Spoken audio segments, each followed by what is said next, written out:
Okay, sure.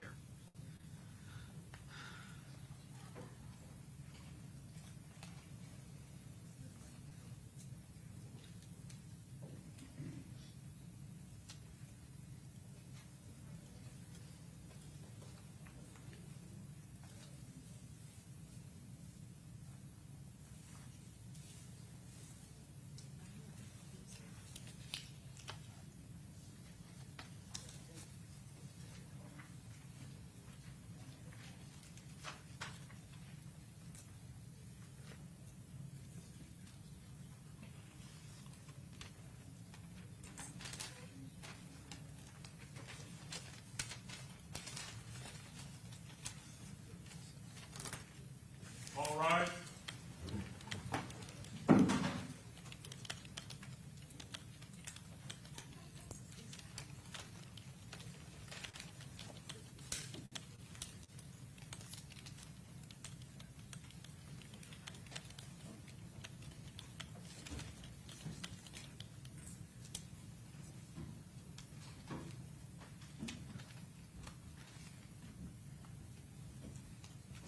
I'll do his right hand. Okay, very good. Welcome back. Everyone have a seat.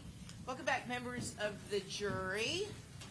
On our kind of extended break, did any of you speak to anyone about this case? Watch, read, listen to any news accounts or social media posts, or do any independent investigation on your own? Okay, seeing no hands, I take that as a no. And state your next witness is? Robert Howard. All right, Mr. Howard, I'm going to ask that you please stand up and raise your right hand. Do you solemnly swear or affirm that the testimony you're about to give in this class will be the truth, the whole truth, and nothing but the truth, so help you God? Okay, you can sit down.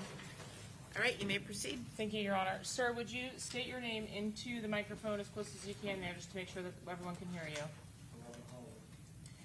Sir, do you have a nickname? Yes, ma'am. What is your nickname? Kenny Caps. Kenny Caps? Yes, ma'am. Can you get a little bit closer to the microphone, please? Thank you. Kenny Caps. Were you present with the victim, Charles Jones, on the night that he was killed? Yes, ma'am. And who is Charles Jones to you? Close friend How long have you known him? all my life. Did you grow up in the same neighborhood or different neighborhoods? Same neighborhood.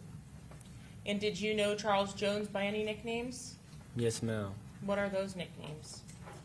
Foolio, 6, etc. Yes, ma'am. When you say 6, is that a reference to something? Yes, ma'am. What's that a reference to? A part of our neighborhood, apartments in our neighborhood.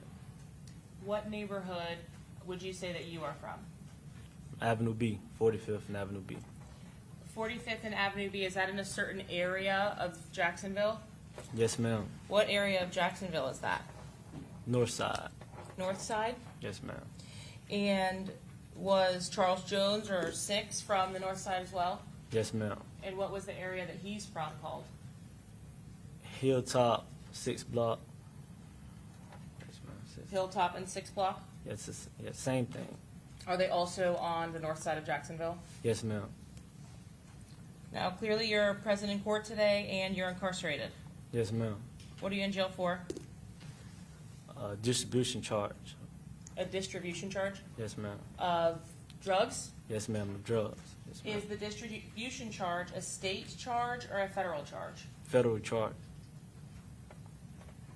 And do you have additional state violations? Yes, ma'am. And is that a new law case or is that something else?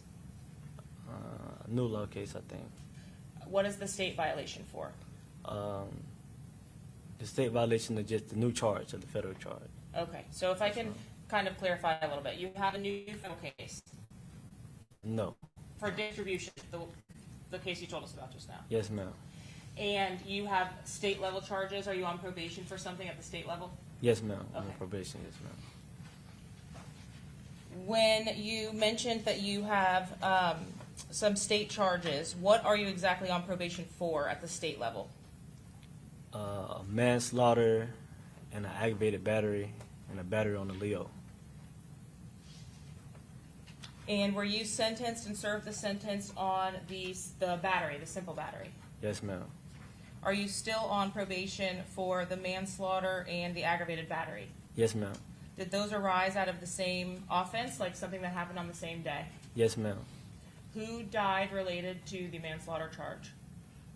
Gerard Adams. Gerard Adams. Yes, ma'am.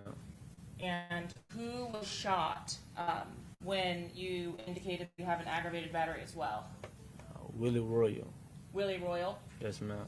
Is that individual someone that has a nickname as well?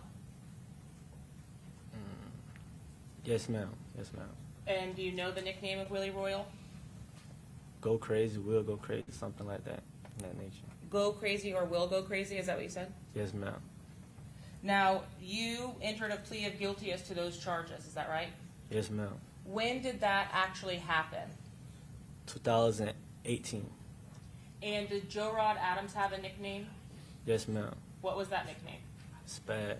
Spaz? Yes, ma'am.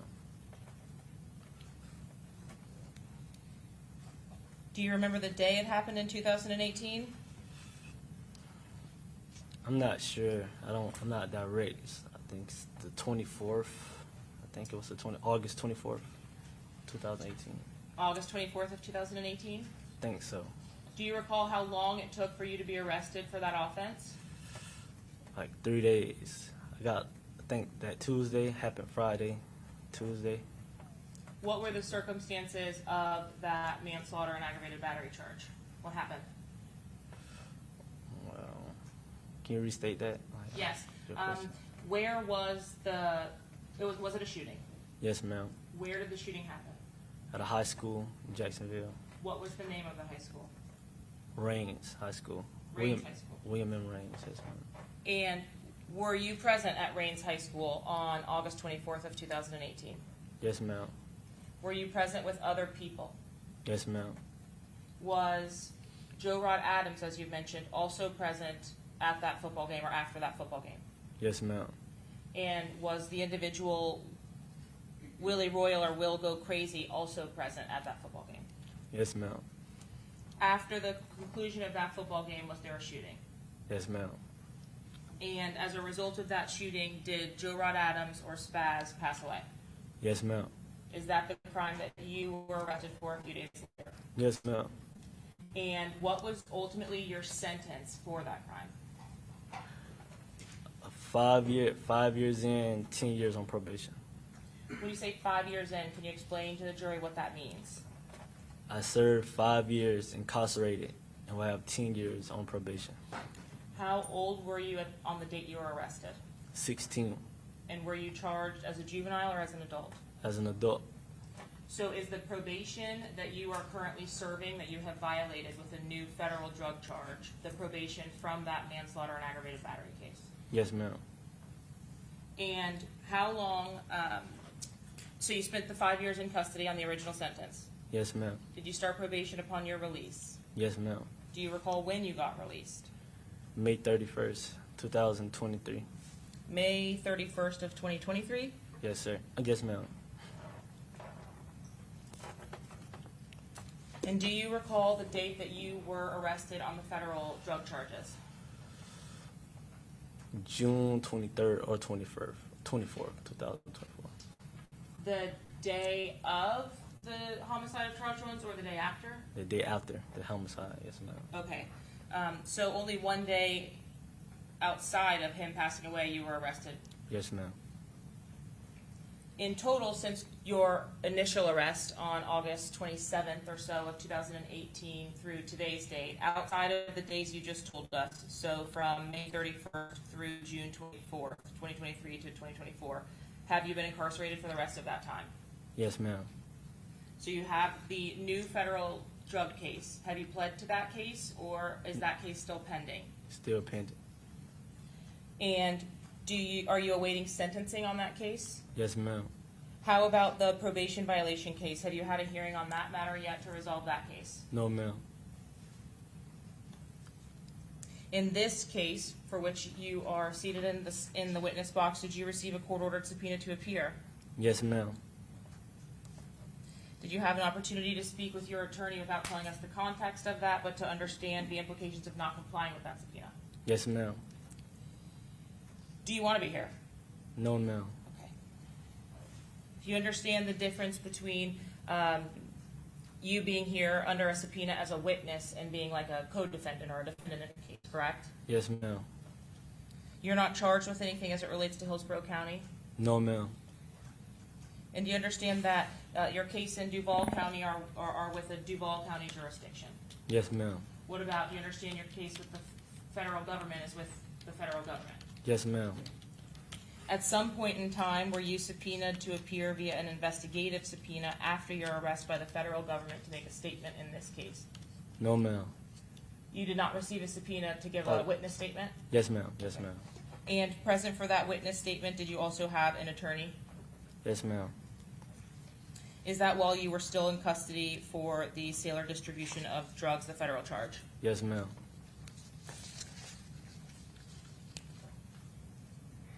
So as it stands, you have 4 felony convictions. You're just pending sentencing on the cases that we've already discussed. Yes, ma'am.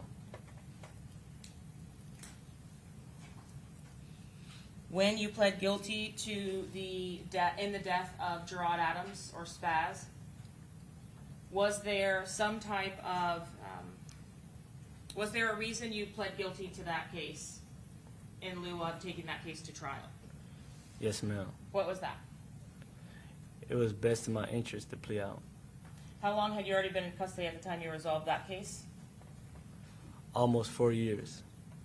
Had you been approached at all or ever during the pendency of your time in custody on the manslaughter about becoming a witness in the case against another possible shooter? No, ma'am. Did you ever make a statement to law enforcement in that case about anyone else from either side? No, ma'am. Was there another individual who has been associated to 6 Block that was present with you on the night of Spaz's death? Yes, ma'am. And who was that? Agent Gaynor, Jr. Was he arrested as well when you were arrested the next week? No, ma'am. Did he stay out of custody? Yes, ma'am. And ultimately, in the months that followed your arrest, was Mr. Gaynor killed? Yes, ma'am.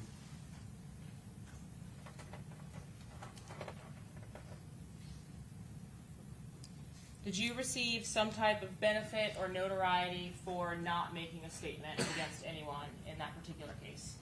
Yes, ma'am. And how did that, what was the form of that? How did you get, credit for not talking?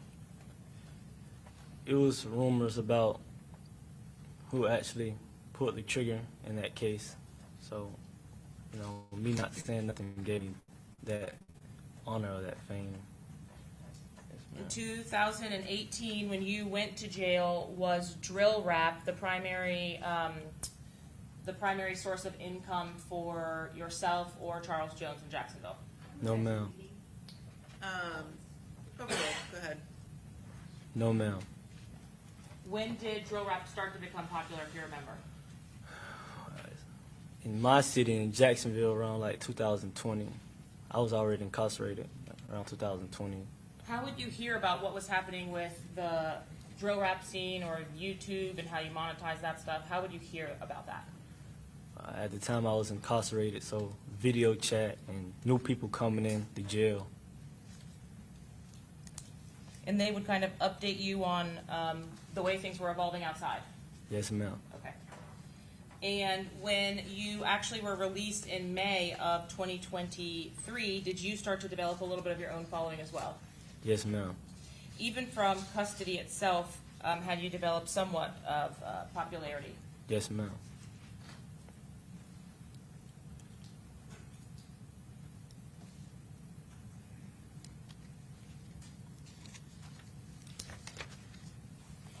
And what was the subject, or at least as you understand it, of the drill rap videos back and forth?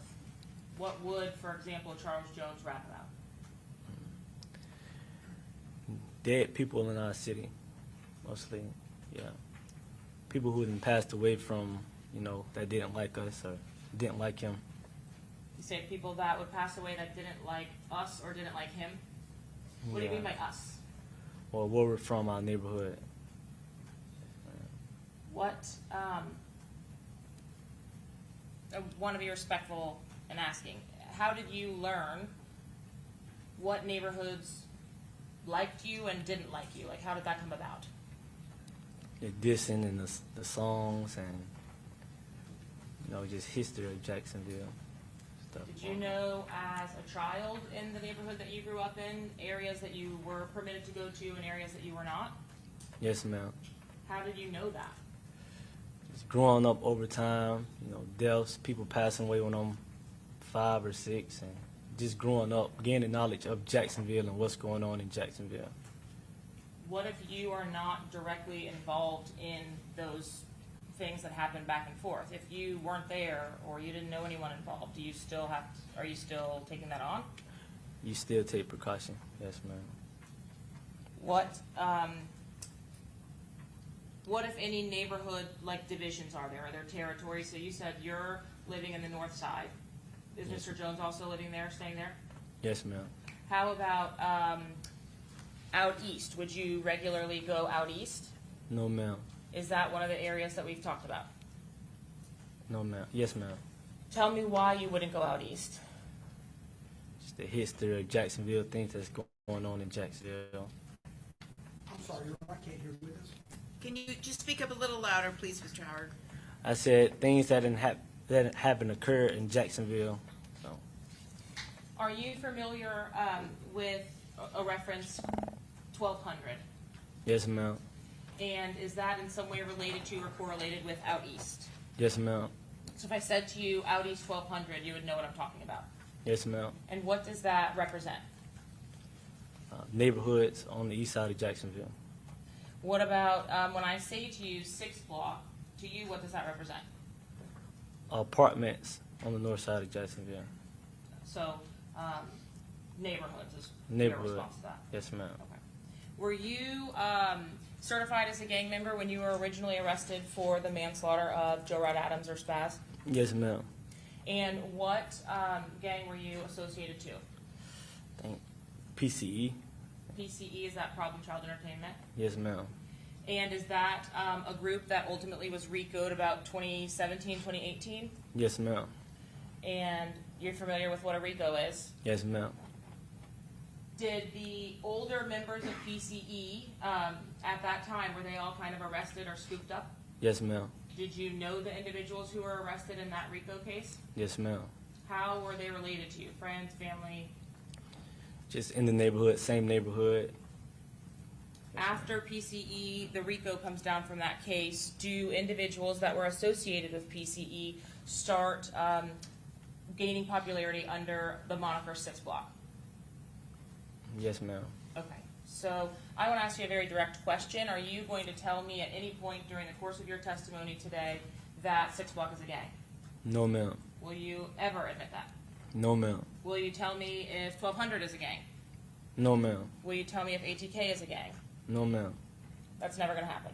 Never. Are you familiar with the statutes in Florida defining gang membership? No, ma'am. Are you, do you have concerns about making any admissions about gang membership on, as you testify? No, ma'am. Your position is that these are neighborhoods. Yes, ma'am.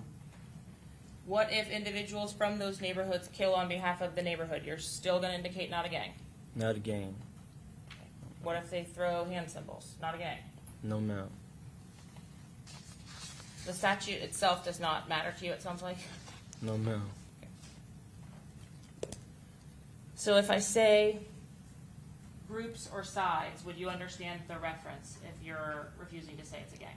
Yes, ma'am. Are 1200 and ATK affiliated to each other? Would they be friendly to each other? Yes, ma'am. And would 6 Block be friendly with 1200 or ATK? No, ma'am. Are you, strike that, is everyone that's in or identifies as 6 Block a rapper? No, ma'am. Is everyone that's in or identifies as 6 Block from 6 Block or Hilltop or 45th or Abbey? Can you restate your question? Yes. You said 6 Block is a neighborhood. Yes, ma'am. Everyone who throws a 6, are they all from 6 Block? No, ma'am.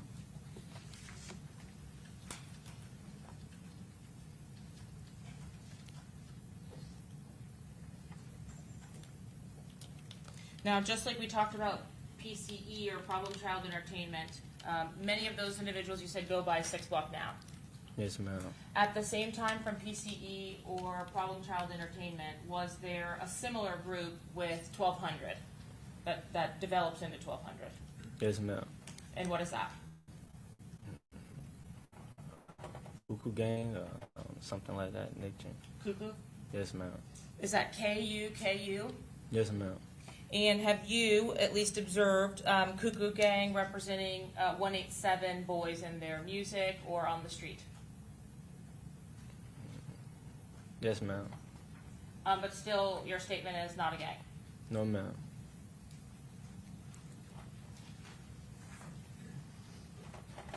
If you were shown,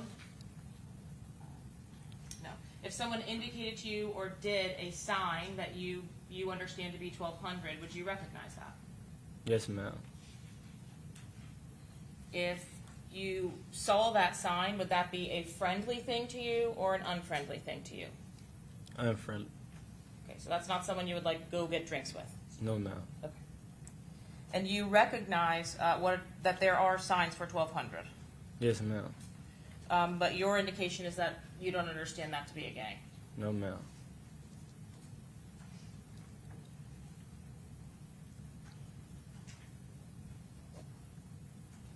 Do you understand the criteria for gang membership could include admitting your gang membership?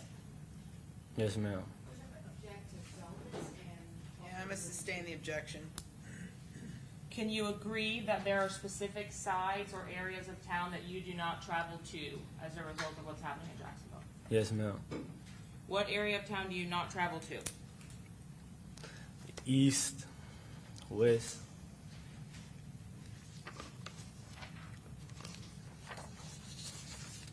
Had you known Charles Jones at least on one occasion to travel to Melvin Park? Yes, ma'am. Was that an area of town that 6 Block was welcome? No, ma'am.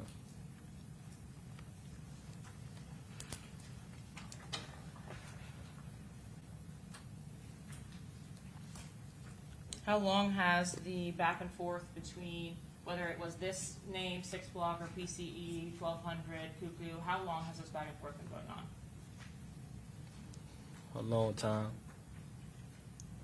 What do you mean by that? Before you went to jail 2018? Yes, ma'am. Before you turned the age of 10? Yes, ma'am. Most likely. Yes, ma'am. Before, is it as long as you can remember? As long as I can remember, yes, ma'am.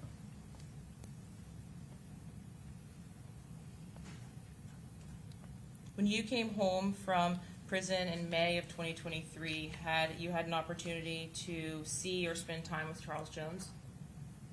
Restate your question. When you came home from prison, did you have a chance to see Foolio? Yes, ma'am. And did you spend time with him regularly? Yes, ma'am. Were you able to catch up on the YouTube success he was having? Yes, ma'am.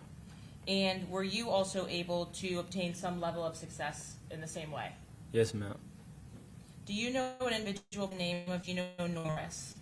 Yes, ma'am. Who is that?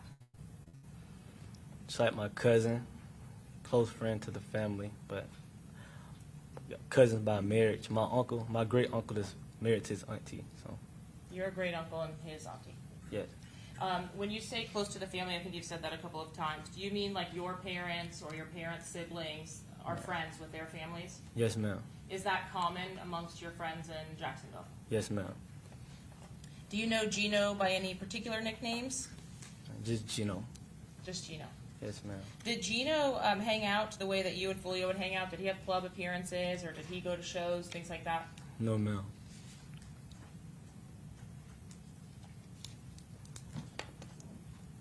Were you profiting or making money off of attending clubs and making appearances with Charles Jones? Yes, ma'am. Were you benefiting on your own behalf, or were you like working for Foolio? Kind of both. What do you mean by that? Some appearances it just be for me, and then sometimes him coming to shows and stuff, I'll, you know, get a percentage of it. So, And are you paid by the club itself to go there? about promoters, stuff What like that. What do you do? Do you put on a show, or do you just hang out? I hang out, and I also rap too, so sometimes it all depends on what's going on. It might just be an appearance, or it might be me actually rapping as well. How do club appearances get you money, or how does the club earn money from that? We bring in people, you know, people want to see us, so they benefit from it as well. And was, at least to your knowledge, Charles Jones or Julio Foolio probably one of the more profitable rappers in 6 Block? Yes, ma'am. Are you familiar at all with the music of Isaiah Chance or Rashad Murphy? Isaiah Chance, but no, not the other one. No, ma'am. Not the other one. And do you know of more than one song for Isaiah Chance? And I heard a couple.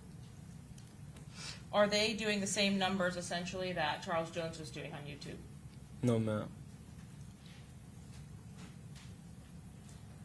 How long have these rival shootings been going back and forth, if you can recall? Before my time, a long time. Before your time? Does that mean before you were born? No, just before, when I was younger. Was this happening before you went to jail in 2018? Yes, ma'am. How many friends or family have you lost back and forth? A lot. Do you have a lot of the friends that you grew up with in Jacksonville still in Jacksonville? Some of them moved, some of them still here. In there in Jacksonville. If you lose a fellow, like a 6 Block member or someone from the neighborhood, are you helping or assisting their families in some way? Objection, Your Honor, relevance. Sustained. Your Honor, may we approach? Yes.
Okay, sustain the objection.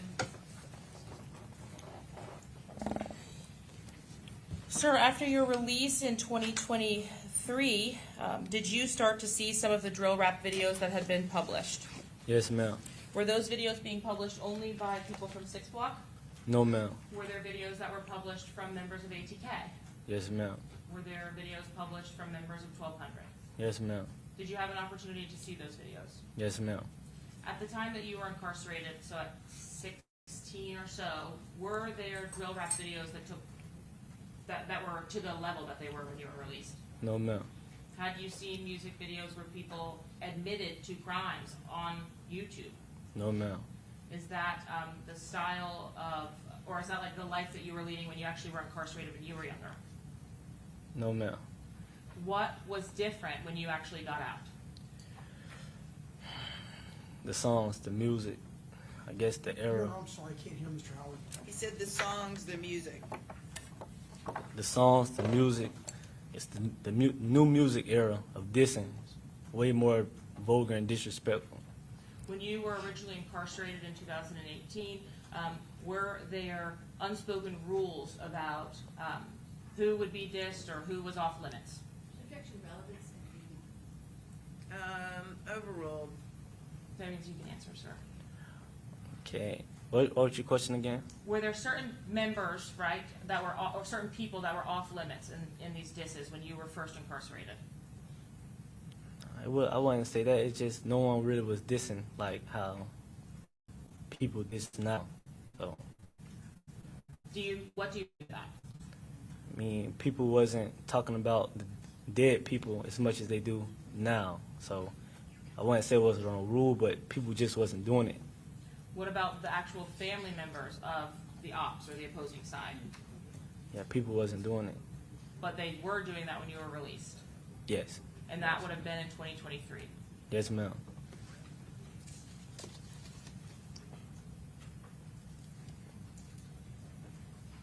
Did you also see a trend that that level of disrespect that you called it was more lucrative? Yes, ma'am. But were you also witness to the fact that there were repercussions to that? Yes, ma'am. Are you familiar with the homicide of Jake Jett? Yes, ma'am. And are you familiar with the homicide of Jaquan Pickens? Yes, ma'am. Excuse me, that's the same individual. I Yes, apologize. Of Antonio Tilley. Yes, ma'am. Are those individuals that were killed in 2023 after you came home from prison? Yes, ma'am. Are those individuals affiliated with the same side? No, ma'am. What side was Jaquan Pickens affiliated to? Just from the north side, from my neighborhood, 45th area.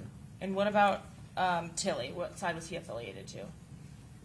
I think the north side too, but I think he was more like ATK, That would be friendly or unfriendly to 6 Block? unfriendly. Unfriendly. In the weeks leading up to the actual homicide in this case, so when Charles Jones is killed, did you see social media start to ramp up as it related specifically to Charles Jones and some of the defendants? Yes, ma'am.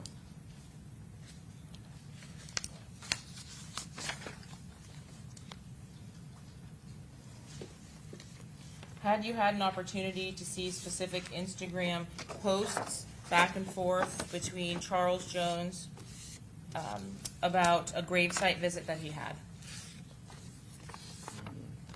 Yes, ma'am. Does the name Royale Smith, is that familiar to you? Yes, ma'am. Is that 23? Yes, ma'am. And do you know how that individual died? He was murdered. Was that in the town center? Yes, ma'am. 23, he did not die in the year of 2023, did he? No, ma'am. But were there social media posts where Charles Jones and other members from the north side went to 23's grave? Yes, ma'am. Did you see the responses on social media to that? No, not all of them, no, ma'am. Did you see some of the responses to that? Yes, ma'am. Your Honor, at this time, the state seeks to admit States Exhibit 124A through D. Okay, any objection, Mr. Gonzalez? Just briefly, I know I've seen them, but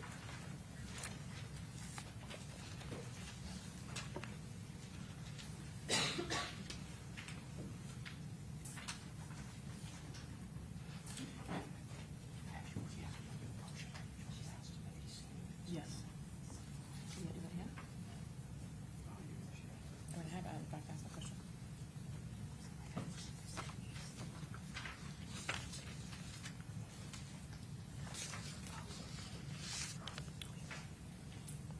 Okay, any objection, Mr. Gonzalez? no objection, Your Honor. Ms. Toomey? Mr. Wise? Mr. Petridis? Okay, they'll be admitted. That's 154. 124A through D.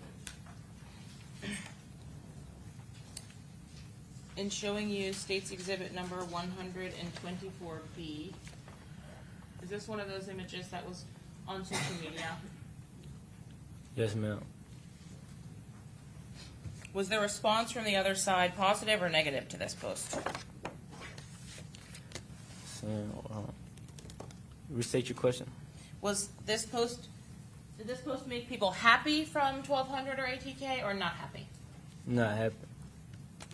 Specifically, was there a post from the Instagram account Gutaze, states 124C? That indicates the biggest mistake anyone on earth could have did. Mm-hmm. And ultimately did, on 124A, Mr. Jones post himself at that same place. Yes, ma'am. Was this type of dissing going on when you first got incarcerated? No, ma'am.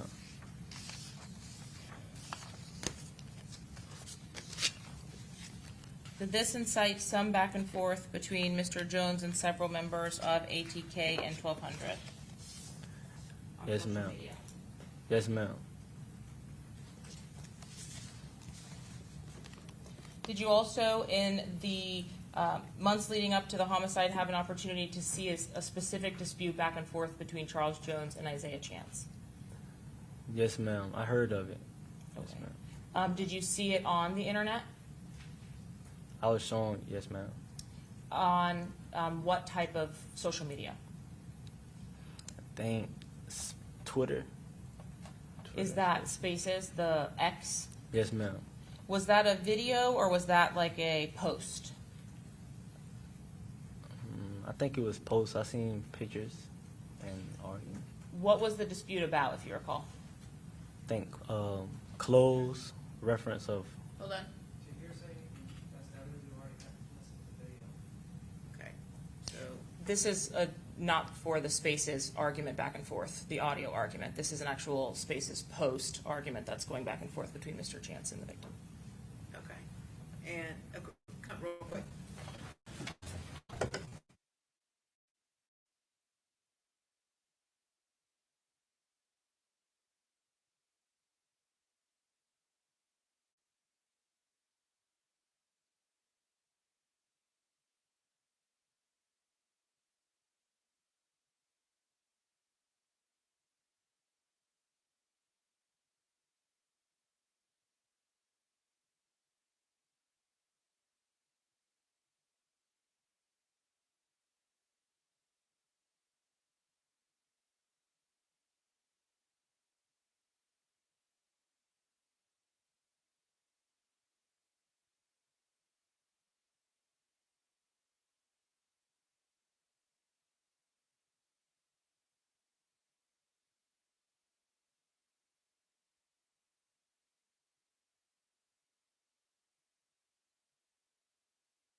And did you speak specifically to Isaiah Chance over the course of the months leading up to the homicide?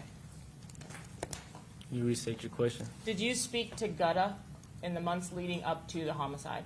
Yes, ma'am. Was it unusual for you to talk to him? No, ma'am. Do you know him by Isaiah Chance as well? No, ma'am. You only know a nickname. Yes, ma'am. How do you know that the individual identified as Gutta is the individual that you now know to be Isaiah Chance? Instagram, social media. Had you seen him on Instagram or social media before? Yes, ma'am. Had you had an opportunity to see his face on Instagram or social media? Yes, ma'am. Had you ever been in face-to-face contact with him in person? No, ma'am. How many times do you think you spoke to Isaiah Chance? A lot. And why would you talk to Isaiah Chance? Is he 6 o'clock? No, ma'am. Was he affiliated with another side or another group? Yes, ma'am. So why would you talk to him? Just catching up, things about life in Jacksonville. Did you know him before you went to prison? No, ma'am. How did you come to know him when you got out of prison? Social media. And who reached out to who? think he reached out to me.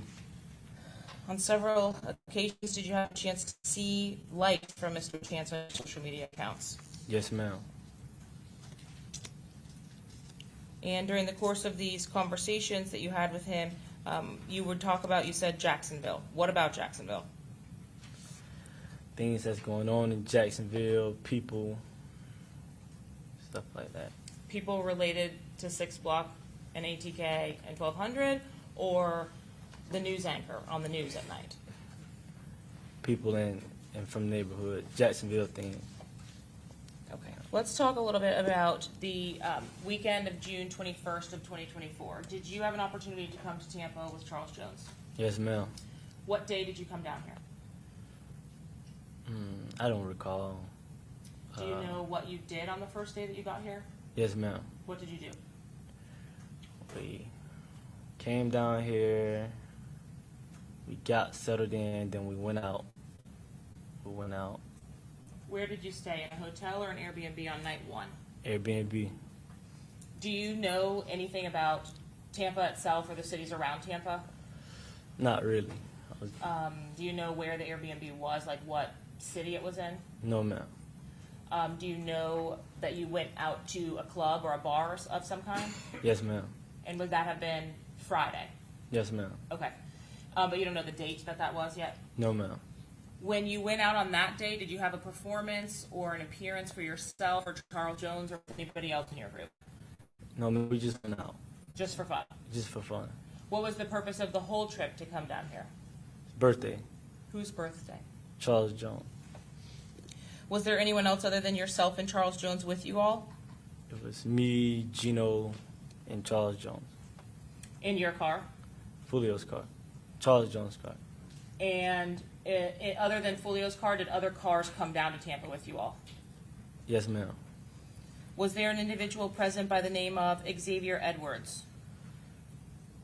Not the first night, no. Was there an individual by the name of Xavier Edwards on the second night? Yes, ma'am. Do you have any kind of relationship with Xavier Edwards? Yes, ma'am. What's that relationship? Another friend. Does he have a nickname? Yes, ma'am. What's that nickname? We call him Fat Zay. Fat Zay. Yes, ma'am. Is he heavyset? Yes, ma'am. Have you heard the nickname Fat Boy? Yes, ma'am. And has that ever been used in reference to Mr. Edwards as well? Yes, ma'am. Do you have several other nicknames for Mr. Edwards regarding his weight? Yes, ma'am. How about Taifa McCrae? Do you know that individual? Yes, ma'am. Do you call him Taifa? No, ma'am. What do you call him? Tata. Tata? Tata. And is that your friend as well? Yes, ma'am. Did you know any of the women that Mr. McCrae brought with him to the Airbnb? No, ma'am. Would that have been on night 1 that Tata joined you all, or night 2? He was with us night 1. Okay, so night 1 is you and Charles Jones and Mr. Norris. Mm-hmm. Is that a yes? Yes, ma'am. And Tata or Taifa McCrae comes with some women, some ladies. Yes, ma'am. Does everyone stay in the Airbnb on night 1? Yes, ma'am. And then there's a second day? Yes, ma'am. Okay. On the second day, where do you all stay? Or where do you go? So we found another Airbnb. Did you find another Airbnb? Yes, ma'am. And did you go there? Yes, ma'am. Were there more people present on day 2? Yes, ma'am. When we say day 2, is that the day that the actual club appearances were supposed to happen? So Truth 18? And Yes, Teachers? ma'am. Yes. The club appearances themselves, are those work for you, or is that fun? Both. We got paid. Do the clubs provide alcohol or sections or something along those lines? Yes, ma'am. Now, specifically as it relates to the other females that were present with you all, so you and Charles Jones and Gino, where there are some girls that also came down that you actually did know. Yes, ma'am. Those were separate and apart from Tata? Yes, ma'am. Who were the girls that you actually knew that were with you all? Armani, which was Julio's girl at the time, and I think Aja. And did they drive in a separate vehicle? Yes, ma'am. On the night of the first appearance, did you have an opportunity to go to the Airbnb for night 2? So that Airbnb on the same day as the club appearances. Yes, ma'am. Was there a pool there? Yes, ma'am. And what were you all going to do that day at the Airbnb? We was planning on having a pool party. Just chill. Invite, it was celebrate his birthday party with people from Tampa. Would you have had a party in advance of actually going out, or were you doing that instead? We're going to do both. It's supposed to be the pool party, then the show later on. Does something happen in to change the plans of staying at the Airbnb for that night? Yes, ma'am. Were you all removed from the Airbnb or kicked out or something? Yes, ma'am. At that point, were people that you saw posting to social media, if you could remember?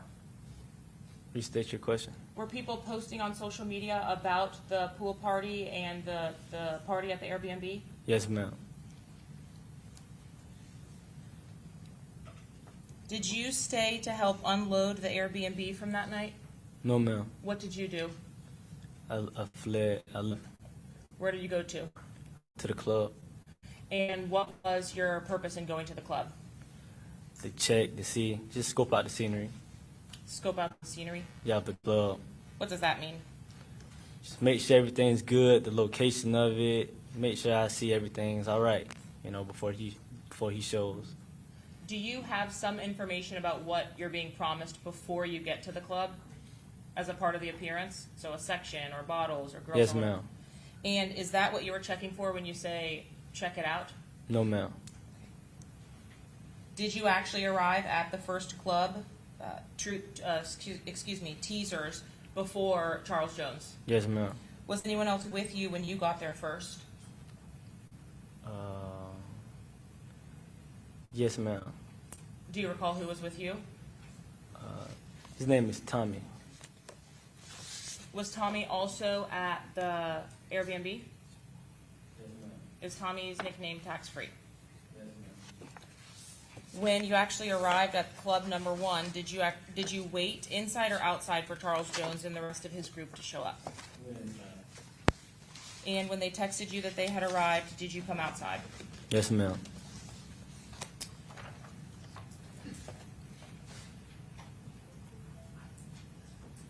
I'm showing you a still of what's been previously admitted as States 41A.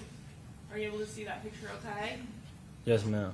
And are you able to identify yourself in this photograph? Yes, ma'am. Where are you? If you could just describe yourself. I have on a white shirt, chain, Jordans, and a hat. If I point to the individual just to the left of the center of the photograph, is that you? Yes, ma'am. Now, whose car is this that you just grabbed here? Charles Jones. Okay. Is this where you've indicated you were waiting for them to come and arrive at the first club? Yes, ma'am. Had you already done your walkthrough of the club? Yes, ma'am.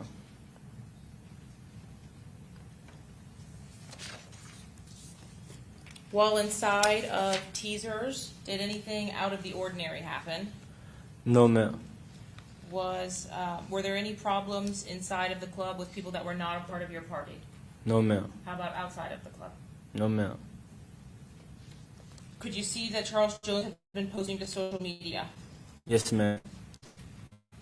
And over the course of the night, did you see, Charles Jones drinking Don Julio? Yes, ma'am. Was there any significance to that? What do you mean by that? Was there any importance for that? Like, is that normal that he would drink Don Julio? No, ma'am. Did he normally drink? No, ma'am. Do you drink? No, ma'am. On this particular night, was he drinking? Yes, ma'am. And what was he drinking? Don Julio.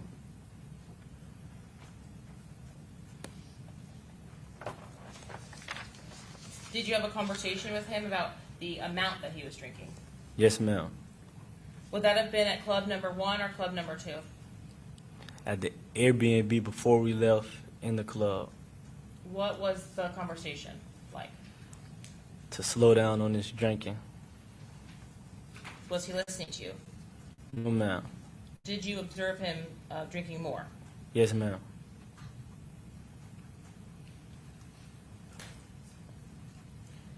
And did you continue to make comments to him throughout the night? Yes, ma'am. Did you take an opportunity at club number 1 to look around outside at your surroundings? Yes, ma'am. Why did you do that? I did that to make sure that we were good, pay attention. We live in Jacksonville, and you know Foolio is known for distance, so make sure we're safe for safety reasons. Is that something that you do regularly? Yes, ma'am.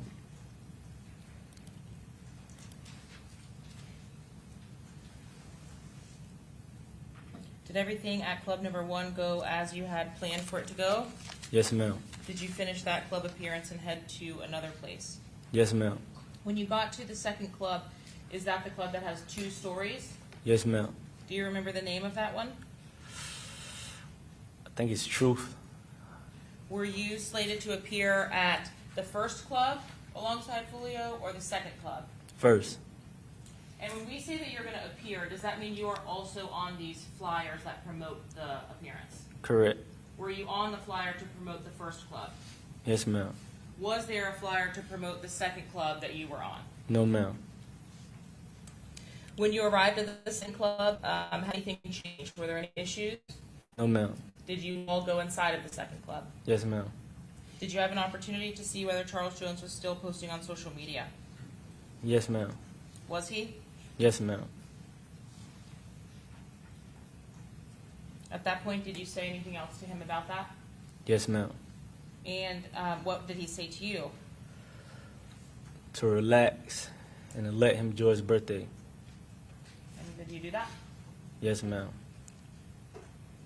Did you all stay at that second club for a little while? Yes, ma'am. Do you recall how long you stayed there? No more than an hour, like an hour. Did you all set up or arrange for a place to stay after you had been kicked out of the Airbnb that second night? That's why we were there to buy time. Yes, ma'am. We were trying to. At the club. Second club. Yes, ma'am. And so were you searching for places while you were there? Yes, ma'am. Were you successful in finding a place? No, ma'am. Was anyone successful in finding another place? No, ma'am. Another Airbnb. No, ma'am. At some point, is the appearance at club number 2 over? Yes, ma'am. And do you have an opportunity to head down to the parking lot with Miss Adoja and Miss Armani Turner? Yes, ma'am. Did everyone else in the party also leave or go to their cars at the same time as you? Yes, ma'am. At this time, Your Honor, the state seeks to introduce States 149B. Okay, any objection? Mr. Gonzalez? No objection. Ms. Toomey? Mr. Wise? Ms. Petrides? Mr. Petrides? Okay, admitted? So I'm going to show you 149B. Can you see the screen okay? Yes, ma'am.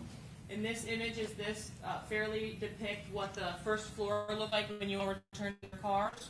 Yes, ma'am. Do you see yourself in this particular image? Yes, ma'am. And where, if you can describe on the paper, are you in this image?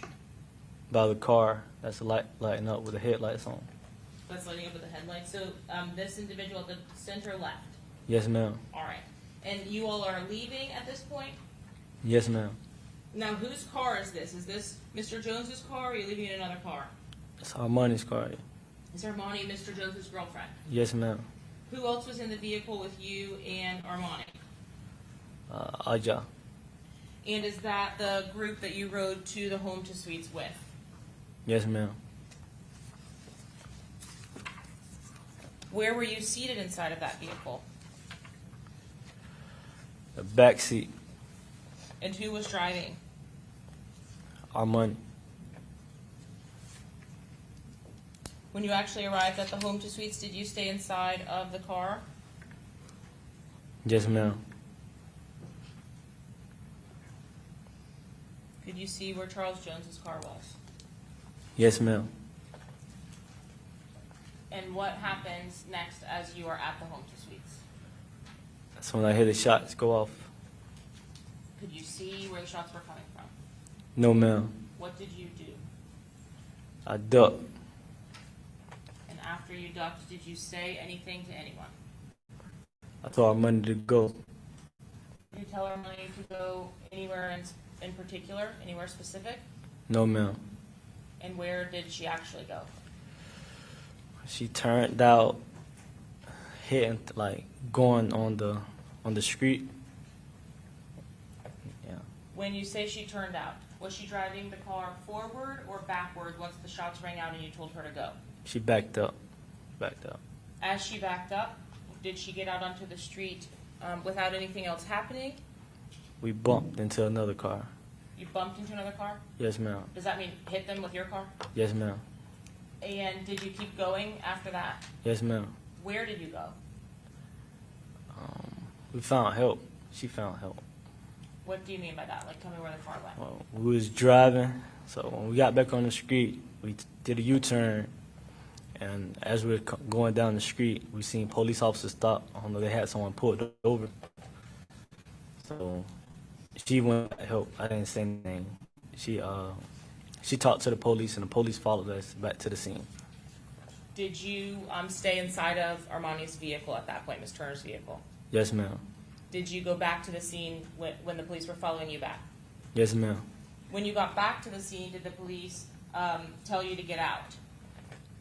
Yes, ma'am. Okay. Where were you? I was in the back seat. Where were you in, like, the car in relation to where Foolio or Charles Jones's car was?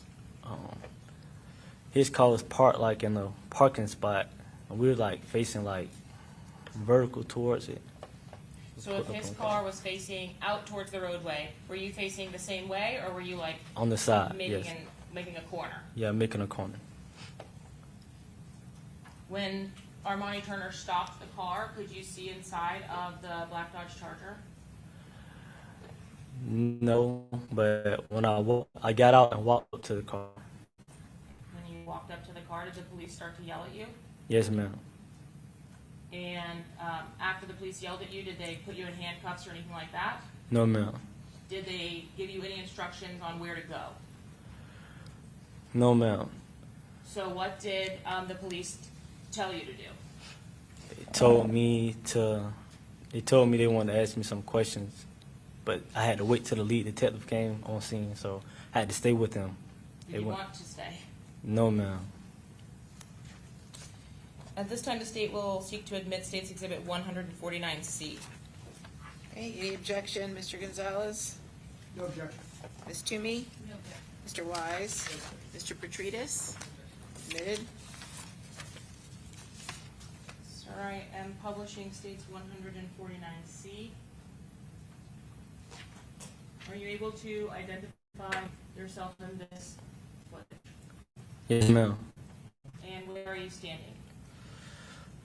I'm standing to the left of the picture. Yeah, the left side of the picture. Is that in the same clothes that you described to us from the last photos? Yes, ma'am. Were you still wearing a white top and basketball shorts, blue and white? Yes, ma'am. And was there a vehicle parked to the right of the vehicle that you all had arrived in on the other side of this officer? Yes, ma'am. Is that the vehicle that you indicated you tried to go up to with Mr. Jones inside? Yes, ma'am. Could you, even in the moments that you tried to get to the vehicle, see someone inside of the vehicle? Yes, ma'am. Did you know who it was? Yes, ma'am. Did you only see one person? Yes, ma'am. And is this vehicle on the left of this image in 149C the vehicle that you arrived back in with the police following after you? Yes, ma'am. Now, those police officers you said came up to you and tried to talk to you. Yes, ma'am. Were there several individual police officers that tried to speak to you or spoke to you before the lead detective actually arrived? Yes, ma'am. And I'm not sure if you remember clearly that moment, but they would have had on a uniform instead of maybe like a button-down shirt. Do you recall talking to officers that were in uniform? Yes, ma'am. More than one? Yes, ma'am. Were you asked by officers, including the lead detective, when he arrived and spoke to you about what happened that evening? Yes, ma'am. Did you tell law enforcement about the Airbnb? Yes, ma'am. Did you tell law enforcement about the club appearances that you had? Yes, ma'am. Did you tell law enforcement about 2 clubs? Yes, ma'am. Did you tell law enforcement where you were in the car when the shooting occurred? Yes, ma'am. How about the ducking? Did you tell them about your position at all inside the car? Yes, ma'am.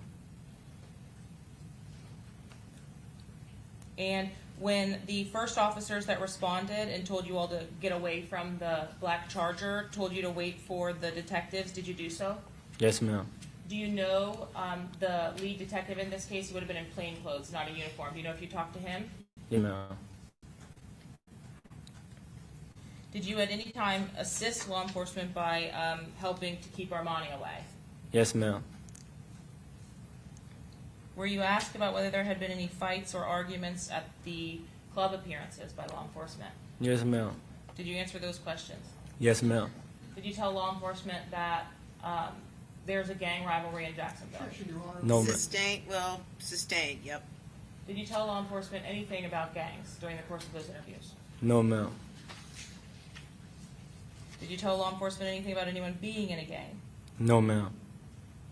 Did you speak to anyone that night about the drill rap scene in Jacksonville? No, ma'am. At this point, did you know who had committed the murder? No, ma'am.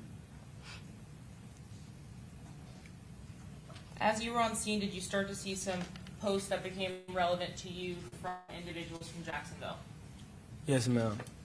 Where did you see those posts? Instagram. Are you familiar with a social media account linked to Gutta Zay? Yes, ma'am. Did you see any social media post from the account of Gutta Zay? Yes, ma'am. Did you see any Instagram accounts from an account called Ghost187? I don't recall. Seeing a post on that? I don't recall. No, ma'am. Do you know an individual by the name of Ghost? Yes, ma'am. Have you talked to, prior to the homicide, an individual by that name? Yes, ma'am. Had you seen the face of an individual by that name on a prior occasion? Yes, ma'am. The timing of the posts that you saw to social media, were those before or after you had a chance to speak with Mr. Jones's family members? Right before. Can you talk to us a little bit about your relationship or prior relationship with Isaiah Chance? If he's not affiliated to 6 Block or he's associated with other groups, why would you maintain a friendship or relationship with him? Can you restate your question? Why would you be friends with Isaiah Chance, knowing he does not get along with 6 Block? We had just conversations. His music was okay, and I heard about him, so we had conversations, talking. I took a liking to him, so we started having conversations, more conversations. And did you ever speak to him about anything that was going on inside of 6 Block or with 6 Block people? No, ma'am. What was the purpose? What were you hoping to gain by having these conversations with him? What I wanted to gain from talking to him. That's your question. Yes. Just, stuff was going on in Jacksonville, hoping he'll say something or anything or leading to something, just excess stuff about other neighborhoods. So we're not talking about, like where the new nice restaurants are. No, ma'am. You were hoping to get information. Yes, ma'am. Were you asking him directly for information? No, ma'am. The way that you talked to him, were you hoping that he would accidentally give you information? Yes, ma'am. Objection, Your Honor. Reading. Overruled. Did he at times give you information? No, ma'am. Did you, in the course of your conversations with Isaiah Chance, actually slip up? Yes, ma'am. And how did that occur? Well, a female I was dealing with at the time,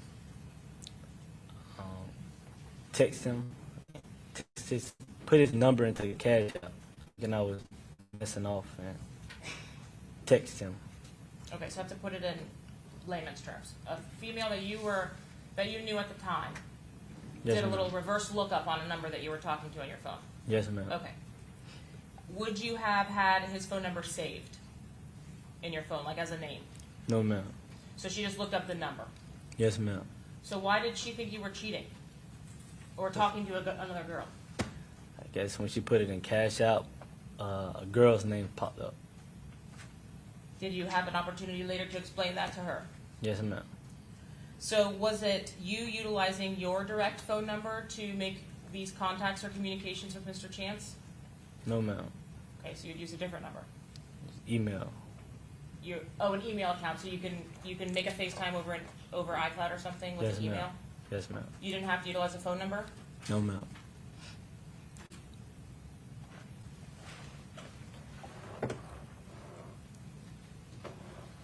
And prior to this homicide, did you also have an opportunity to speak to an individual by the name of Rashad Murphy? Yes, ma'am. Did you know him as Rashad Murphy at the time? Yes, ma'am. Had you known Rashad Murphy just from growing up? No, ma'am. Did you know the name of Rashad Murphy at the time? Yes, ma'am. And was that the same account you've already told us about, Ghost? Yes, ma'am. Did you talk to him on more than one occasion? Yes, ma'am. At the time that you spoke to him, were you able to see him? No, ma'am. You would talk on the telephone or on FaceTime? FaceTime. And how come you could not see him? He had his camera off. Had you ever, over the course of your conversations with him, seen his face? Yes, ma'am. How many times? Once or twice. And was that on FaceTimes? Yes, ma'am. How about to Rashad Murphy? Did you have his phone number saved in your phone as a contact, or was it just a number? Just a number. What was the nature or the tone of your conversation with Mr. Murphy? Was it the same as Mr. Chance? No, ma'am. Okay, what were you talking to Mr. Murphy about? Stuff in Jacksonville, my prior case. Was Mr. Murphy related to the victim of that case? Yes, ma'am. Did he tell you he was related to the victim of that case? Yes, ma'am. Did he tell you what the relationship was? Yes, ma'am. What did he say the relationship was? That was his brother. Do you know if that was a real brother or a brother like a close family member? I didn't know. I just went with his word. That was his brother.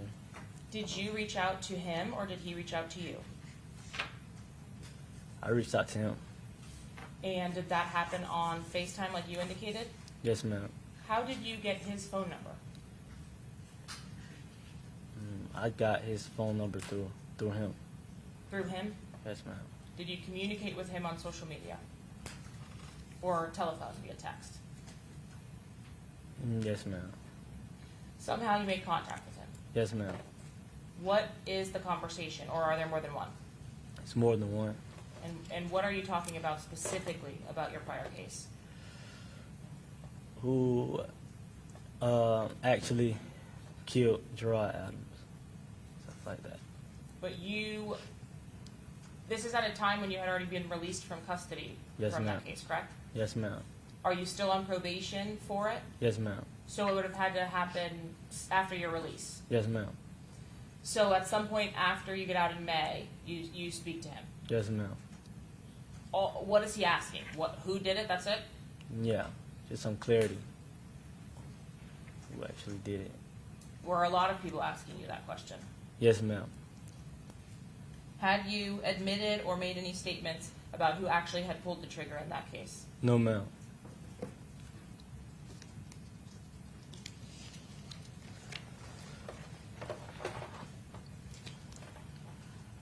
And specifically after the homicide itself, did you have any contact with Rashad Murphy? Just state your question. After Charles was killed, how long were you out of custody? Like 24 hours. So you got arrested by the feds within 24 hours. Yes, ma'am. From the time that you come back and find Charles Jones at the Black Charger early morning on the 23rd, Yes, to ma'am. the time that you get arrested by the feds, Yes, ma'am. did you have contact with Rashad Murphy? Yes, ma'am. In what way? He texted me. And what did he say? He forgives me. He forgives you. Yes, ma'am. Did he say anything else in the texts? I think to call him. Did you actually call him? I'm sorry, Your Honor, I didn't hear the witness's response. To call him. To call him. Did you actually call him? Yes, ma'am. Do you recall what that conversation was with him when you actually called him? Yes, ma'am. What did he say during the call itself? He forgives me again. He forgives me. And where was I? Did you understand where were you to be about, or did he give you any kind of context when he said where were you? Where was I? I was, just where was I? What did you respond to that? I was around. And did he say anything else? Stuff like he seen me Where? walking down the stairs of the club, I guess. So he seen me by the club. Seen me at the club. Did he say what you were doing at the club when he saw you? He said I was paying attention. That you were or were not paying attention? I were paying attention.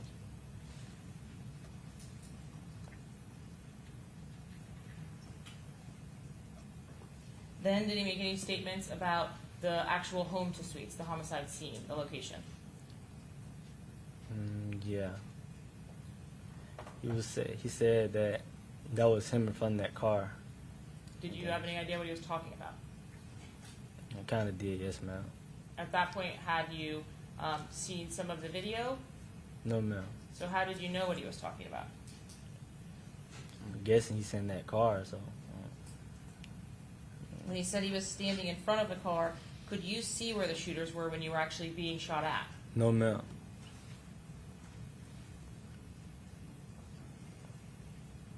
Did you know what area Rashad Murphy or Davion Murphy were from?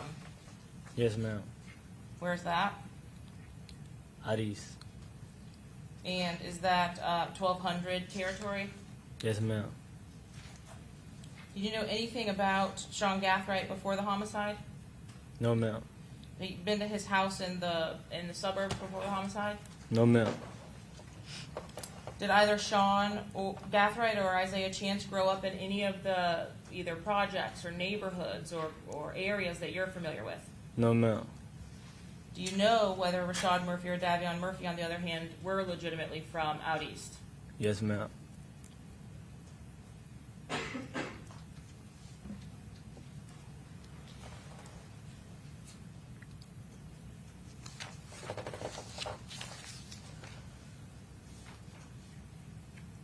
Did you have an opportunity when you spoke to law enforcement to be shown an array of photographs? Yes, ma'am. Were you asked in that array of photographs whether you could identify any of the individuals depicted?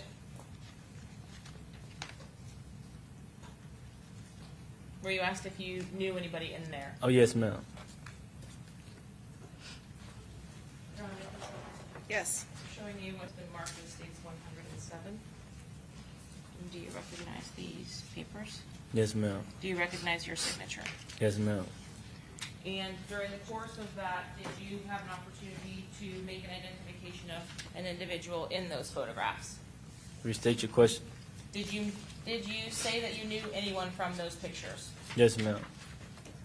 Specifically as it relates to Davion Murphy, did you have an opportunity ever to have contact with him? No, ma'am. Mr. Davion Murphy. Correct. No contact. No, ma'am. Did you ever speak to him? Yes, ma'am. When I say contact, I mean in life, have you seen him physically? Yes, ma'am. And when you saw him, were you, did you have an opportunity to hear him say anything to you? Yes, ma'am. What specifically did he say to you? He just let me know who he was. He said his name, told me who he was related to, and told me that, you know, he heard, like, I was incarcerated for his cousin. And did you understand the things he indicated to you to be friendly or threatening in nature? Unfriendly. Unfriendly. Yes, ma'am. Is that the only time you ever had any contact? I don't mean contact like fist fighting, but I mean, Yeah. is that the only time you ever came into contact with Davion Murphy? Yes, ma'am. Have you seen Rashad Murphy, Davion Murphy, or Isaiah Chance in the parking lot at Teasers? What would you have done? I would have been on high alert. I would have protected myself. Same thing with Truth 18. Yes, ma'am. Same thing. Had you seen anyone from 1200 in the Tampa area? Would that have been a sign of anything to you? Yes, ma'am. Your Honor, may I have one moment? Yep.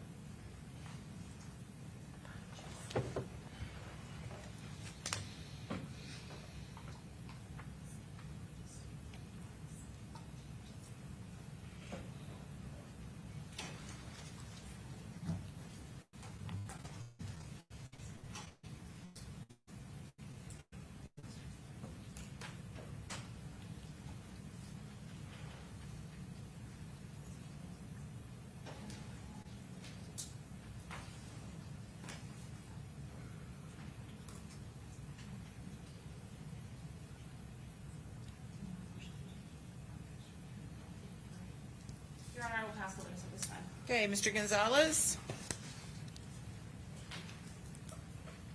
One moment, Your Honor. Sure.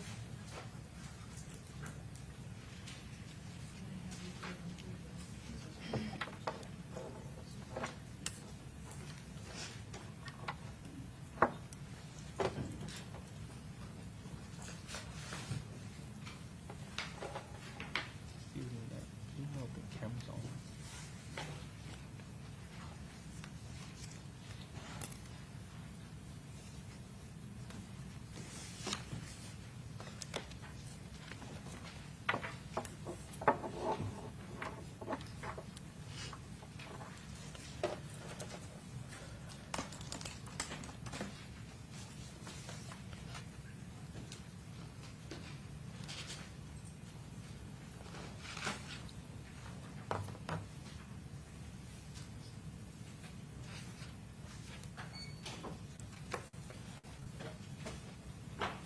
Mr. Howard, you have stated that with regard to when people talk about gang affiliations, 1200, ATK, 6 Block, whatever other gangs may be talked about,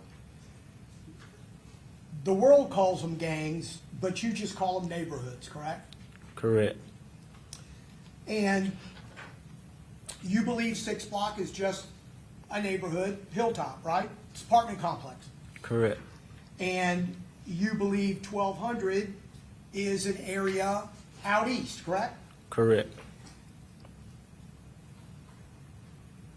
Hilltop, or 6 Block, is on the north side, correct? Correct.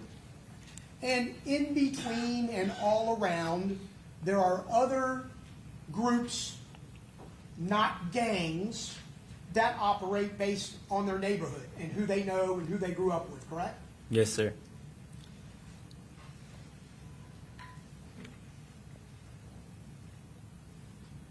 And I think you talked about on direct hand signs that are used, whether it be for 6 Block, whether it be for 1200, whether it be for ATK or any other group. Those hand signs depict that you are from that neighborhood, It can, yes, sir. okay?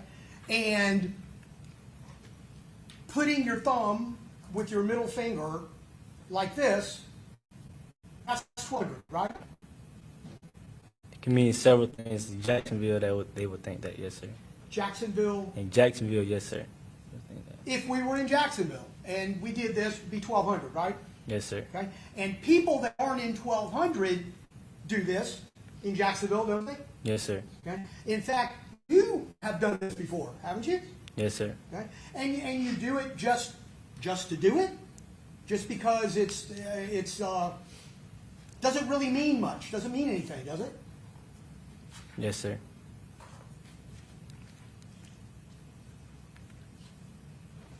Is there a hand sign for 6 Block? It's a yes, sir. Yes, sir. Show me what it is. For the record, what is that, Mr. Gonzalez? And that's going to be your 6. index finger and your thumb that are coming together, correct? Yes, sir. And then the other 3 fingers are all in one line, so it kind of looks like a 6, right? Yes, sir. Okay. Other people that are not 6 Block do this too, don't they? Yes, sir. Okay. Could they do it because they are following maybe a rapper or a group that are producing or showing rap videos? Yes, sir. And because in fact, Charles Jones is 6, right? Yes, sir. And he named himself that, right? Yes, sir. In fact, he named 6 Block, didn't he? Yes, sir.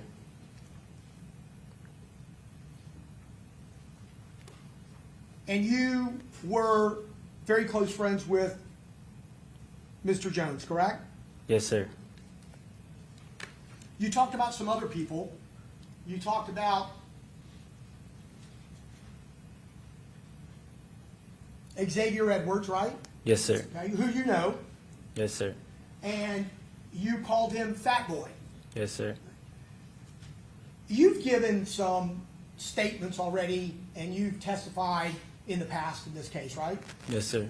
You've never referred to him as Fat Boy before today, have you? Yes, sir. You have? Yes, sir. You think you have in any statement you've ever given Oh. referred to him as Fat Boy? I don't recall. And what about, isn't he called 55? Yes, sir. 5'5". How about Omerta? Yes, sir. Okay, so these are some of his 6 Block names, correct? Just nicknames. Nicknames. I won't say 6 block names. Yes, sir. But you don't know if you've ever referred to him as Fat Boy previously. Well, Fat Boy is something like we would call him on the one-on-one tip, like an inside Fat Boy, but to like social media, he'll be Omerta 5'5" and stuff like that. Yeah, so that's just something between a friend to a friend or Yes, a person sir. to a person that he knows each other, right? Yes, sir. Not what he's known as on the street, Yes, sir. okay? Or what you would refer him as if you were talking to third parties. Yes, sir. And Tata, Yes, sir. he was 6 Block too, right? No, sir. Excuse me? He's No. not. He's He's from, not 6 Block? He's from around. No, sir. Okay. You don't know whether or not he was documented as a 6 Block member or associate? No, sir. I'm sorry, you don't know, or the answer is no? I don't know if he's documented as a 6 block game. No, sir. I don't. And what about you? You know that you are documented as a 6 Block member, right? Yes, sir.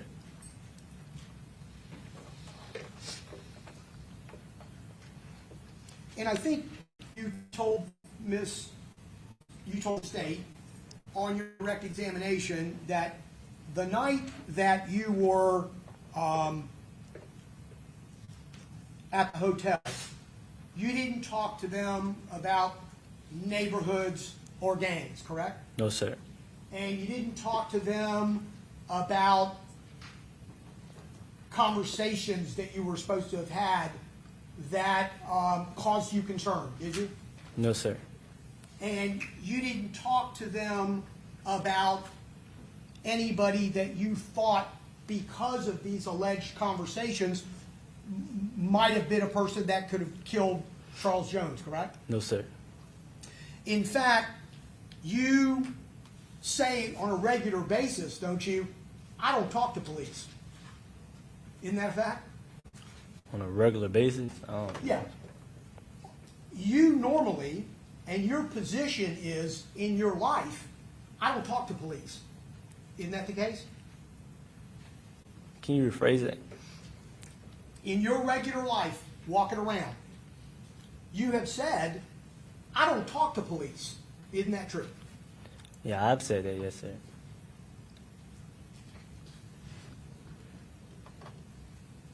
And that night was pretty much the same situation.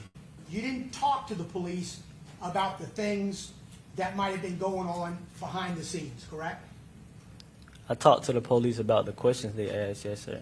Every question they asked, I answered. Right, about what happened there that night.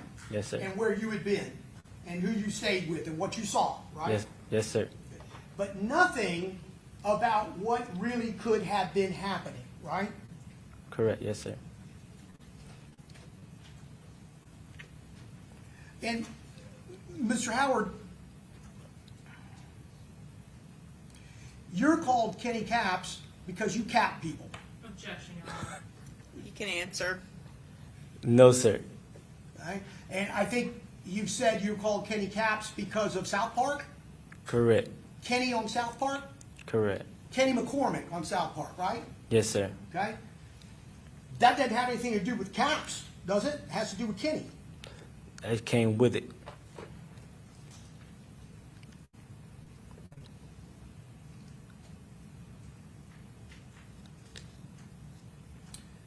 When it comes to whatever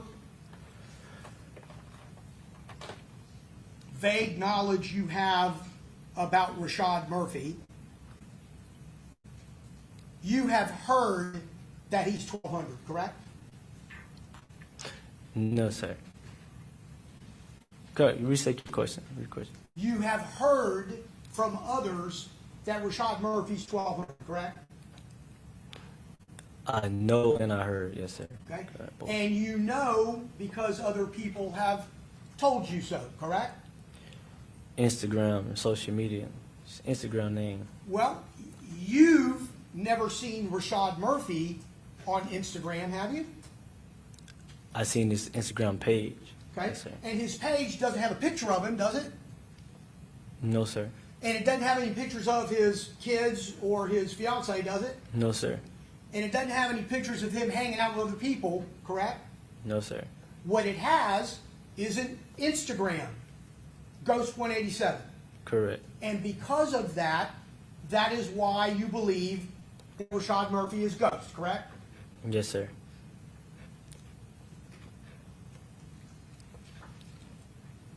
Along with other people that have said that, correct? Rephrase it, what you're saying. The other reason is because other people have told you that, correct? No, sir. But what you do know, right, is Rashad Murphy is from the East Side. That's where he was raised, correct? Correct.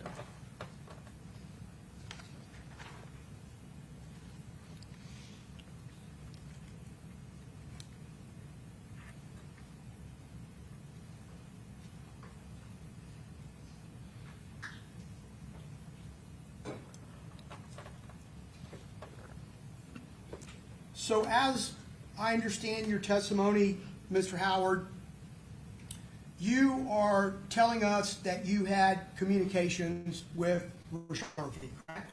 Correct. And the first time that you have told anyone that you had these communications with Mr. Murphy was the statement that you gave to prosecutors and law enforcement on August 4th, 2025, correct? Correct. And in June of 2024, which was the death of Charles Jones, you didn't tell law enforcement then that you had had conversations with Rashad Murphy, correct? Correct.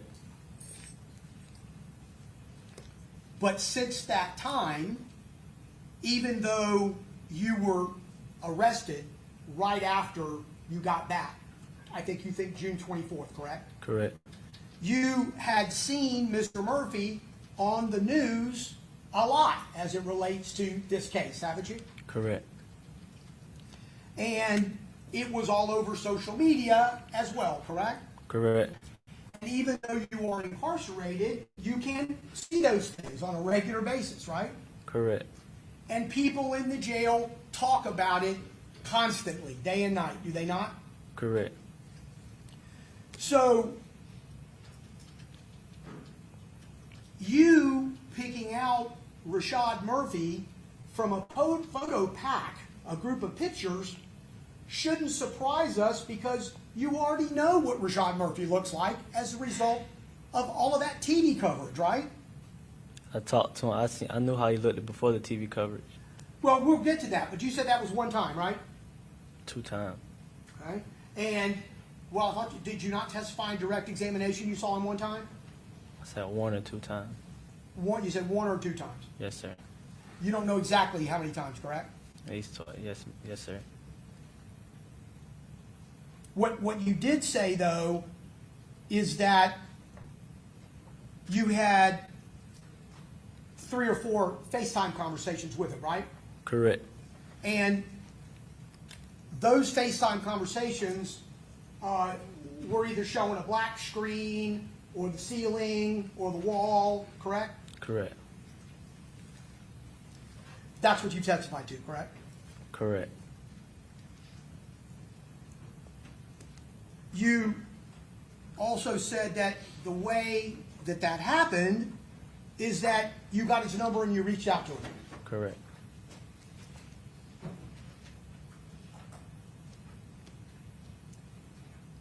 But you didn't know him at all prior to getting out of prison in 2023, correct? Correct. Didn't even know who he was, had never seen him before, correct? I've seen him before. You've seen him before out on the street somewhere, walking on the sidewalk? No, sir. How would you see him before? His pictures float around social media. Floating around social media prior to you getting out in 2023? You didn't see it then. You're talking about afterwards, right? After I got out. Okay, so before then, you didn't know him. Oh, no, sir. And you never seen him in person, correct? No, sir.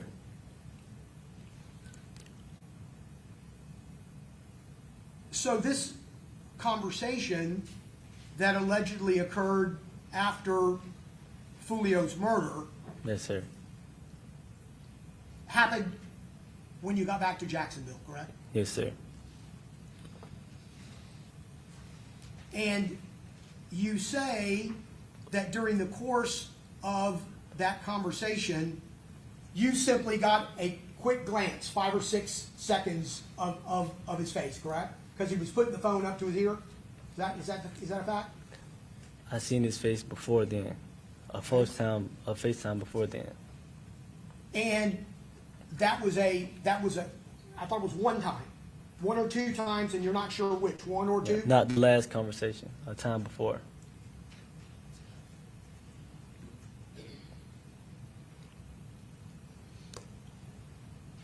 Was the phone call or the communication with a 904 number? I don't recall. Don't recall the number? Don't I recall the recall- area code? I don't recall the area code. Okay. Let me ask you, was there a 2 in the first 3 digits of the phone number? I seen the 2 in the number. Yes, sir. Was it in the first 3 digits? I think so. Like, you know how you say 813 Tampa or 904 It was in the Duval? first. It was in the first 3 digits. It was in the area code, or it was in the beginning of the first numbers. Okay. So before you have like the hyphen and then you get the last 4. Yes, yes, sir. You sure about that? I think I'm sure. I think I'm positive.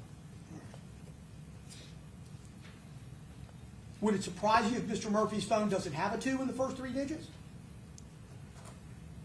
Would that be surprising to you? It wouldn't be surprising. That means he wasn't calling me. If he was calling me from a different number, then Okay, so he's calling you from a different number than his own. yes, sir.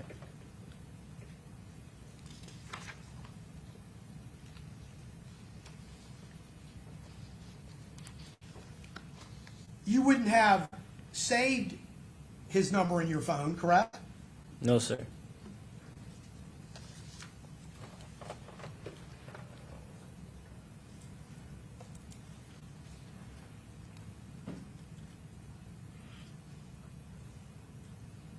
So actually, this whole thing started allegedly because you reached out to him first, correct? Correct.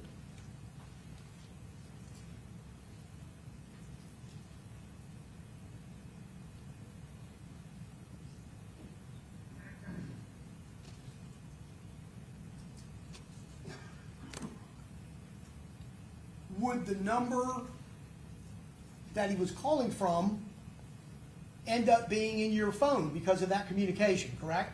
Because it was a FaceTime. Correct.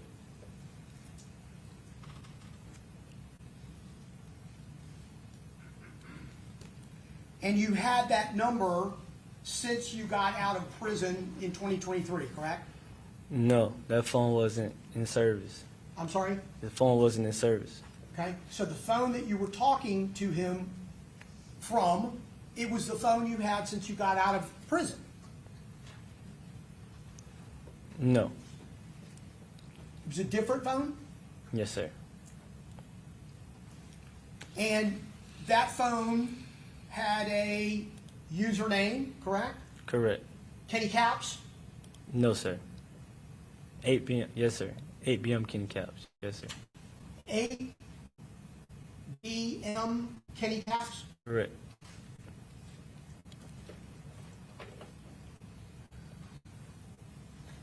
And it also had a 904 area code and 203 were the first three digits, correct?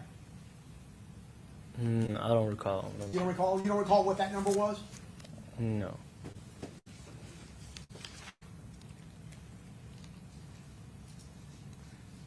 But you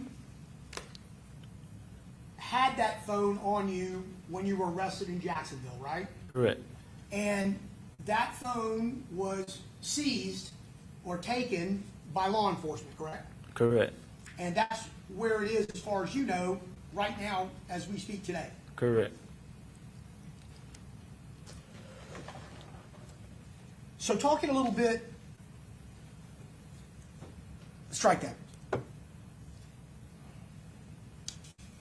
The drill rap videos that you talked about a little bit on direct examination, you've seen lots of them, right? Correct. And it may not be just 6-block videos, may not be just 1,200 videos. You look at a lot of drill rap videos, don't you? Correct. And is that because you just like the music, you're a rapper yourself? Are you a drill rap video at times? Drill rap rapper at times too? No, sir. Okay. So you just rap, you don't drill rap. No. Yes, sir. Correct. I'm sorry, you know what? Correct. Okay. But you've seen a lot of them, correct? Correct. Okay. And they are put on social media, on YouTube, in order to get clicks, correct? Correct. And that turns into money based on views and based on the platform that's being utilized, right? Correct. And it's been your experience that everything that's said in those drill rap videos are not true, correct? Depend. Yes, sir. Depends. So some is not, correct? Correct. You would agree with me that portions of what are in these videos, regular videos, drill rap videos, aren't always correct, are they? Correct. They're not always true, are they? Correct. They don't always have facts in them as much as they have lyrics that people want to hear, correct? Correct.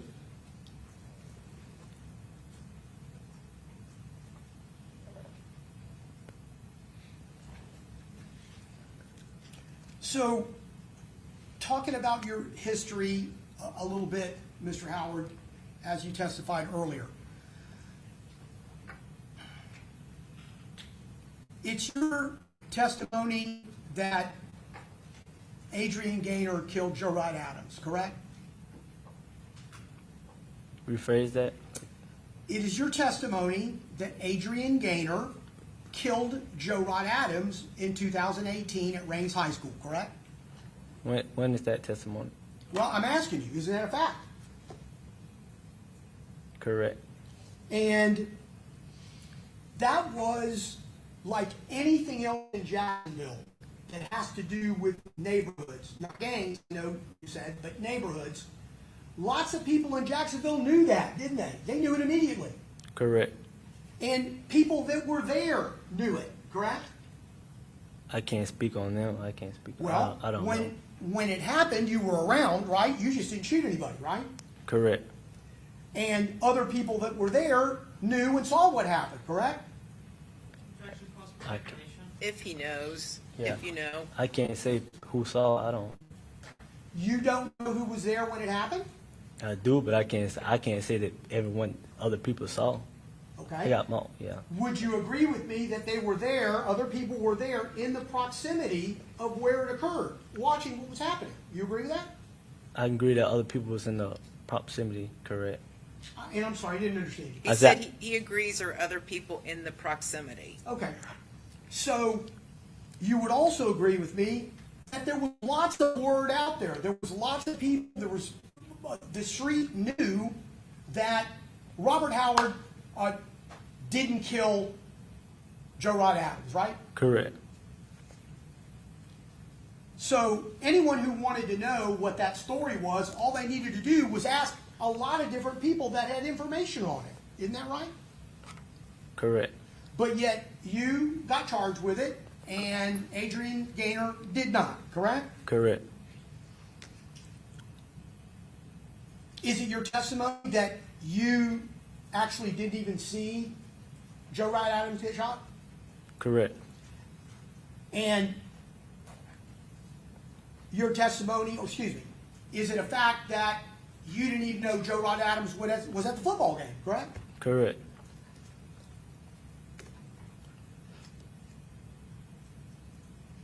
In fact, Mr. Howard, Rashad Murphy didn't believe you were the shooter because everyone out there knew who the shooter was, right? I can't say that. I can't say what he feels or how he felt. But there was certainly a lot of information out there to suggest that you didn't do it. Isn't that correct? Correct. And so initially you were charged with a first-degree murder, right? Correct. And at the end of the day, you had served so much time in jail, you figured, let me just plead to a manslaughter because it's going to get me out, right? Correct.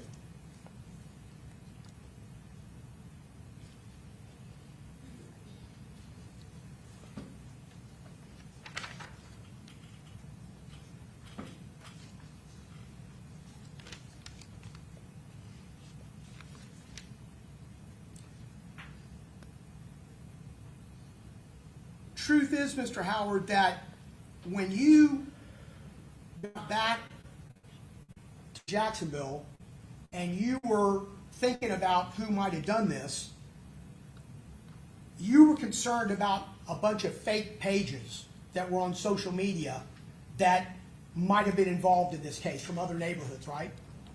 Restate your question. When you got back and you were trying to figure out in your own mind who might have done this, you were concerned because there were lots of fake social media pages that were providing information. When you say this, what are you referring to? I'm sorry, Judge? When you say this, do you mean this homicide or another incident? This homicide. Well, What's a fake page? a fake page? No, a fake page. A fake account. So somebody who doesn't want somebody else to know that it's them, correct? Correct. And they were putting out information, and you were trying to figure out from those fake pages who might have done this, right? I wasn't. My concern was my family. You know, I wasn't focused on fake pages concerning. I had just lost a friend, so I don't think my mind was trying to figure out who was on the fake page. Okay, so you weren't looking at and thinking that there were fake pages out there that were providing information? I wasn't worried about no fake pages of people. Well, if you weren't worried about it, you were looking at them, correct? Sustained.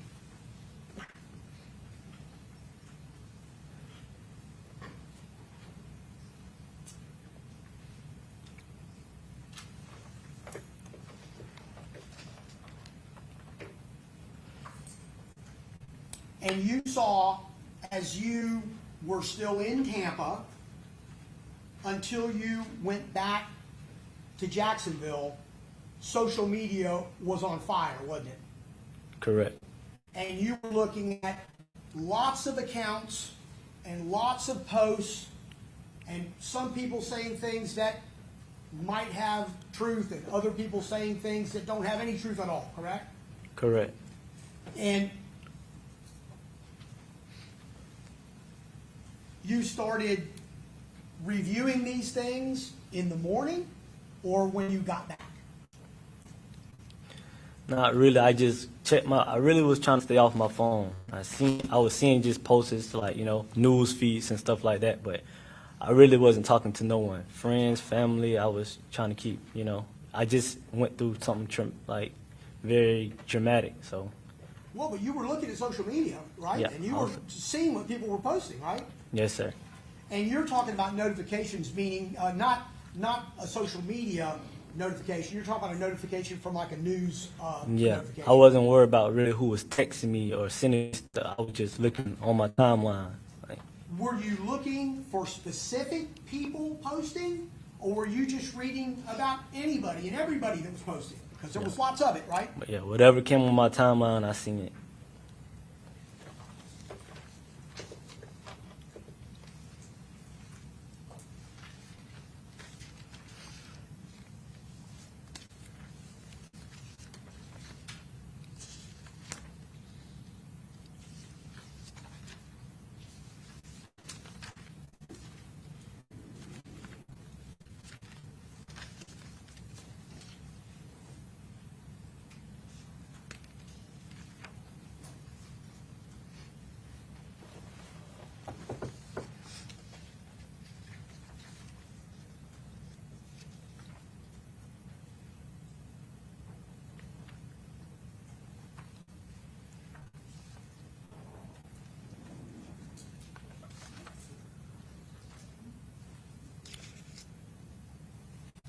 So, Mr. Howard, you talked about this conversation where you alleged that Mr. Murphy told you in Jacksonville, I forgive you, right?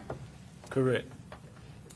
And you didn't really respond to that, correct? No, sir. And he allegedly told you that he saw you that night, right? Correct. And he could have done something to you and he didn't, right? Correct.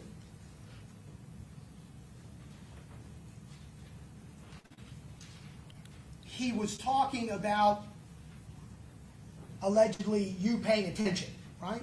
Correct. And you were paying attention at Truth because you kind of protect Charles Jones, right? I want to say protect. Well, you watch out for his back and you make sure about what's going on around you, right? Correct. And you were concerned because there were some cars in that Truth parking lot that bothered you, right? Correct. And it was because the headlights were on in these cars, right? Correct. And it gave you an uneasy feeling despite nobody really doing anything in particular, right? Rephrase that. Nobody had done anything, but they were there. They were in the Truth parking lot. Correct. And you being observant, like you are, were Correct. looking at them, right? Correct. And that's what you believe that Mr. Murphy was allegedly telling you, that he saw you there, right? Correct.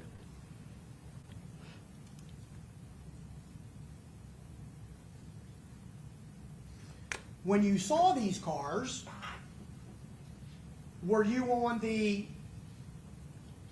bottom floor there of the parking lot, just taking a look around? Both. What do you mean by both?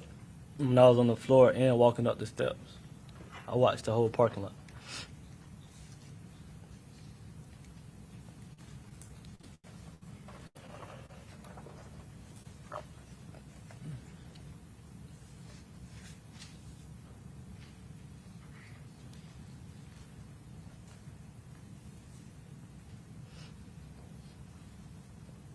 You want to approach the clerk briefly? Yep. I tell you what, why don't we go ahead and take a quick comfort break? So, all right, we'll be back in 10. All right.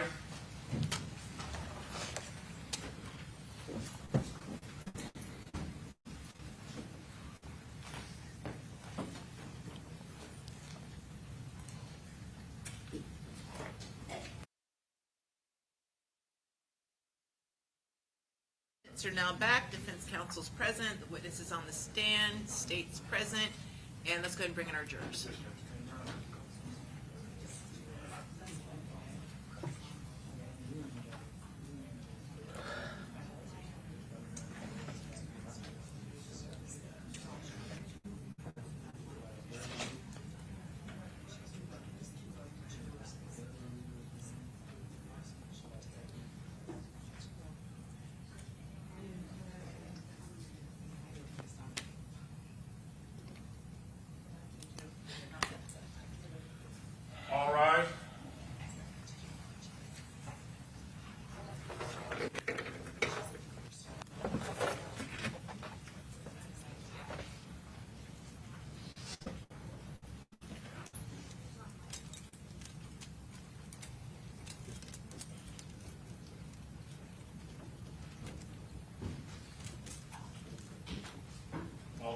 Okay, very good. Everyone have a seat. And Mr. Gonzalez, you may continue with your cross-examination.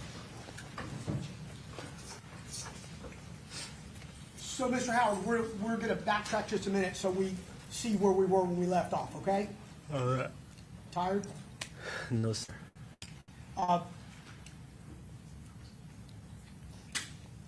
So you're alleging that Mr. Murphy told you that he's seen you on the corner, and you guys are referring to Truth Lounge, correct? Correct. And he said he could have hopped out, gotcha, but you was paying attention. Is that fair? That's what you said your conversation allegedly with him was, right? Correct. And there was a time when you looked out in the parking lot and you saw some cars in the parking lot that bothered you, right? Correct. And you never identified any of those cars by make or model or color or told the police about them at all, correct? Correct. And they were, in fact, in that parking lot, correct? Correct.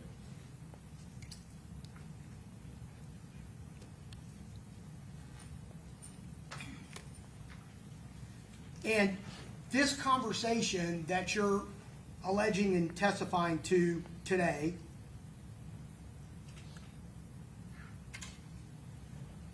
is in relationship to what you were seeing when you were at the Truth Lounge looking through the parking lot and walking up or down the stairs, correct? Rephrase it. What we're talking about here is your concern and what you allege that he told you, Mr. Murphy. What he alleged he told you was that he's seen you in that parking lot, correct? Correct. You told us you saw a lot in the jail about this case, right? News, yes, sir. Okay. And the news had pictures of the people that were suspects or arrested, right? Correct. And the news had pictures of the hotel and the area where it occurred, right? Correct.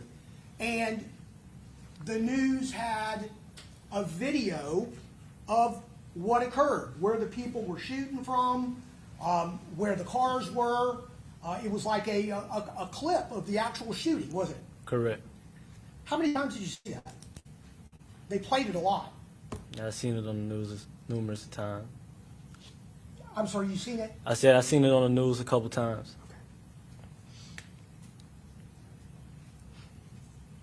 You didn't see the shooters while you were there that night, correct? Correct. You didn't see anybody come out and start to shoot. Correct. But you did, in fact, see it when it was played on the TV, and you could take a look back and see how it laid out once you saw the clip, right? The people, where they were, how the shooting took place. Correct. Did you see your car in that clip? Correct.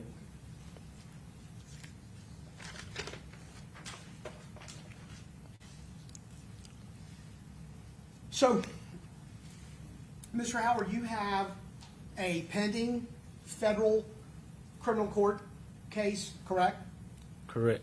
And you have a pending violation of probation in state court in Duval County, correct? Yes, sir. At one point in time, someone, you or your attorney, reached out to law enforcement or the prosecutors about some information that you knew you had, correct? Correct. And that ended up with you providing a statement, which you said was under oath, on August 4th of 2025. You remember that date? Correct. And the prosecutors from Hillsborough County were there, right? Correct. And the prosecutor from federal court was there, right? Correct. Law enforcement was there, correct? Correct. And your lawyer was there, you were represented, correct? Correct.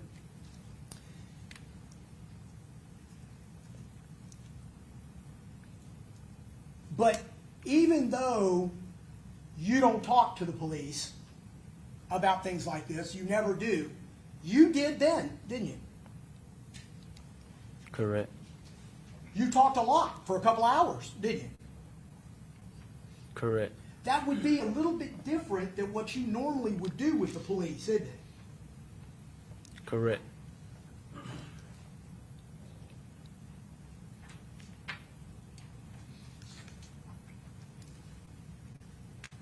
So from June 24th, when you got arrested, day after the murder, until August 4th of 2025, which is about 14 months, you never reached out to anybody to tell them that you had this information, did you? Correct. Did you tell your lawyer about it in that first 14 months? That you had this information that can potentially, be of great benefit? So, yeah, not conversations he had with his lawyer. Poorly phrased. Let me rephrase that. You didn't contact or have anybody contact law enforcement to tell them about this, did you? No, sir. You have tablets in the jail, correct? Correct. Okay. Didn't use your tablet to email anybody to say, look, I got information, right? Correct. Didn't do that in June when you were arrested in 2024, correct? Correct. In fact, you never said anything about this until August of 2025, 14 months later. Is that right? Correct.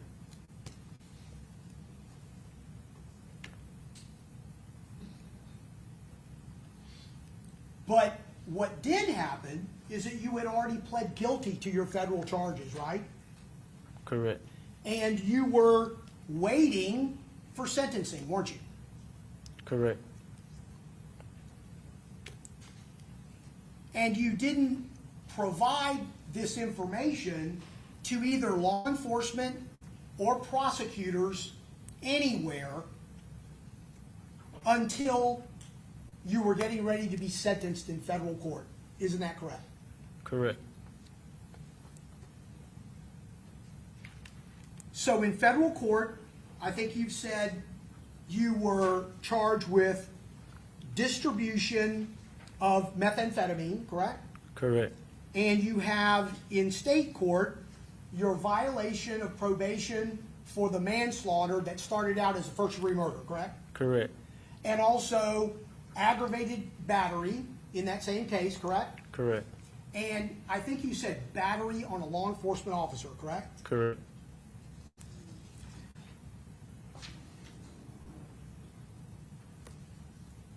Your sentencing in federal court has been continued 3 or 4 times already, hasn't it? Correct. And that would be waiting for you to testify here today, right?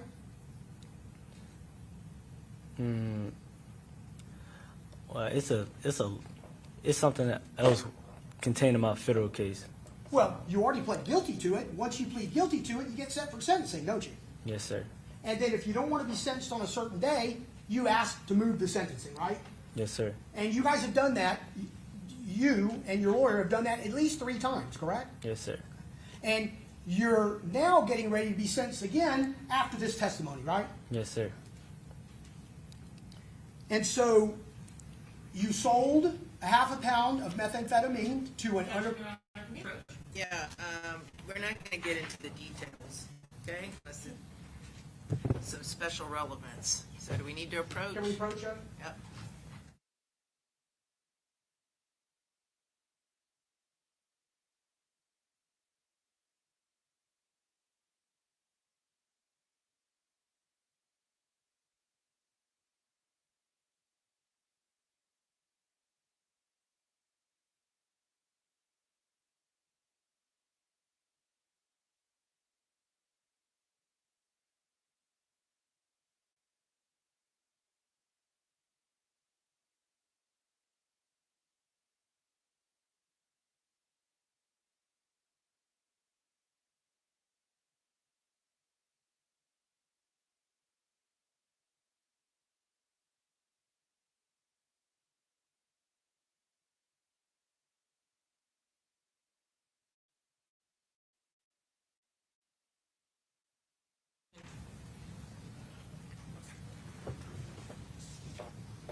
And I think you told us that during the course of these offenses, you use your telephone, correct?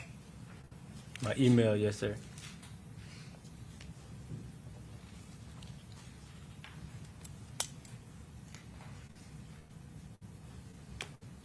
When you provided this statement in August of 2025 to prosecutors and law enforcement, you signed a consent for them to use that phone and get into that phone, right? Utilize that phone any way they needed to, right? Correct.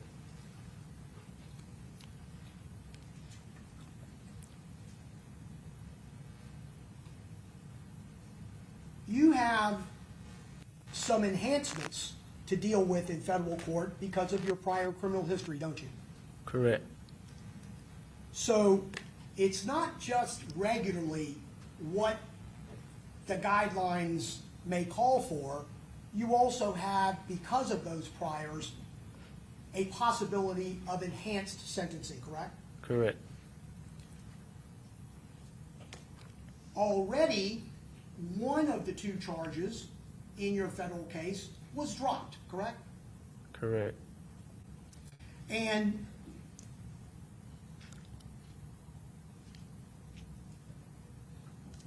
these offenses occurred directly between you and an undercover officer, correct? Correct. The federal case that you're awaiting sentence on has significant prison time, doesn't it? Correct. In fact, the maximum penalty is life in prison, isn't it? Correct. And also, the best case scenario for you would be a 15-year minimum mandatory sentence. Do you understand it that way? Correct. That does not include what could happen to you in your state court case, right? Correct. Because you have a maximum penalty of 15 years in that manslaughter case, correct? Correct.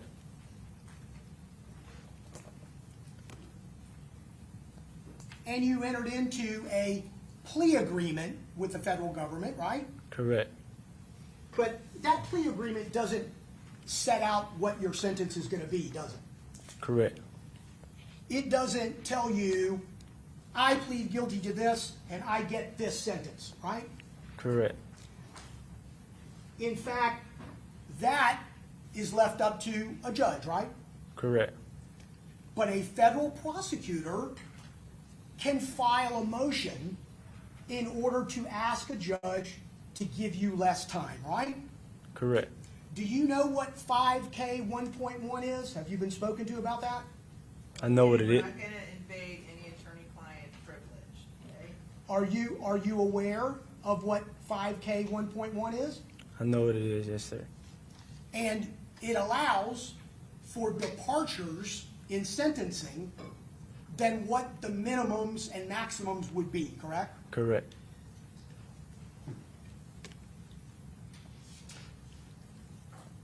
And one of the ways that can occur is cooperation, right? Correct.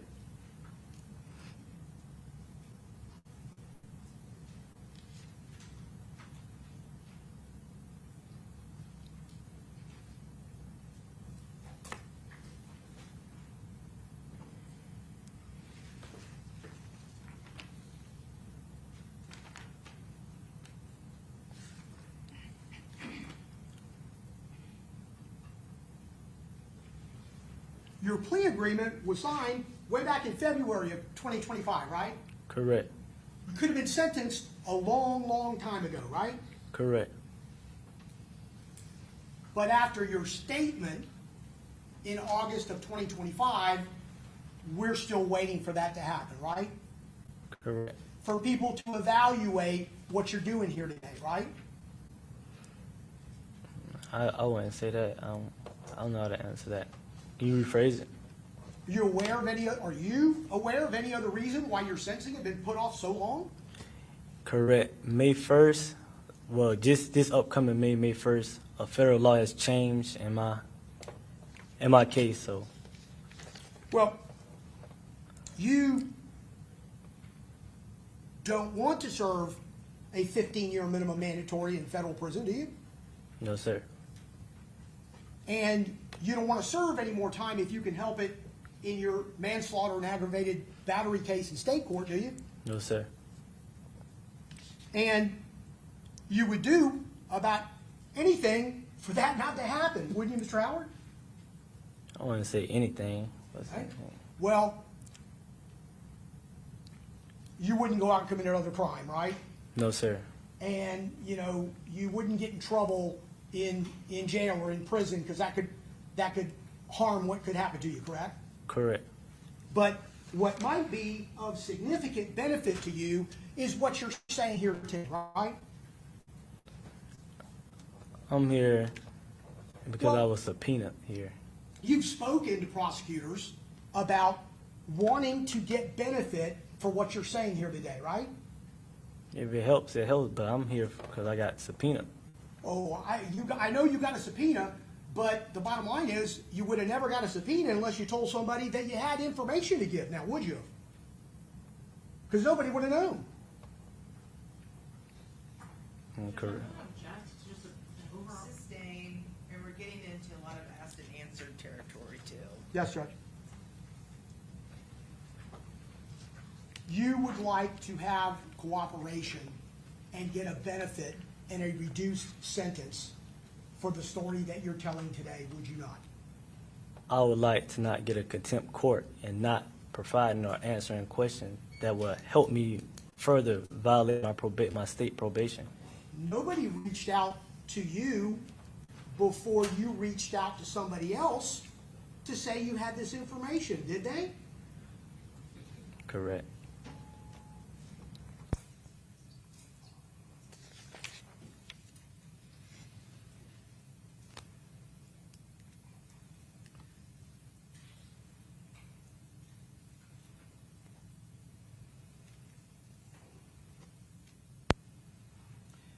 And I think you testified nobody's promised you anything. That's a fact, isn't it, Mr. Howard? Correct. Nobody's told you, hey, you come in and testify today, and you tell this story, and we're going to give you X. That's not happened, right? Correct.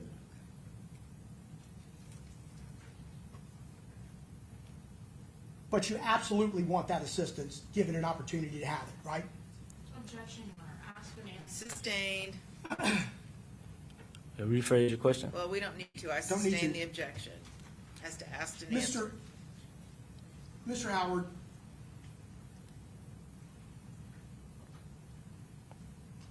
everybody out there in the street knows what happened in 2018 with Joe Rod Adams, don't they?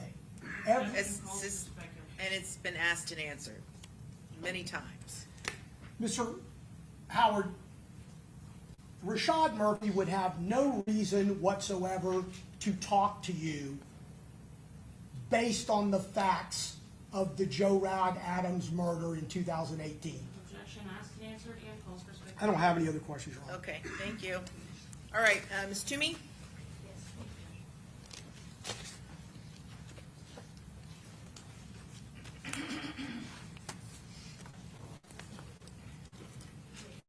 Yep.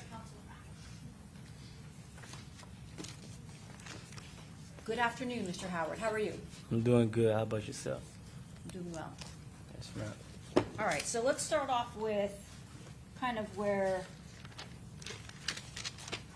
State's asked you a bunch of questions. Mr. Gonzalez has asked you a bunch of questions about these different areas in Jacksonville, okay?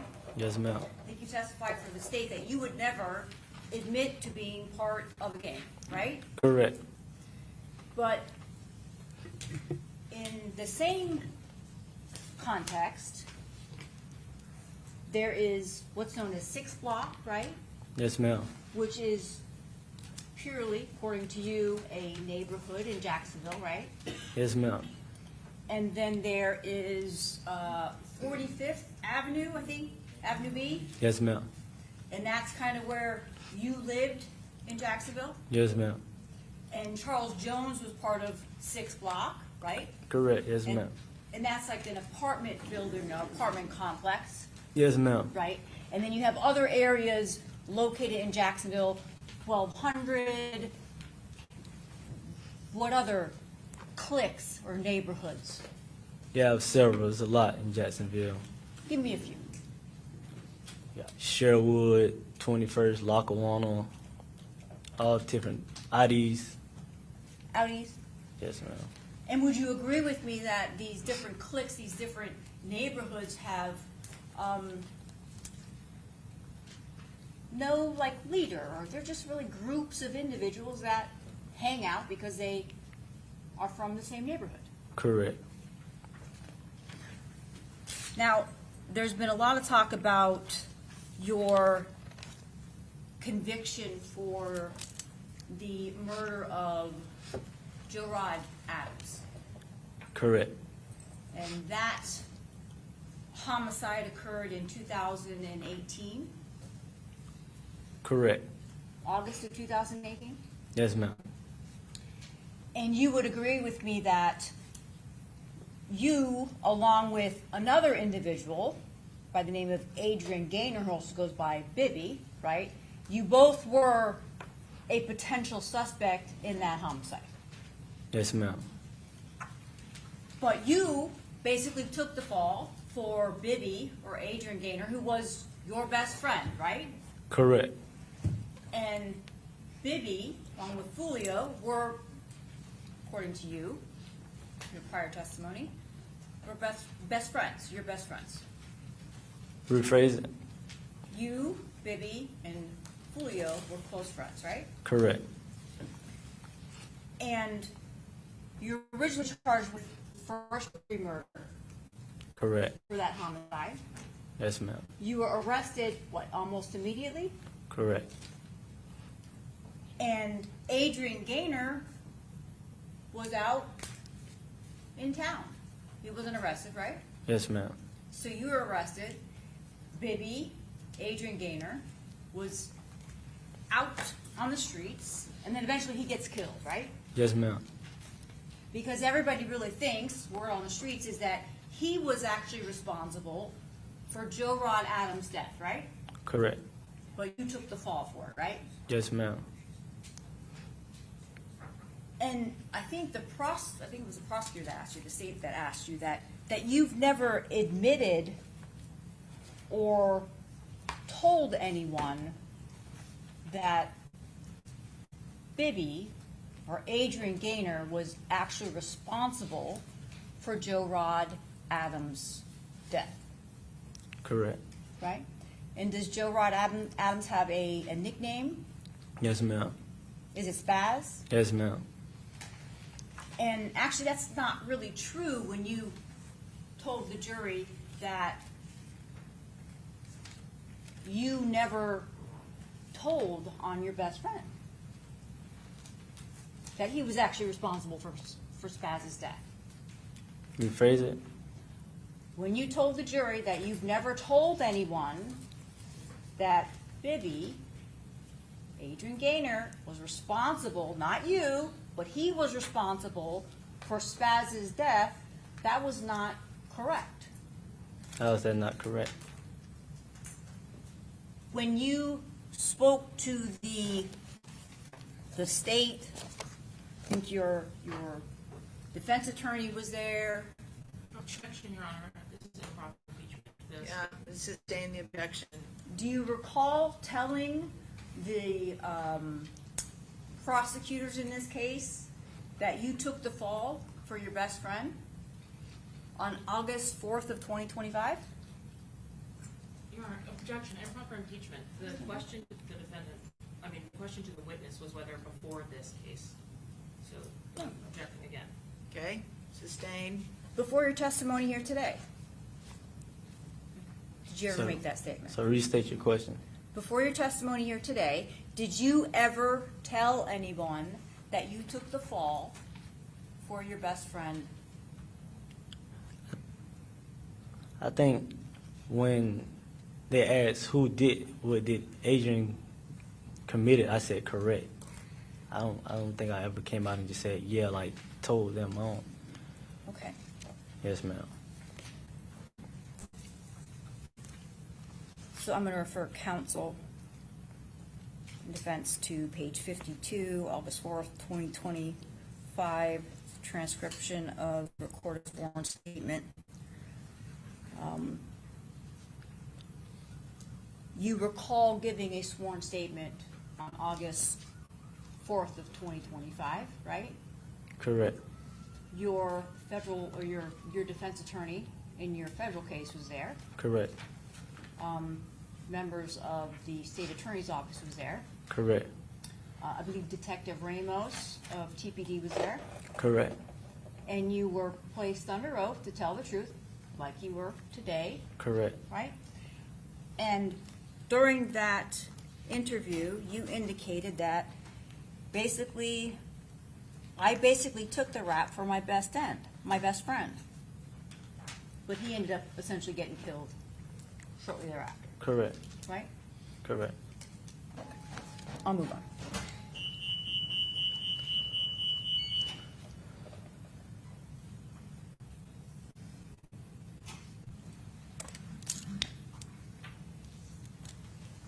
Joe Rod Adams, was he a member of a gang? I can't tell. I can't say.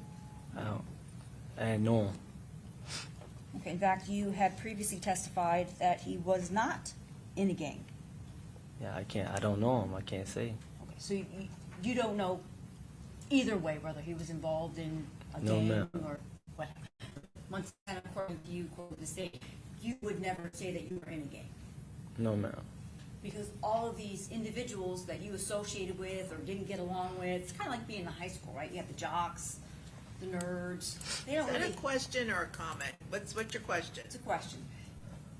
They don't really get along, right? Just like these cliques or these groups in Jacksonville don't get along, Correct.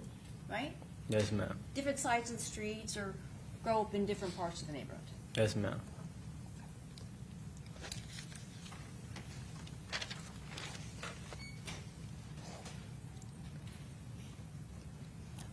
I want to talk to you, and I know I'm jumping around here.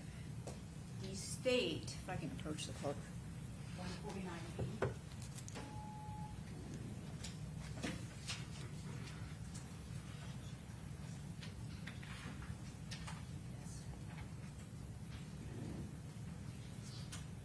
You had indicated on direct with the state attorney's office that you were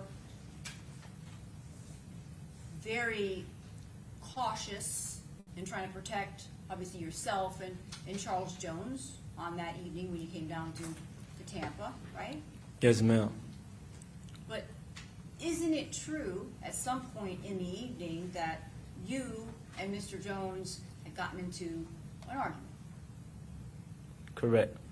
And that argument took place at Teasers. No, wait, take that back. Truth 18. Correct. Right? Am I right about that?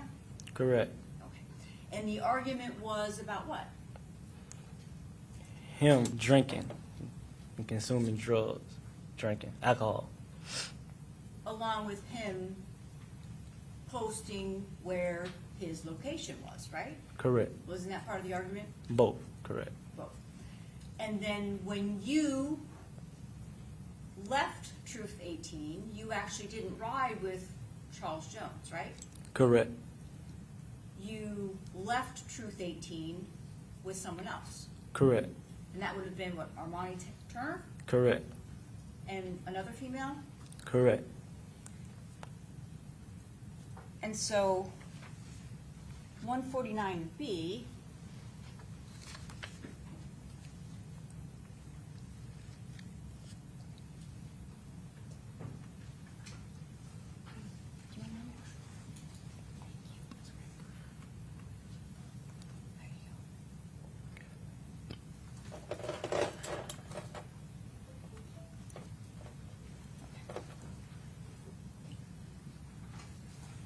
as you previously testified, this person in the white shirt standing out by the car with the lights on, that's you, right? Correct.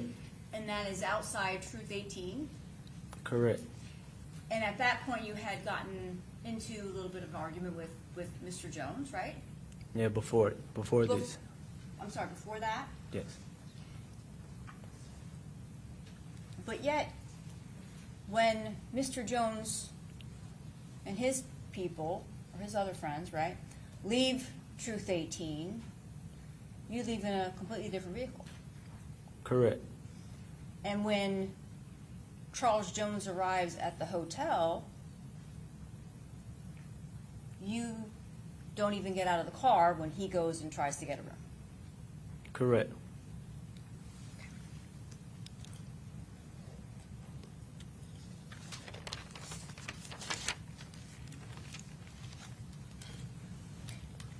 Now, you would agree with me that Mr. Jones is not well liked, right? Correct. And you yourself and Mr. Jones are well-known individuals, right? Correct. And that was part of the problem with Mr. Jones posting his location because you were concerned about that, right? Correct. Because people love you and people hate you. Correct. That's you, right? Yes, ma'am. And Mr. Jones, Charles Yes. Jones. Yes, ma'am. And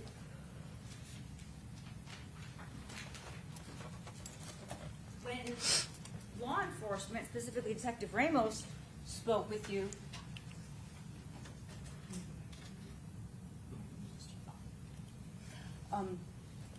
when you spoke with Detective Ramos that night, right, June 23rd, you didn't tell him, and in fact, let me take that back. You actually told him that you had no idea who could have been responsible for this. Correct. And that there had been no threats online that you knew of, right? Correct. That's what you told Detective Ramos. Correct. And it could have been just a crazy fan. Correct. That's what you told Detective Ramos, right? Correct. And that you were not involved in a gang. Correct. That although your fans and the people that know you and Charles Jones, Julio Foolio, they think that you guys are involved in 6 Block, right? Correct.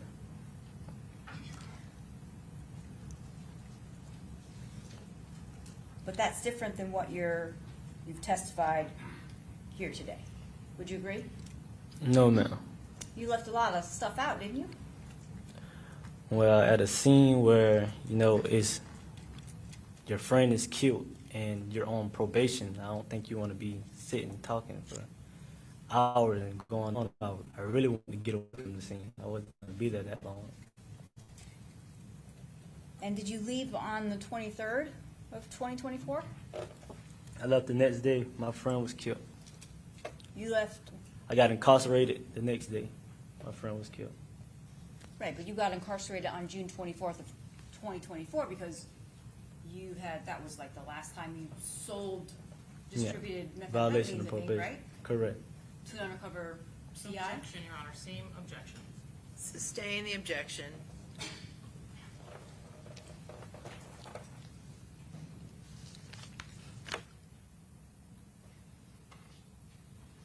Let's talk a little bit about, I'm trying not to be repetitive, but Yeah, because at some point it's asked and answered. I'm gonna, showing the stage been marked as defense exhibit 1 for Davion Murphy. Not gonna go to it. Sure.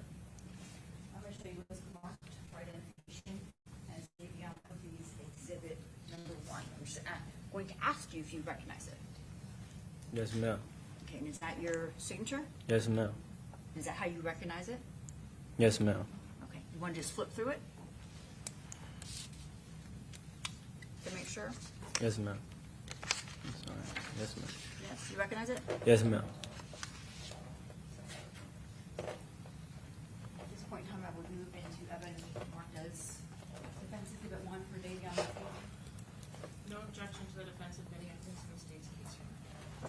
Okay. Thank you. Admitted. Now, in this exhibit, I don't know if you can see that or not. ultimately, this photo pack or this photo array was provided to you on August 12th of 2025, right? Yes, ma'am. And there were a bunch of photos that you were shown, right? Yes, ma'am.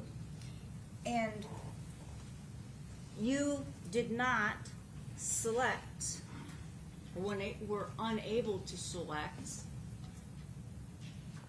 anyone that you could identify as Mr. Davion Murphy, correct? Yes, ma'am.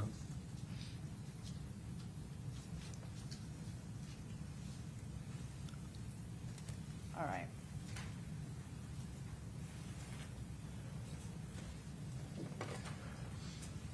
And just briefly about your pending federal charges. Your charges in federal court are pending, have been continued multiple times. Sustained.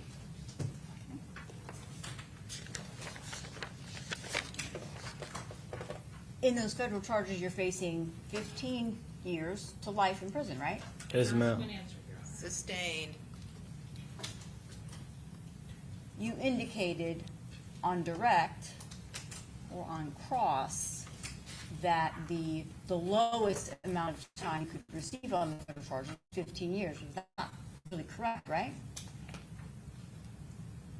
Correct. Based upon your cooperation, potentially here today, you could receive below that 15 years, right? If I, like, it's correct. Right. Okay. And the plea agreement that you signed was not necessarily limited to your case in federal court. Objection, Your Honor, misstatement.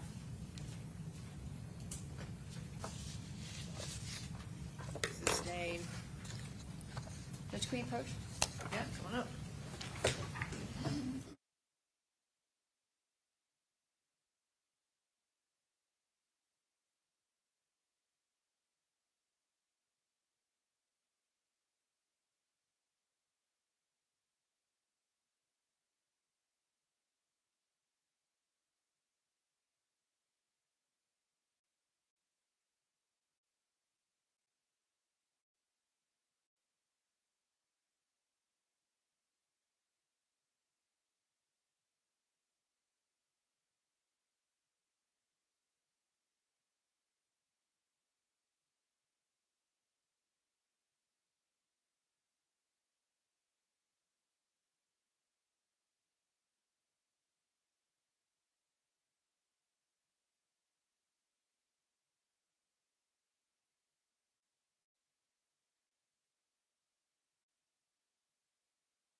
All right, what's your next question?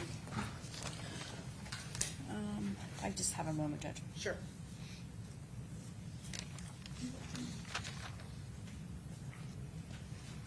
Are you familiar with Darius Beals? Can you restate that? Do you know who he is, Fizzle? Restate it? Do you know who he is? No, ma'am. Do you know Fizzle? No, ma'am. Were you aware that Fizzle was killed 6 days after your friend Charles Jones was? No, ma'am. No? Darius, you I'm said. sorry? Can you say everything you said again? Sure. Kind of low. Do you know Darius Beals Darius Or- Bills. or Fizzle? I know Darius. Yes, ma'am. You know him? Yes, ma'am. Okay, you've heard about him? I done heard of him. Yes, ma'am. All right. And are you aware that he died, was shot, was murdered 6 days after Mr. Jones was killed? No, ma'am. You don't know that? No, I didn't know it was 6 days after he was killed. No, ma'am. So you'd be shocked to know that? I wasn't shocked. I heard about his passing, but I didn't know it was 6 days. Okay. So you did hear that he died? Yes, ma'am. All right. The morning at 5 a.m. on June 23rd of 2024, you already said that you know Gutazay, right? Yes, And ma'am. what's his real name? Isaiah Chant. Okay. Are you familiar with a post by Isaiah Chance where he had posted something about Tom Brady? Yes, ma'am. And when you saw that post at 5 o'clock that morning after your friend Charles Jones was killed, you hearted that post, right? Correct. Judge, if I can have a moment. Sure.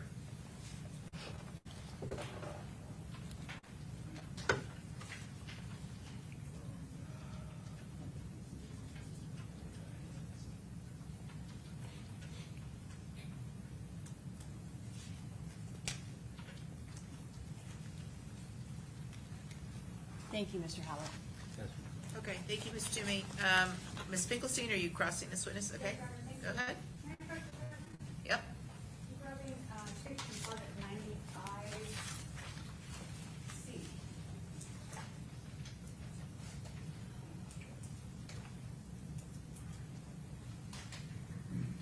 Good afternoon, sir. Good afternoon. My name is Jenna Finkelstein. I don't think we've met. I represent Sean Gathright. Yes, I ma'am. just have a few questions for you, okay? Yes, ma'am. I believe that you said, and excuse me if I missed anything or I can't see you from where I'm sitting, so. Yes, ma'am. I believe that you said you don't know Mr. Gathright, is that correct? I don't. And until this case happened, you hadn't heard his name? Yes, ma'am. All right. Let me ask you, there was some talk about different hand signs. You remember that conversation? Correct. And I'm going to show you what's in evidence as states 95C, I guess C1. Bear with me. This is not my forte, as we've all learned. Can you see that, sir? Correct. Well enough. It's a little fuzzy, but is it okay for you? Yes, ma'am. Okay. And who's in that photo? Me and Charles Jones. Right. I'm more of a visual person, and again, I couldn't see you from where I was, so I'm going to ask you about those hand signs. Are you able to see those from your screen? Yes, ma'am. Can you tell me the hand signs that Mr. Jones is holding up? We'll go with, if you're looking at the photo, what would be on the left, so technically his right hand, what sign is that? Is it a specific sign? No Pacific sign. Okay, so when somebody throws up a sign or they use their hand and they take their middle finger and their thumb, and then they have other three fingers, that doesn't necessarily mean anything to you. Correct.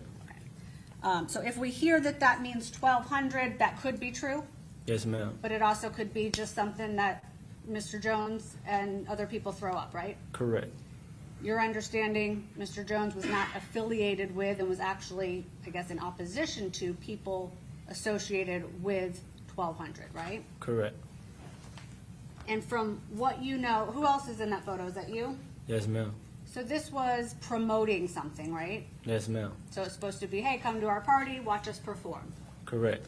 This isn't what you would consider or what we've maybe heard referenced as a diss, right?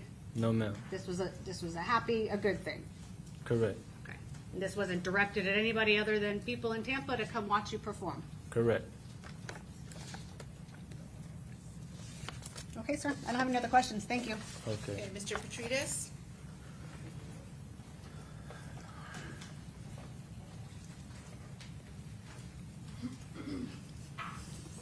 Good afternoon. Good afternoon. I have a few questions for you. You said you got into a different car going from Truth 18 to the Home 2 Suites, correct? Correct. But you had been riding with Charles Jones the rest of the night prior to that, Correct. from Airbnb to Teasers and Teasers to Truth. No, not the last Airbnb. No. Okay. But from Teasers to Truth, correct? From the first club to the second club. I don't recall. If I rode with him to the second club in his car. But you were in his car that night, frequently. Yes, sir. Okay. And speaking about when Mr. Chance reached out to you, he reached out to you first. This is going back a couple years on social media, I correct? think so. I recall.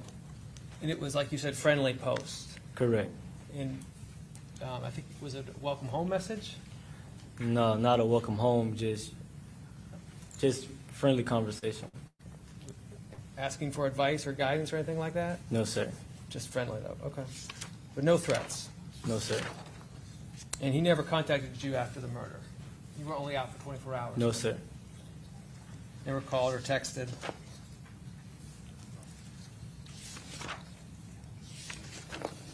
And Mr. Chance, he's not a diss rapper. Doesn't do diss raps, correct? Not the songs I heard. No, sir. He's not known to diss people or stuff like that. Reset what you said. He's not known to do that, to diss people, to do stuff like that. No, sir. Not that I know of. I don't. Judge, can I have a moment? Yes.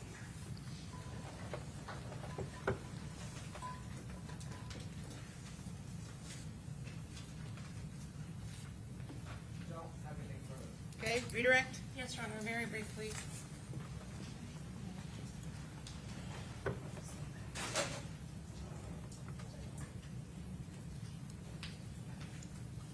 Sir, you were asked about hand signs just a few minutes ago. You gave us already a depiction of 6, is that right? Correct. And then you were shown also an image of the flyer that was posted to Mr. Jones' social media account. Do you remember seeing that when it was posted? 95C? Correct. All right. You were actually asked about a middle finger down, but Mr. Jones has 2-1 up and 2-1 up at the same time. Is 2 and 1 with a ring finger down like this, or 2 on this hand and a ring finger down? Does 21 mean the same thing as 1200 when you see it in Jacksonville? No, sir. No, ma'am. Okay. Well, when you see a 1 and a 2 with a middle finger down, now look at my hands with the fingers that are up. Is that indicative of 1200? Yes, ma'am. Okay, but 2-1 is something different. Have you thrown 2-1 before? Yes, ma'am. Is that something from another origin? Yes, ma'am. What is that from? Well, you got in Chicago, they throw up that sign a lot. Like Jacksonville, like Chicago. So. Is there a big rapper in is there a big rapper in Chicago that Jacksonville's friendly with that does that same thing? Yes, ma'am. Is that different than the sign that we've seen 1200? Yes, ma'am.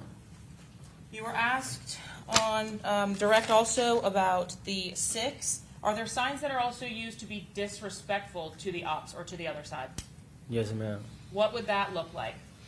Like putting up like a gun or something to a 6 or shooting Okay, at a so 6. if I put 6 block on one hand and then a gun to it, is that meant to be disrespectful? Yes, ma'am. Okay, what about if I put a 6 downwards?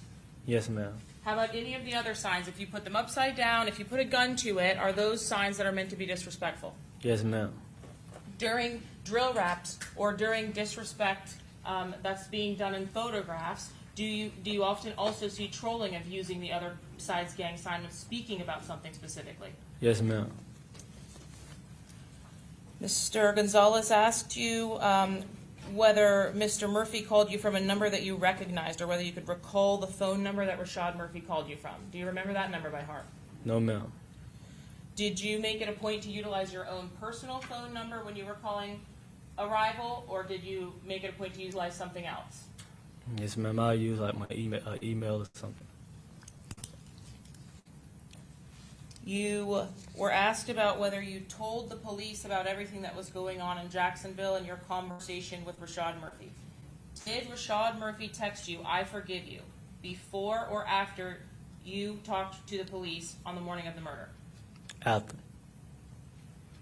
did you have a phone conversation with him about his forgiveness before or after you talked to the police on the morning of the murder? After. When you were interviewed with an investigative subpoena with your attorney for the first time in custody of the federal government, you had already pled out on your federal case 6 or 8 months before. Is that what your testimony was? Correct. And your sentencing hearing from that had been set off already, Correct. before you ever had contact in any capacity with anyone from the state. Correct. Have you had an opportunity to see and review your plea agreement in your federal case? Yes, ma'am. Do you understand that there's nothing that you would receive or assistance of some kind granted to you or guaranteed to you or given to you pursuant to your agreement with the federal government? Yes, ma'am. And you're leading to, so sustain as to the question on the table. Have you been promised anything from anyone from the Hillsborough County State Attorney's Office in this case? No, ma'am. Do you understand the consequences of failing to comply with the subpoena? Yes, ma'am.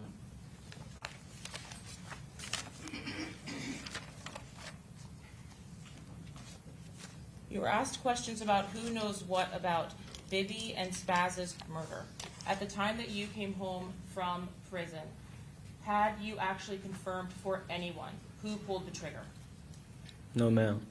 But in the events that occurred on the night of that murder, there were several witnesses, I presume, in that case. Yes, ma'am. But you had not confirmed that for anyone. Yes, ma'am. Was that the subject of your conversations before Charles Jones died with Rashad Murphy? Correct. Did you even confirm to him whether or not it was you that pulled the trigger that killed his cousin? I did.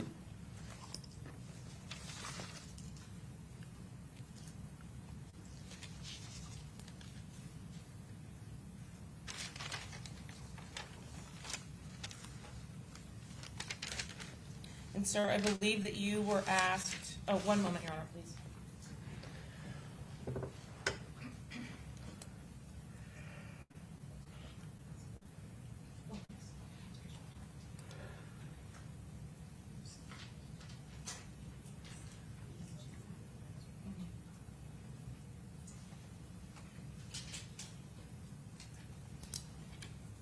In your conversations with Isaiah Chance prior to the homicide itself or leading up to the homicide, did you have a conversation about the flyers that we saw on the monitor here? Yes, ma'am.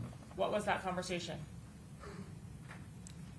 You just like that silly and to be careful. That was silly Yeah. To and be careful. Yeah. Was it silly to put the address on the flyers? Yes, ma'am. When you met with the federal prosecutors with your investigative subpoena, did you provide to them the password for your phone or your email, iCloud accounts, or whatever it was? No, ma'am. Did you give them a consent form to search the device? Yes, ma'am. And did you provide to them your account information to attempt to enter the device? No, ma'am. Did you provide to them your email? Yes, ma'am. Do you have or did you have at that time your password? No, ma'am. How long after your arrest had it been that that meeting occurred? Over a year. And lastly, you were asked on direct examination whether you had previously identified Xavier Edwards as Fat Boy. Do you recall having a deposition in this case with the defense attorneys seated at these tables? Yes, ma'am. Do you recall what that is, where you sit down and you answer questions? Deposition. Yes, ma'am. Do you recall being asked, do you know an individual that goes by the name of Fat Boy? I don't recall. Would it refresh your memory if I showed you a copy of the transcript from that? Yes, ma'am. Your Honor, may I approach the witness? Yes.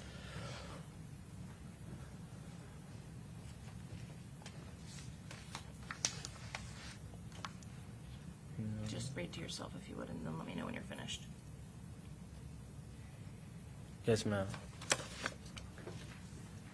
Referring counsel to my page 63, lines 20. Sir, I asked you on direct examination what your nickname or what you called Xavier Edwards was. Do you recall that? Yes, ma'am. And what was your answer? Fat Boy. And do you recall on this date of your deposition on February 4th, having provided to the defense attorneys here, being asked, do you know an individual that goes by the name of Fat Boy? Yes, ma'am. And what was your answer to that question? Yes, I do. And were you asked, and who is that? Yes, ma'am. And what was your response to that? Xavier Edwards. I have no further questions, Your Honor. Okay, thank you. All right, members of the jury, I'm going to have you step out momentarily. We'll be right back. All rise.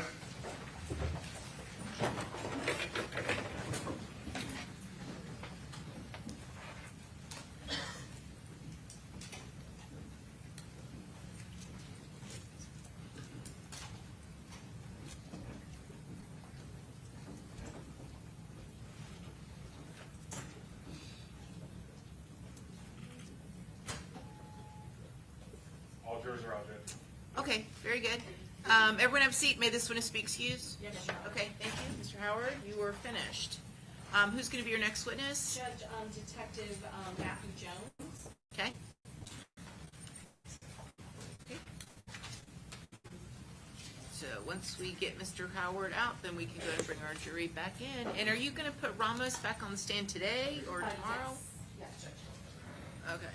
So how long is Detective Jones going to take? He is not going to take very long. We do have before Ramos, Molly Carter with DNA. Okay. She'll take a little bit. Okay. Time for a couple of. If you need it, yes. That's exhibit one. Davion Vershard.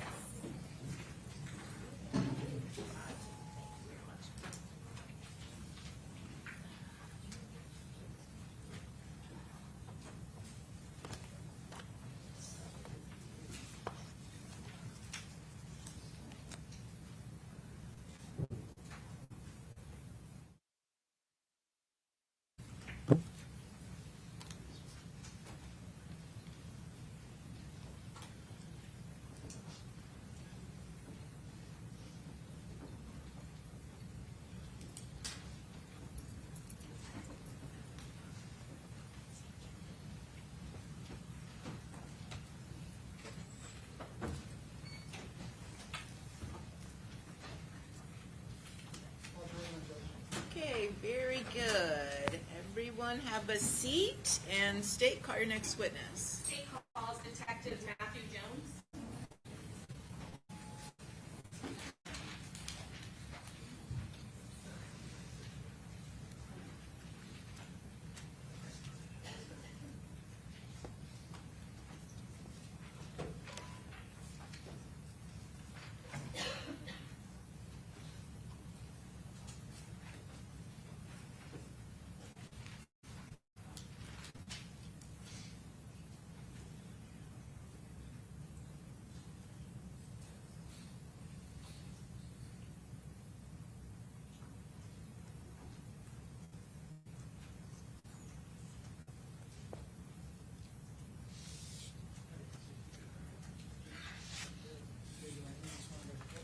Do you solemnly swear or affirm that the testimony you're about to give in this class will be the truth, the whole truth, and nothing but the truth, so help you God? Swear and affirm.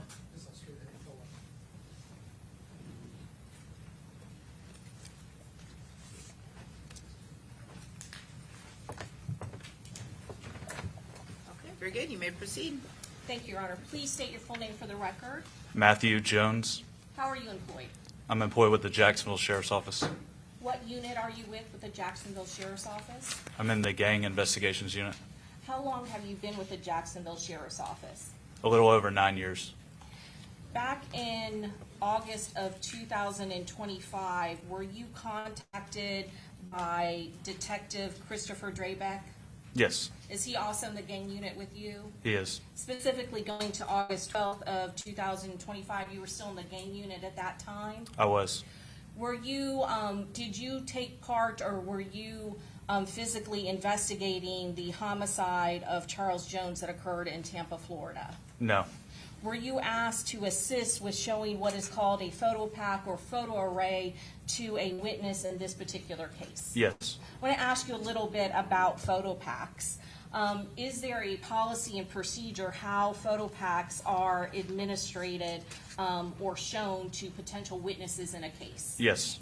Is there a policy in the Jacksonville Sheriff's Office and how those are to be conducted? Yes. Obviously, you knew that this was a Tampa Police Department investigation. Right. Were you provided with the forms that Tampa Police Department utilizes when they show photo pack identifications? I was. And are you familiar of what is contained in a photo pack array? Yeah, there's the instructions that are given to the witness. There's also 6 photos, 5 of those being filler photos. And so when you say filler photos, those are the potential people in the photo array that are not the suspect, is that correct? Correct. There's always 5 filler photos because, and one's for the potential suspect or subject investigating. And that is to give the witness an opportunity to look at numerous subjects, is that correct? Right. And the goal being to point out the actual suspect if they know it, is that correct? That's correct. And when photo arrays are put together, are they put together so that the suspect and the filler photos are of the same ethnic background? Right. Typically, we try to pick out somebody with the same ethnicity, someone with the same complexion, same hairstyles and beard. Sometimes some people will have face tattoos, and we have to cover those up as well. And we'll do that with all 6 photos. Why is that done? Why is what done? That individuals of similar appearance, ethnic background, and hairstyle are put into the photo array. For the integrity of picking out the right person. For instance, if the suspect was an African-American person, if you put 5 filler photos of white people, would that make the suspect stand out? Yeah, absolutely. And is that what would be known as a highly suggestive photo array? Absolutely. And there are procedures and policies in place that law enforcement is not allowed to do that. Is that correct? That's correct. You yourself did not put together the photo arrays that were used on August 12th of 2025 to be shown to Rashad Murphy. Is that correct?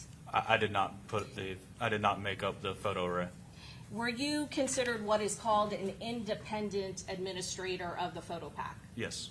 Can you explain to the jury what an independent administrator is? It's someone that's not involved in the case. I had general knowledge of the case just working in the gang unit. I wasn't in the gang unit when this incident occurred.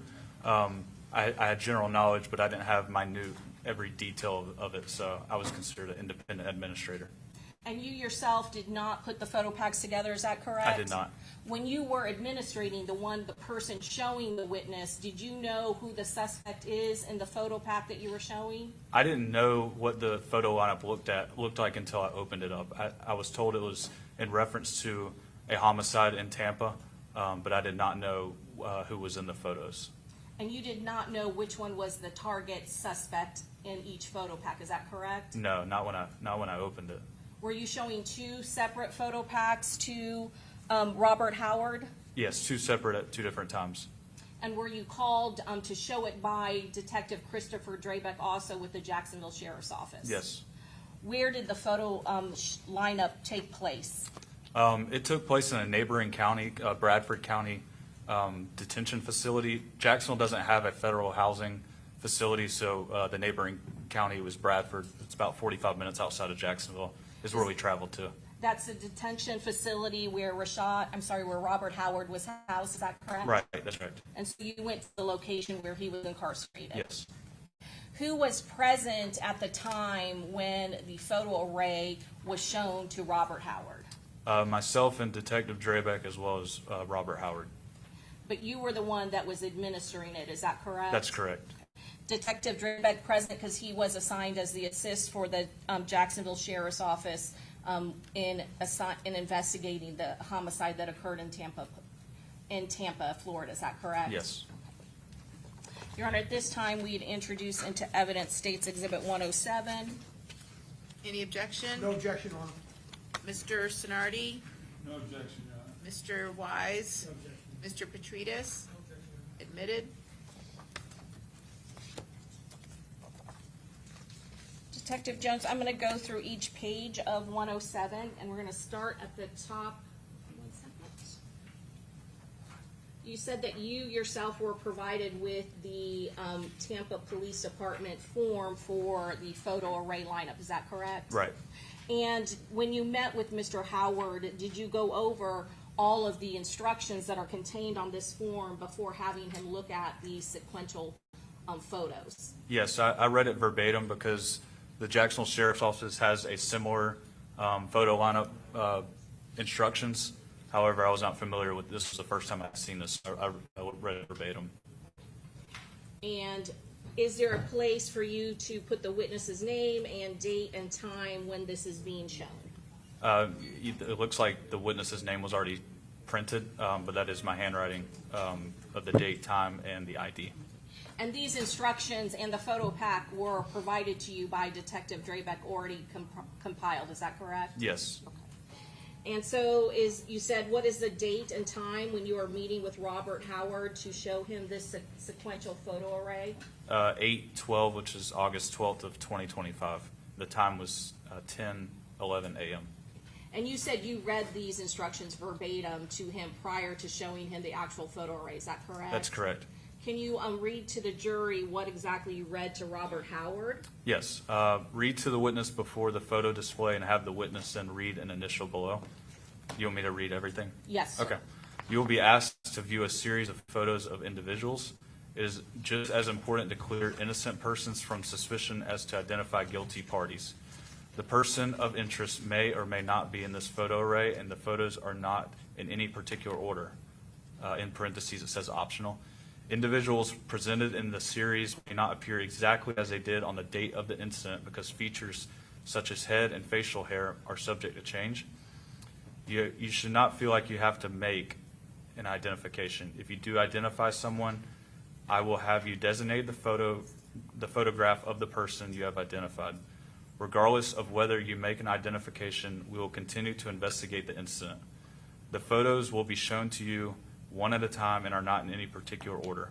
I do not know the order of the photos. There are some blank photos in the series. This is part of the normal process. Take as much time as you need to examine each photo. If you make an identification, I will continue to show you the remaining photos in the series. Since this is an ongoing investigation, you should not discuss the identification procedure or results. Detective Jones, you said that you read each one of those sections, including, did you read the optional section to Mr. Howard as Yes. well? Okay. And after that, we'll go through some of this stuff. All of this is filled out after he's viewed the photo array, is that correct? There's a part where he initialed that he understood what I read to him, just below is that occurring right here? Yeah, right there. Okay. And that is after you read it, correct? That's after I read. I made sure he understood each line. Okay. And when you say that you don't know the order of the suspects or how they will be shown, is that a true and accurate statement? That is. And you don't know to be able to suggest in any way, either intentionally or unintentionally, who the person is he should be identifying, is that correct? That's correct. And then what did you do after you read him this and he signed indicating that he understood what the instructions were? I showed him, I opened up the manila envelope and showed him 6 photos. And is that the first photograph that you showed him? Yes. And these are all done one at a time, is that correct? One at a time, yes. And is this the second photograph that you showed him? You said one at a time. I put all 6 out, but I put one down at a time, if that makes sense. I understand. They're in a sealed manila envelope, is that correct? Yeah, I opened them up, and the first one had number 1 on it. I played to sit down, and it stayed down until number 6 was down. Understand. And then you placed, but you did them sequentially in order? Yes. Okay. And then is this the third photo that was taken and put down in front of him? Yes. The fourth one? Yes.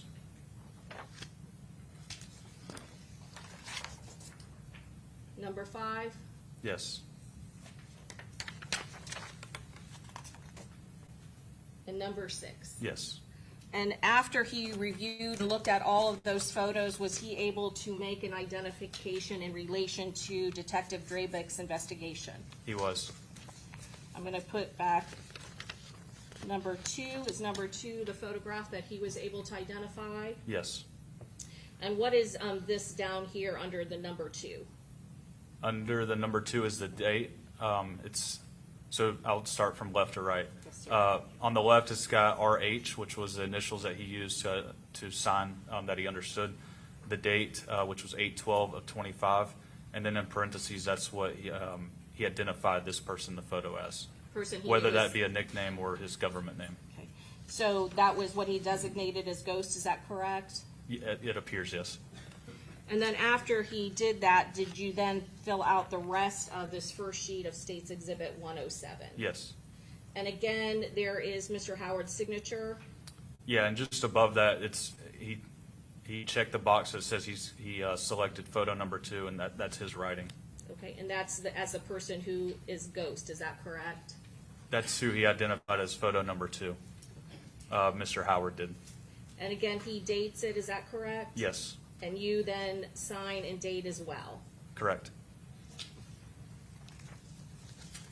There was a second photo array that was provided to you by Detective Drabeck, is that correct? Yes. And again, it ends up being of Davion Murphy, but did you know that at the time when it was shown to Robert Howard on August 12th of 2025? I did not know.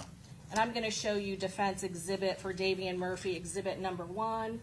Sir, do you recognize this document? Yes. Again, it is a Tampa Police Department issued form for showing a photo array lineup, is that correct? Yes, it is. The same procedure that you did for showing Robert Howard the photo pack containing Rashad Murphy, did you utilize the same exact procedures that you did when showing Robert Howard the photo array containing Davion Murphy? Yes, I did. So again, there is a date and time when this is shown to Mr. Howard, is that correct, that is filled in? Yes, it's showing 8/12/2025, which is August 12th, and the time was 10:18 a.m. And after you read the instructions, did he again sign an initial indicating that he acknowledged that he understood the instructions that you had read to him? Yes. Regarding this photo pack identification? Correct. And then did you do the same procedure and show and take out of the manila envelope photo after photo of the suspect and the 5 filler photographs? Yes, I did. And again, I know this is in black and white, but this is a accurate copy of the photo array that you showed Mr. Howard, is that correct? Back Yes. on August of 2025. Yes. And in this case, when he reviewed all of that, he was unable to make an identification, is that correct? Yes, that's what it is.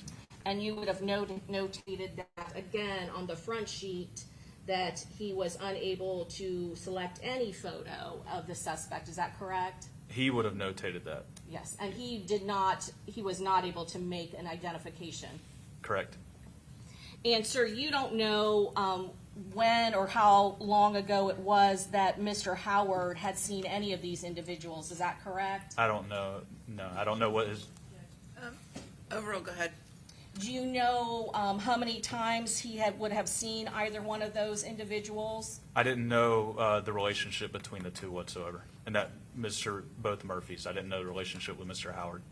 Okay, but he was only able to make one identification, Correct. is that correct? But I didn't know if they were friends, acquaintances. I didn't know anything as far as their relationship in the past or present. And that is by design, correct, when you are when you are the detective assigned with actually showing the photo array, is that correct? That's correct. Your Honor, at this time, we'd pass the witness. Okay, Mr. Gonzalez? Thank you, Your Honor. Briefly. Leave him. Okay. Detective Jones, hi. Hey, how's it going? Detective, and I might have missed it, excuse me if I did, do you compile the photographs or are they provided to you? This was provided to me. Do you have any idea where the photographs are obtained? Do you know whether or not this is Rashad Murphy's booking photo from his arrest in this case? I do not know if it's from a Jacksonville arrest or a Tampa arrest. I do not know. Okay. Just for edification, do you know if you're arrested in Jacksonville, does Jacksonville utilize orange inmate clothing? They can. Is Yeah, that the standard I clothing? think the standard is green. Okay. Do you know what would designate someone as orange if it's not the regular, everyday color of clothing? I didn't work in the jail, but I've been told it's like a high-risk person. Okay. So you don't know whether or not photograph number 2 comes from Hillsborough County booking or not, correct? I don't know. Nothing further, thank you. Okay, Mr. Sonardi? Very briefly, Judge.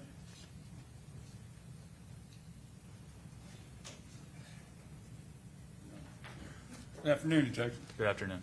As I understand it, you presented 2 photo displays that were provided to you by Detective Drayback. Is that That's accurate? Correct. And you've gone through the procedure and how you did that, correct? Yes, sir. And at that time, you'd had, 8 years in the Jacksonville Sheriff's Office? At the time of the photo spread, Correct. yeah, around 8 Around 8 years. years. Yes, sir. So it wasn't the first time that you had done a photo display, correct? That's correct. All right. And so that I'm clear, and ladies and gentlemen of the jury are clear, the first photo display, the person that you provided that photo display to was Robert Howard, correct? Yes, both photo arrays were given to Mr. Howard. Howard, correct. And in the initial photo display, he was able to identify one of the photos, correct? The first one, yes, sir. Right. And I believe it was photo number 2, whomever photo number 2 is, that's who he identified. Yes, sir. And then you showed him another photo display, and you went through the same process and read him what you were asking, and et cetera, correct? That's correct. All right. And in the second photo display, was Mr. Howard able to identify anyone? He wasn't able to identify, and then he Did not identify him. He had notated that on, it just says unable. Yes, sir. Unable to identify Yes, sir. anyone, correct. All right, thank you, I have no further questions. Okay, any questions, Mr. Wise? No, thank you, Your Honor. Mr. Petridis? Okay, redirect? No redirect, Your Honor. This one is to be excused? Yes. Okay, thank you. You're Thank free to you. go. All right, next witness? State calls Molly Carter.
Raise your right hand.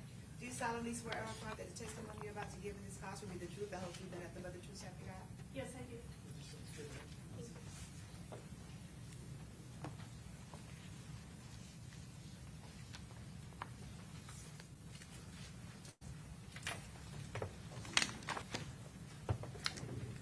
All right, you may proceed. Please state your full name for the court. Molly Carter, Mollycarter. What is your occupation? I am a senior crime laboratory analyst with the Florida Department of Law Enforcement in the Jacksonville Regional Operations Center in the biology and DNA section. How long have you been with the Florida Department of Law Enforcement? 16 years. What are your duties and responsibilities as a senior crime laboratory analyst in the biology section? I examine items of evidence for the presence of body fluids such as blood, semen, or saliva.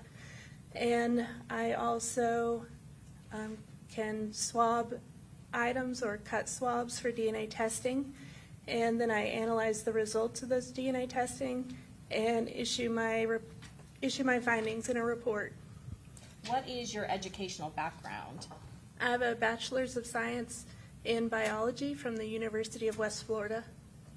Have you received specialized training in the area of DNA testing and comparison and analysis? Yes. Can you tell us a little bit about this training? Yes. At FDLE, I underwent a two-phase training process. The first phase was primarily academic. I read a lot of literature, including journal articles and textbooks. I also tested numerous training samples, and I took written and oral exams. In the second phase, I worked actual cases under the supervision of a qualified analyst, and then I participated in a mock trial. Is FDLE, is that an accredited lab in the area of DNA testing and analysis? Yes. What does it mean to be an accredited lab? To be accredited, it means that we've met the standards of quality. And to do this, we have an audit where our policies are reviewed, our files are reviewed, our training program and educational requirements are reviewed, as well as proficiencies, and our logbooks and the files. Have you ever been qualified as an expert in the area of DNA testing and analysis and testified as an expert in the state of Florida? Yes. Approximately how many times have you testified as an expert in this area? I've testified 58 times. Each time that you do a test and report a result regarding DNA analysis, is that subject to peer review? Yes. Can you explain to the jury what it means that your testing and analysis and conclusions are peer reviewed? Yes, so each file or case undergoes a technical review, and that is usually done by another qualified analyst.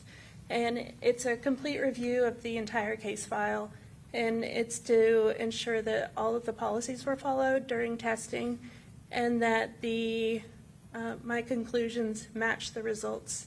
And then an administrative review is usually done by a supervisor, and it's also to check for adherence to policy. Is that a method of quality control for the testing that is done by your lab? Yes. Is it a generally accepted fact that everyone other than identical twins have different DNA? Yes. What is DNA? DNA is a very large molecule found in all cells of the body except for mature red blood cells. And it's our genetic blueprint. It makes us who we are. So like it guides processes like digestion and also determines characteristics like eye color and hair color. And again, no two people have the same DNA except for identical twins. And you receive half of your DNA from your mother and half from your father. So DNA varies from person to person, and when you are doing your analysis, you identify the difference in the DNA. Is that correct? Yes. And that would be the part that is unique to each person other than twins? Yes. Where is DNA found on the human body? It's found in skin cells, blood, semen, saliva, bone, and hair. Does it ever change in our lifetime? No. How does DNA get left on an item of evidence? So DNA can be left on an item from handling that item, and the more you handle an item, the more likely you are to leave your DNA behind. And it also depends on the surface of the item. A rough surface, you're more likely to leave DNA behind, and a smooth surface, maybe not as much. There are many factors and variables that may affect whether or not DNA is left behind on a scene. Is that correct? Yes. And you said, I think you already testified, that DNA is in blood. Is that correct? Yes. Also semen? Yes. If a person did not bleed at a scene but still handles an item, what type of DNA is being left behind, possibly on an item? That would be your skin cells or epithelial cells. Is there also variables in a person's ability to shed and leave skin cells or epithelial cells behind at a scene? Yes, and there could also be sweating as a factor, which acts as a vector to transfer skin cells as well. If somebody is wearing gloves, can that affect whether or not they leave DNA behind at a particular crime scene? Yes, it acts as a barrier between the skin and the item. And if somebody never touches an item or bleeds, then there is the unlikelihood that DNA will be left behind at a scene. Is that correct? Yes. What is known as a DNA standard or a known DNA swab? This is a standard taken directly from a person. Usually it's a swab that looks much like a Q-tip, and it's used to swab the inside of the mouth to obtain epithelial cells from inside your cheek. And that is used to develop a DNA profile from a person that we can use as a known standard that we can then compare to question items or crime scene profiles. What is STR DNA analysis? STR stands for short tandem repeat. These are small segments of DNA, small repeating segments of DNA, and they're found throughout the body. And those repeats vary per individual, and that's how we can determine one person's DNA from another. How is that process done? So the first process is when we get an item in, we cut it and place it into a small tube about this big, and then it undergoes an extraction process. That's to get any of the cells off of the item, and also to break open those cells and expose the DNA into the solution.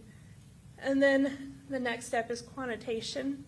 That's to determine how much DNA is in the sample, and that helps us with the next step, which is amplification, where we copy these areas millions of times, and that helps us read it better when we put it on a genetic analyzer, and then that genetic analyzer will give us the profile. It looks like peaks on a graph, and there's 21 areas plus 3 gender markers, and all of those 21 areas make up your DNA profile. And when you take a known sample, you will see those 21 areas and the different peaks for each of the areas. Is that correct? Yes, with 2 peaks at each area, representing your mother's contribution and your father's contribution. And then an item of evidence, do you do the same thing with that, extract the DNA, and then get those results to compare to the known standard? Yes. You mentioned that there are variables in whether or not DNA can be left behind on an item. Is that correct? Yes. Is DNA biodegradable? Yes. So whether it's blood or skin cells, that has the ability to degrade over time. Yes, and there are factors that can affect that degradation, including sunlight, chemicals, humidity, and heat. And what about items that have been washed or wiped away? That's going to wash away DNA. There may be some left behind, but it can definitely wash it away. So if somebody were to take a white rag or a white cloth and wipe an area down, that potentially could take any DNA away from that item. Yes. Each case that you work on at FDLE, do you assign a unique case number that corresponds to each investigation?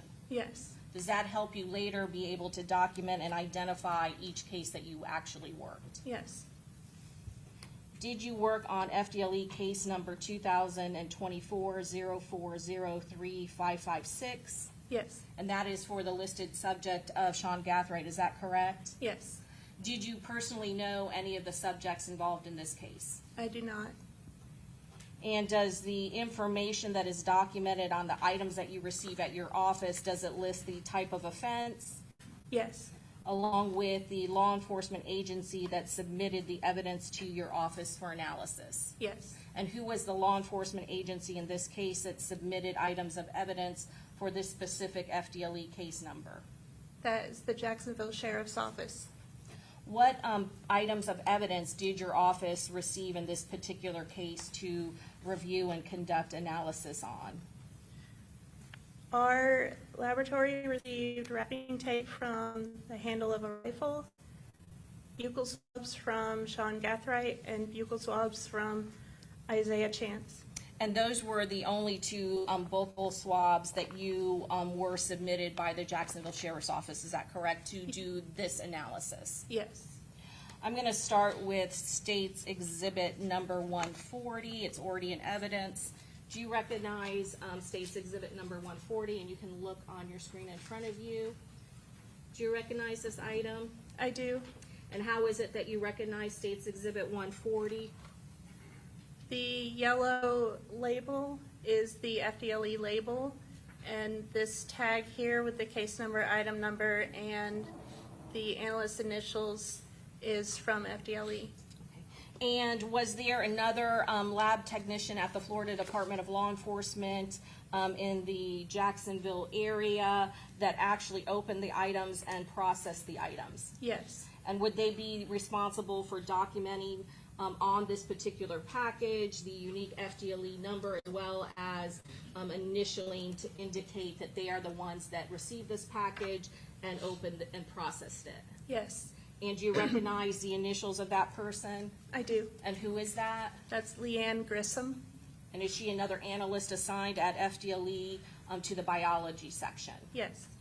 And is that normal? What is the normal policy and procedure when a item of evidence such as State's Exhibit 140 comes into the Florida Department of Law Enforcement, your office, for processing?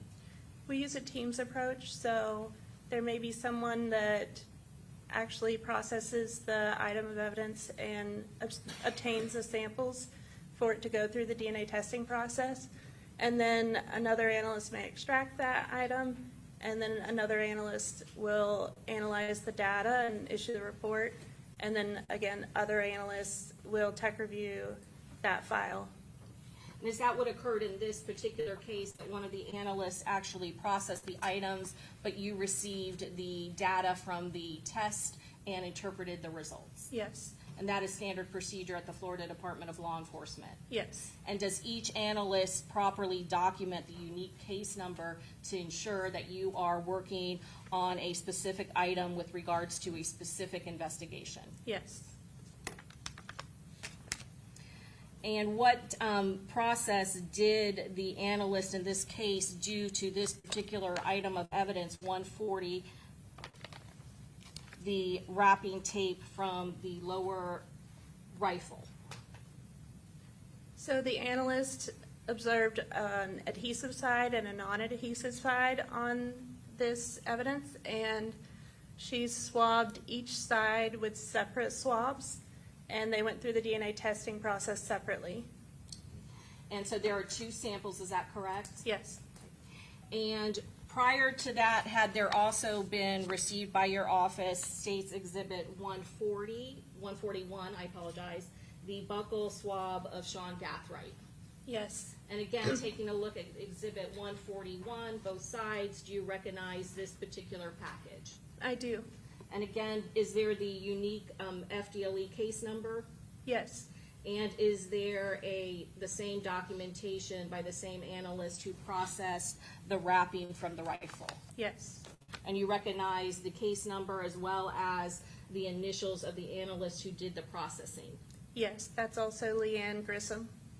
And did Ms. Grissom do the same type of test on this particular buccal swab in order to obtain SeanGathright's DNA profile? Yes.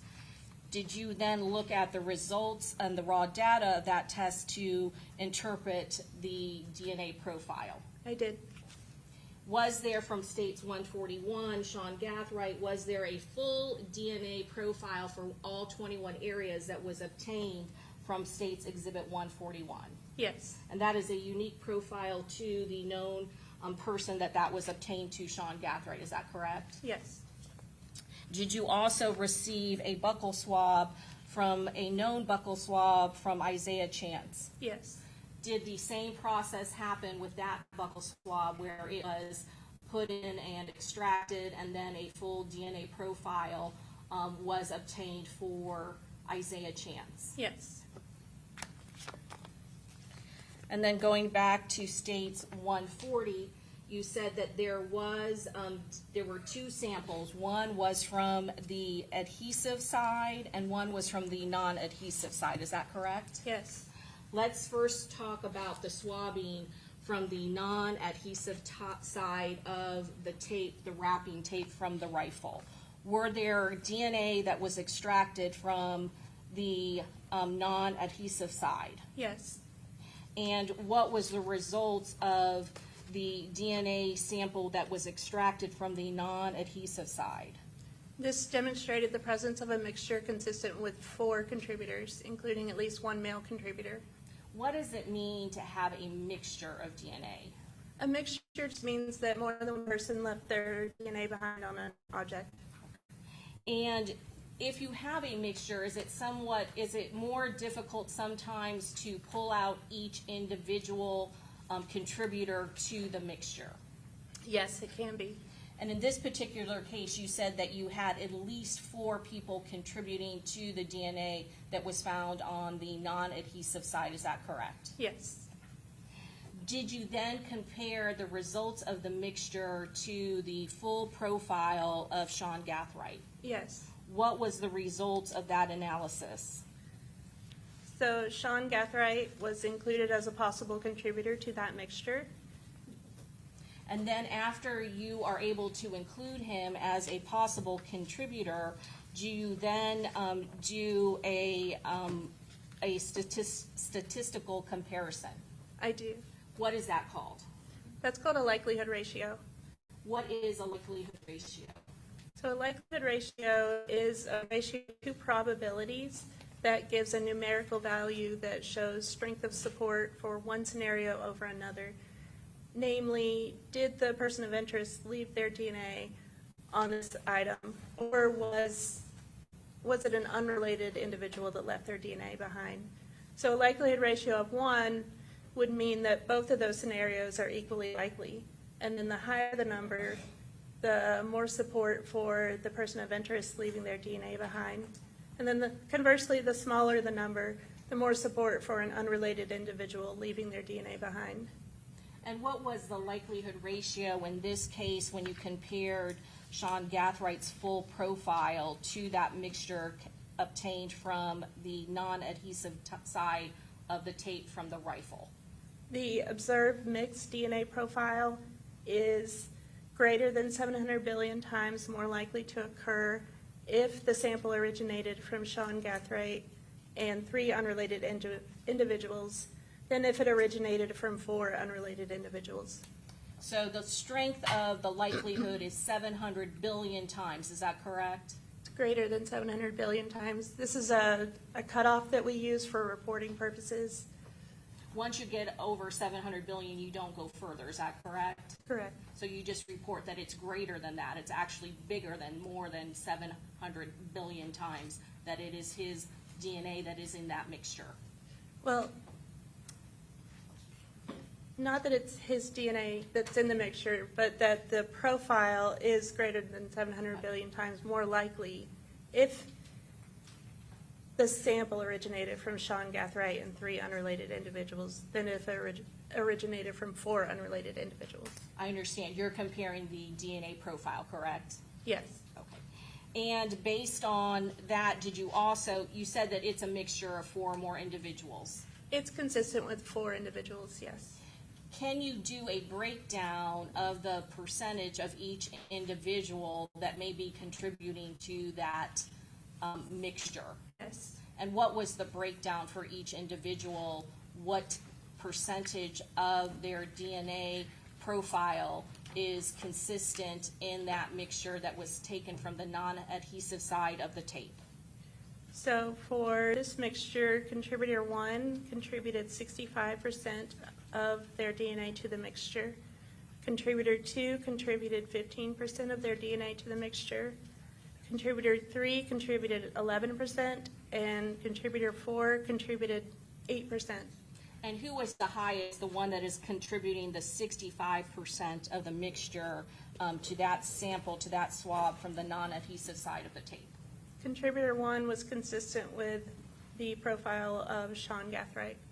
Did you then try to conduct an analysis or comparison to the known profile from the buccal swab of Isaiah Chance? Yes. What was the result of that comparison? So for this comparison, there was not sufficient statistical support for inclusion or exclusion. So I couldn't make any determination of Isaiah Chance's contribution to that mixture. And why is that? Just the DNA types that appear. The likelihood ratio that I obtained was in a range where there could be false false inclusion or false exclusion. And so when we validated the software that we used to calculate the statistic, we came up with this range, and the comparison of Isaiah Chance's profile to the mixture gave a likelihood ratio result in that range. And does that mean that he could not, it's possible that he is not part of the mixture? That's possible. Does it also mean that he possibly could be a part of that mixture? That's also possible. There's just not enough information to say one way or the other. Correct. He cannot be included in that mixture Right. or excluded. Correct. Did you also do the same type of analysis and comparison with the adhesive side of the tape? The adhesive side of the tape went through the DNA testing process, but at the quantitation step, it demonstrated that there wasn't enough DNA to process it further. So we don't expect usable results at a certain threshold of DNA. And is that what happened in this case when the tape is pulled up, the sticky side that would have been touching the rifle, there was not enough information for you to do then further analysis to see if anyone's DNA was on that particular sample? Correct. There was too little DNA in that sample.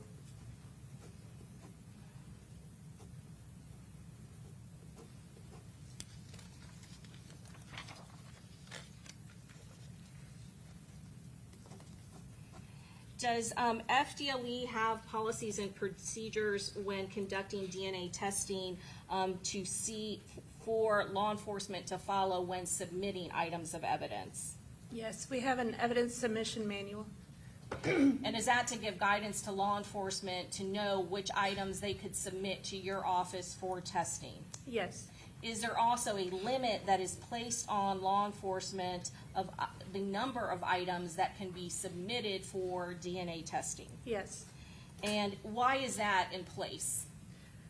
Because we want the most relevant items to a case to be submitted first, and because we have a very high caseload, so it makes for more efficient processing.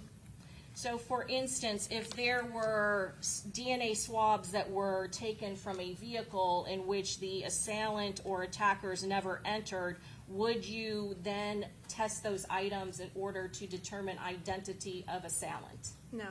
Why not? Because there's no relevance of that vehicle to this particular crime, and so we would not process samples from it. For DNA purposes, is that correct? Yes. And so does law enforcement have to have a justification or a reason when submitting items to you to identify and analyze for DNA purposes? Yes. Your Honor, may I have one moment? Yes. Your Honor, this time we pass the witness. Okay, Mr. Gonzalez, any questions? No questions, Your Honor. Okay, Mr. Sonardi, any questions?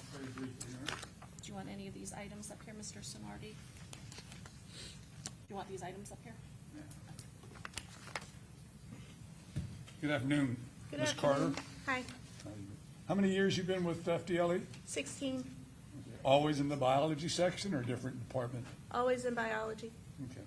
And as I understand it, you were provided by the Hillsborough County Sheriff's Office with some items to be examined for DNA, correct? No, I received items from the Jacksonville Sheriff's Office. They came from the Jacksonville Sheriff's Office. Yes. All right. And those items were basically a wrapping from the handle of a rifle Yes. and a buccal swab from an individual, correct? Yes. All right. And as I understand it, you examined that wrapping on the adhesive side and the non-adhesive side, correct? Leanne Grissom did. She swabbed both sides separately, yes. All right, so you examined both sides. Yes. And as I understood your testimony, you indicated there are a number of ways that individuals can leave DNA, correct? Yes. Including me touching this podium right now. Is that one of the ways that I could transfer DNA that could be recovered later and examined by you? It's possible. All right. And saliva, Yes. perspiration, Yes. any of the bodily fluids, correct? I wouldn't say any of them. Maybe not urine, Okay. but saliva and sweat are good sources of DNA. And also, when I'm saying touch the podium, that would be a transfer because of my skin cells being transferred, or would it be my bodily fluids, the bodily oils in my hand transferring the DNA? Well, if we're talking about oils or sweat, then it's just a vector for the skin cells to transfer. So I'm actually transferring skin cells, not necessarily my bodily oils, correct? Yes. And those are very easy to transfer and very easy to be later identified and or recovered, correct? If Not always. Sometimes we don't obtain results, and sometimes we do. There are a lot of scenarios that affect that. all right, but they can be recovered, correct?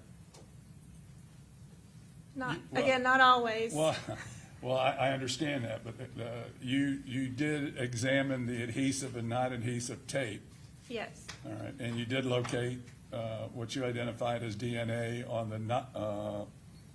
the non-adhesive portion of the tape, correct? Correct. So DNA was located there. Yes. All right, so DNA can be located on a number of different substances by a different number of different means, correct? Yes. All right. Now, I also noted in your report on page 2, in examining the wrapping tape, which you identified as item number 7, there were possible hairs that you located on that tape. Well, yes, Leanne Grissom did observe possible hairs on that item.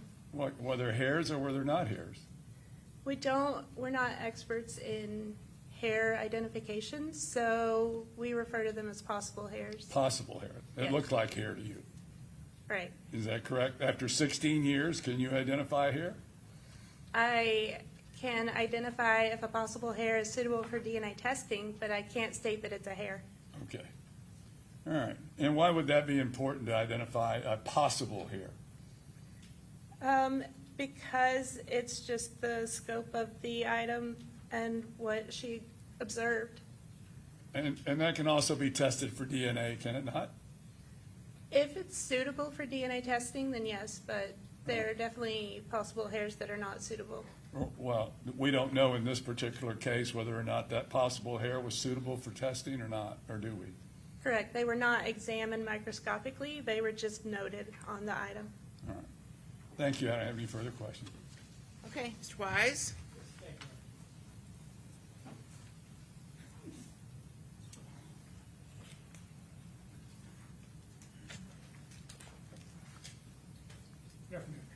Afternoon.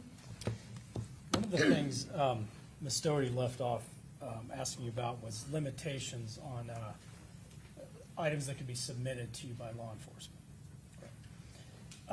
The limits we were talking about are actually limits on the number of items that can be submitted on each submission. Am I correct about that? There are limits on the number of items, yes. Yeah.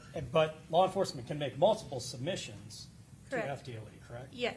And in fact, when we're talking about, I mean, you gave an example of items that might not be, relevant for comparison in a particular case. But when we're talking about a first-degree murder case, any items that have potential value to an investigation can be tested for DNA by the FDLE.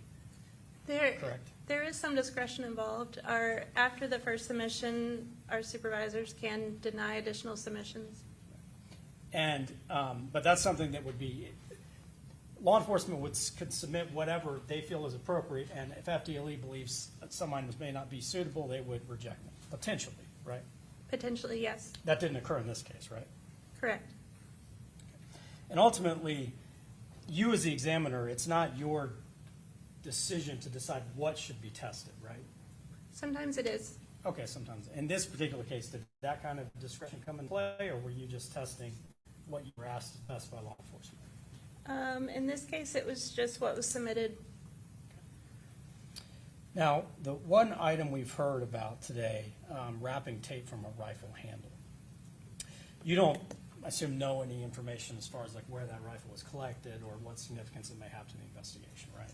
I do not. And that's not really part of your job. Your job is to compare DNA profiles, right? Sometimes it is important for us to know where an item was collected, but sometimes it's just straight DNA testing. Okay, and in this case, it was just straight DNA testing, right? Yes. Now, the swabbing that we've heard about from the non-adhesive side of that tape, it has a mixture of 4 DNA profiles, correct? Correct. And the only DNA profiles you were asked to compare it against were Sean Gathright's and Isaiah Chance's, correct? Yes. And you determined that of the 4 profiles, at least one was male, correct? There, at the gender determining markers, there was indications of male DNA. Okay. The other 3 could have been male, could have been female, is that correct? Correct.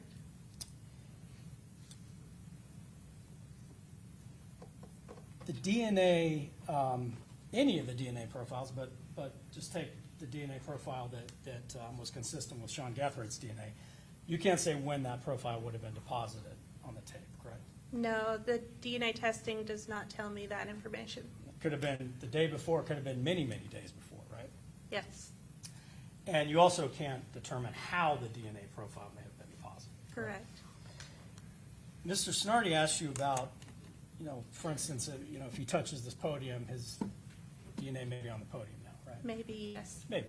Lots of variables come into play, right? Yes. You're also familiar with a principle called secondary transfer, correct? Yes. And that is a means by which DNA may be deposited on a particular item when a person has never even touched it, right? Yes. And basically what that means, well, and to give a hypothetical, let's say, so Mr. Snarty was giving an example of touching the podium, and he's touched it here, and his DNA hypothetically is there. I've put my computer down here. His DNA very well may be now on my computer through secondary transfer, correct? It's possible. And in that scenario, Mr. Snarty would have never touched my computer, correct? Correct. Another example may be you get off the stand, we shake hands, and then you go open that door. My DNA may now be on that door, and I've never touched it, correct? It's possible.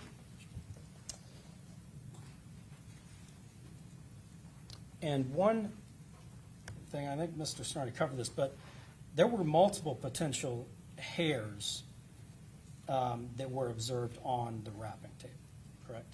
Yes. They were neither removed or examined? Correct. Thank you, ma'am. That's all I have. Okay, Mr. Petridis?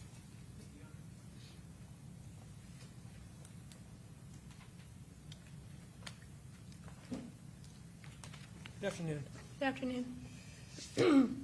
Now, we talked about the mixture, and you said 4 contributors. Is this a number that you found there, or you had to just put a number into the system?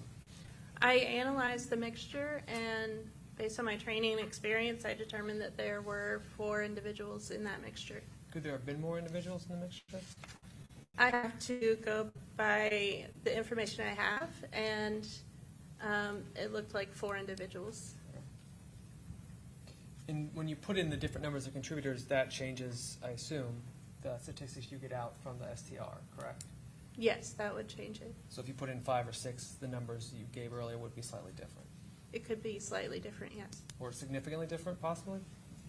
Well, we don't analyze anything at 5. Okay. So maybe 3 or 4, it could be somewhat different. I don't know that it would be significantly different. You don't analyze anything 5 or more contributors? Correct. Is that a policy decision? Yes. Okay. The software wasn't validated for more than 4 contributors. Understood. And like you said earlier, your conclusion was not to include or exclude Isaiah Chance as a contributor, correct? I could not include or exclude him, correct? Is that because the sample was not good enough to test against Mr. Chance's sample? No, it was just that the DNA types weren't sufficient to say that there was an inclusion or an exclusion.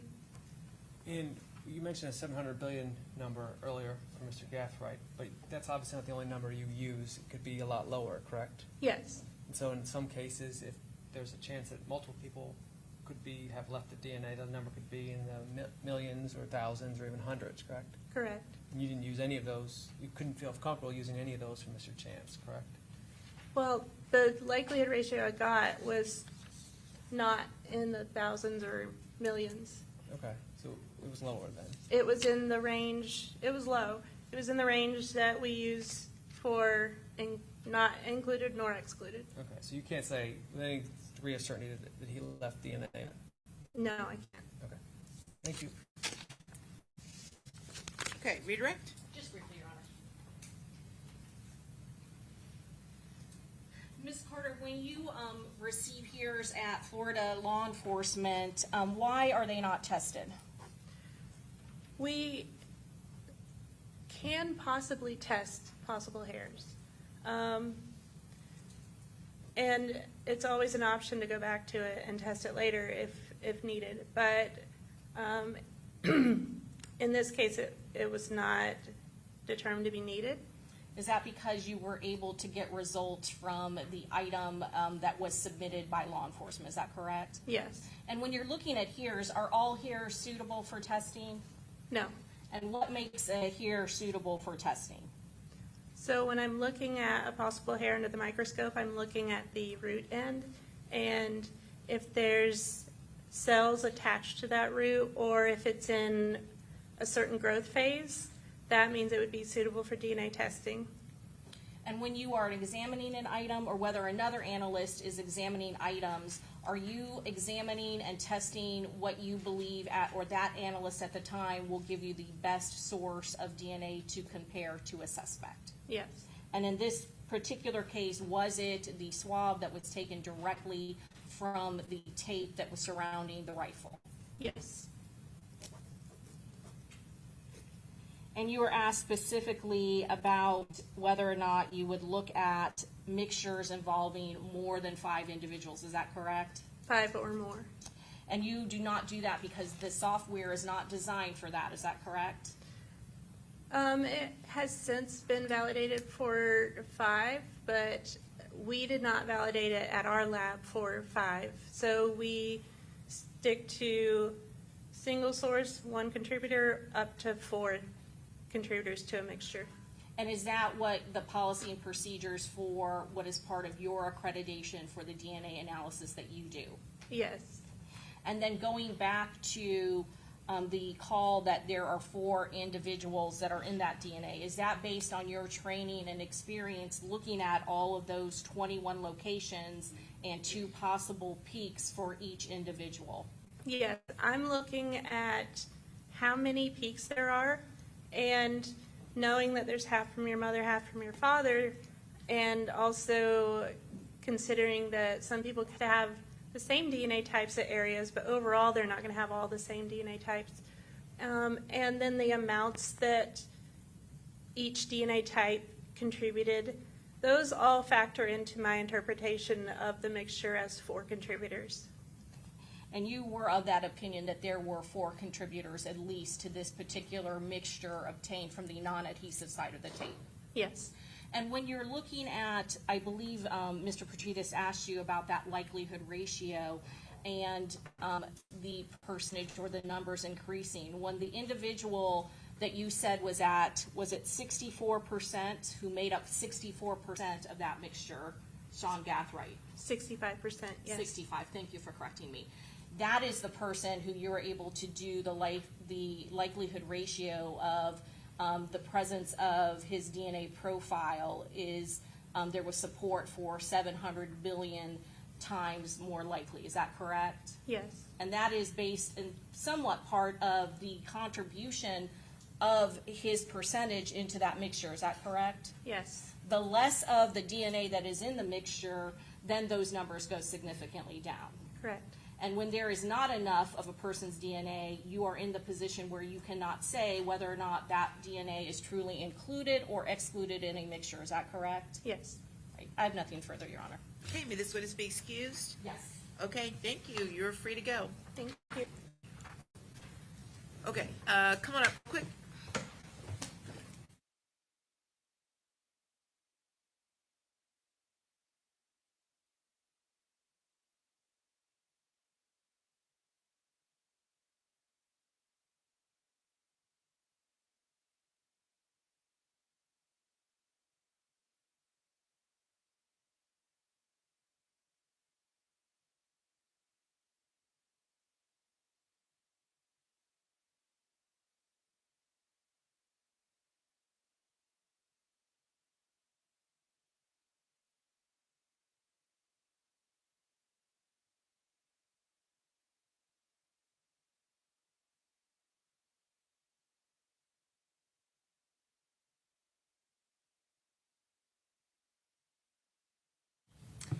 Okay, so we have another witness. Detective Ramos is going to retake the witness stand, but there are a couple matters I have to take up with the attorneys outside of your presence. So I'm going to have you all step into the jury room, and then we'll be with you shortly. All rise.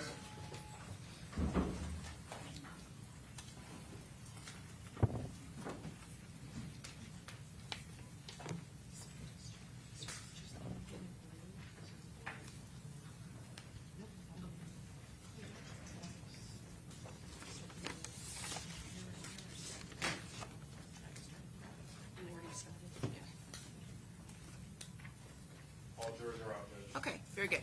Okay, so we'll take a 5-minute break and give Ms. Ismer a chance to get organized. Ms. Stewart is going to pull the exhibits. If Your Honor wants to do the motions, I'm prepared to Okay. start whenever the court is. Okay, sure. Okay, so, I guess for the record, it would be helpful if you have the proposed exhibit numbers, and if you could just put the exhibit on the Elmo, so I can make sure I'm talking about the same thing as you all.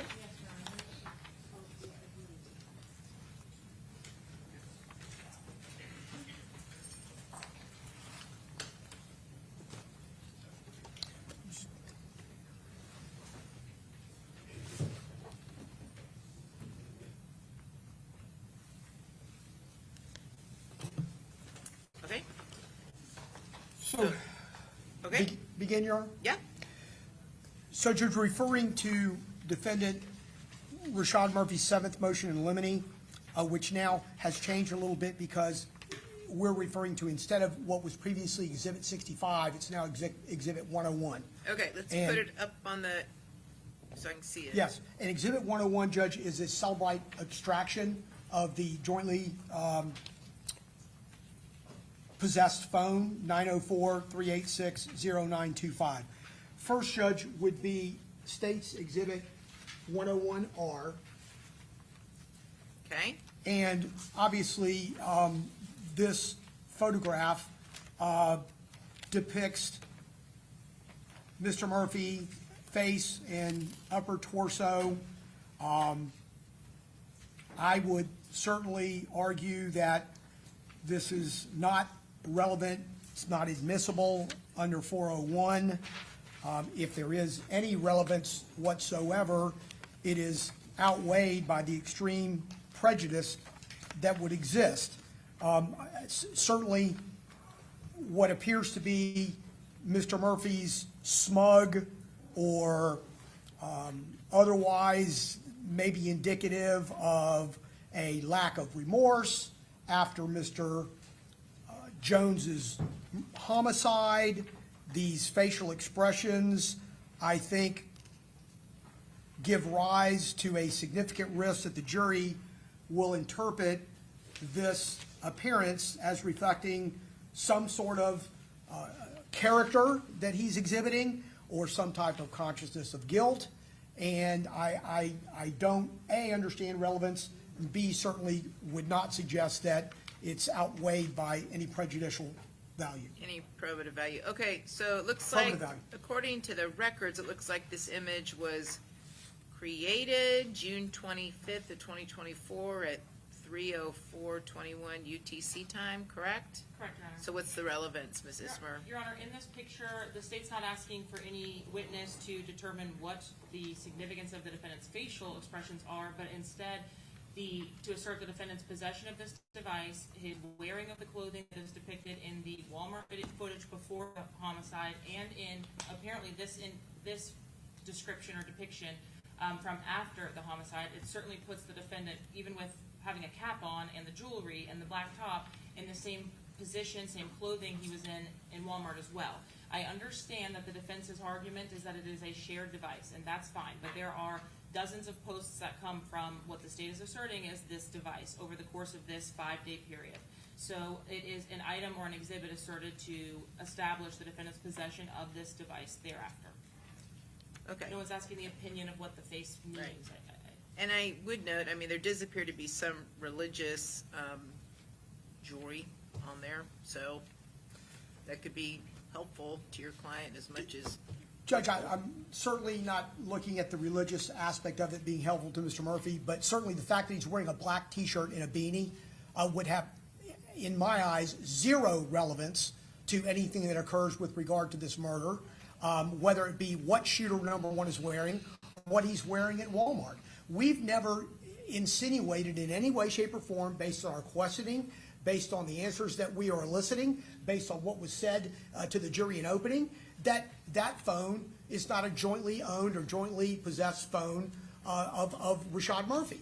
In fact, it is part of our case. So for the state to suggest that this is necessary because of some clothing relationship, I think the fact that it's a black T-shirt and what appears to be some kind of a black hat is wholly insufficient to suggest that it's relevant. And certainly even the look, and just the look on Mr. Murphy's face, lends itself for the jury or to the jury to have any number of different type conclusions. This is June 25th. It's 2 days after the murder, and certainly is not affixed with any other type of comment or post that might create context. I think it does nothing more than present or paint a picture for the jury of what type of character Mr. Murphy has, simply based on the look on his face. And it would lend itself to that. I can't imagine it wouldn't. Okay. All right. Well, I do find it's relevant, and I find that any prejudicial effect is outweighed by the probative value. So overrule the objection. You can admit it. Okay. What's the next one?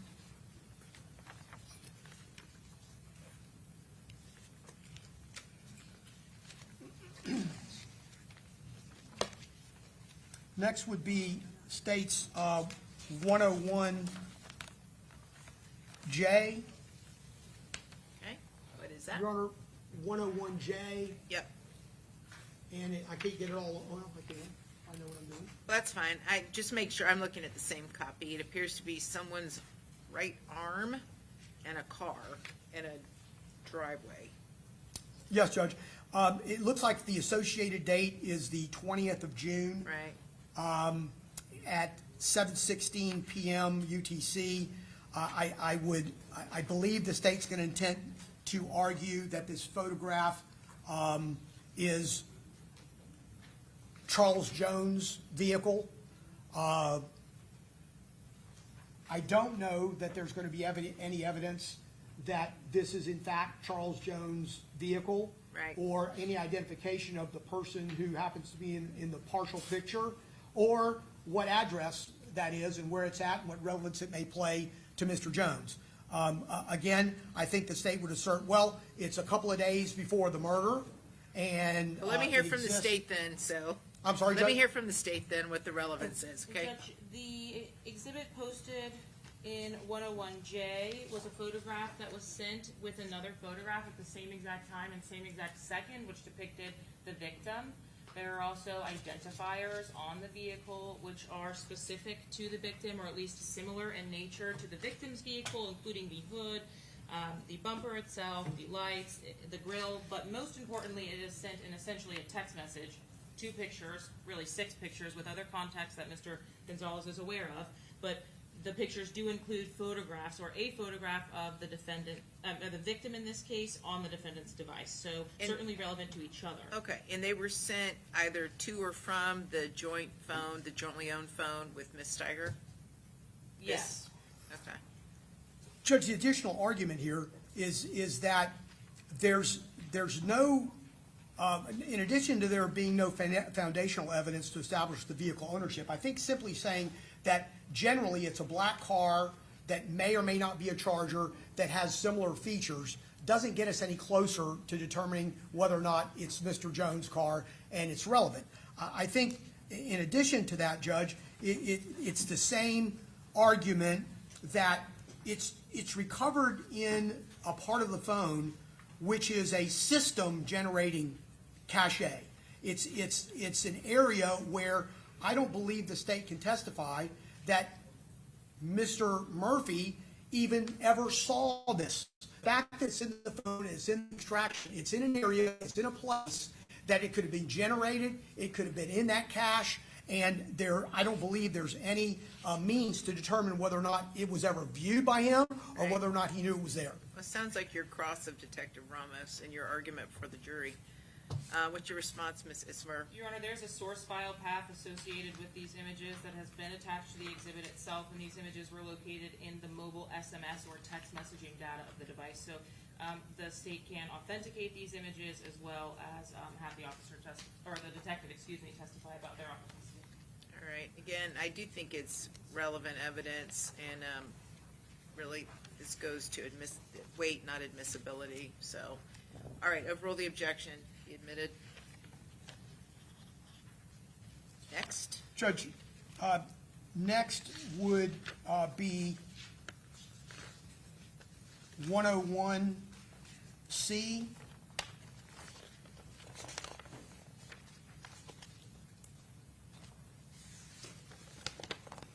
What is that?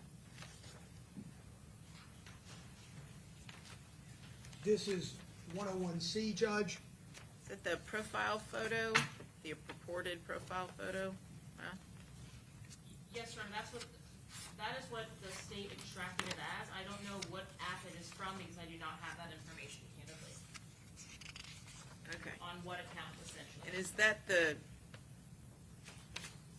so anyway, state, tell me why you need this. Why is it relevant?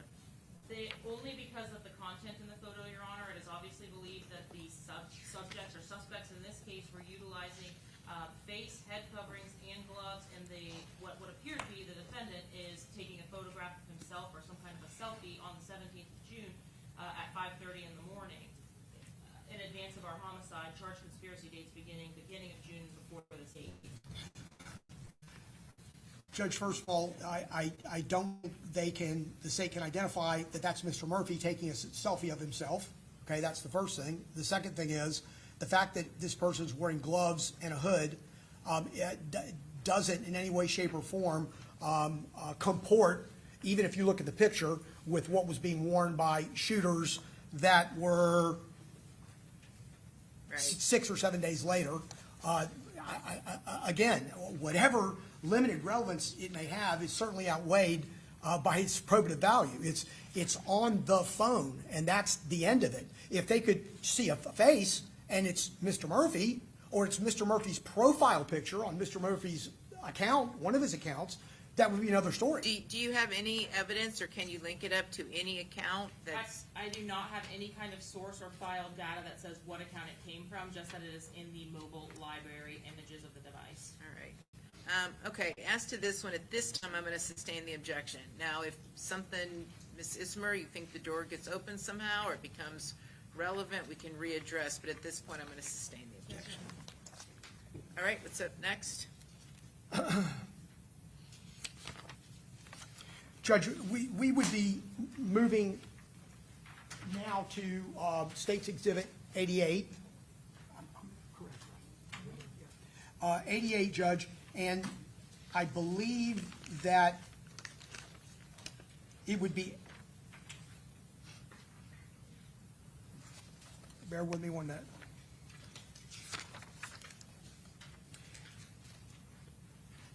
'88.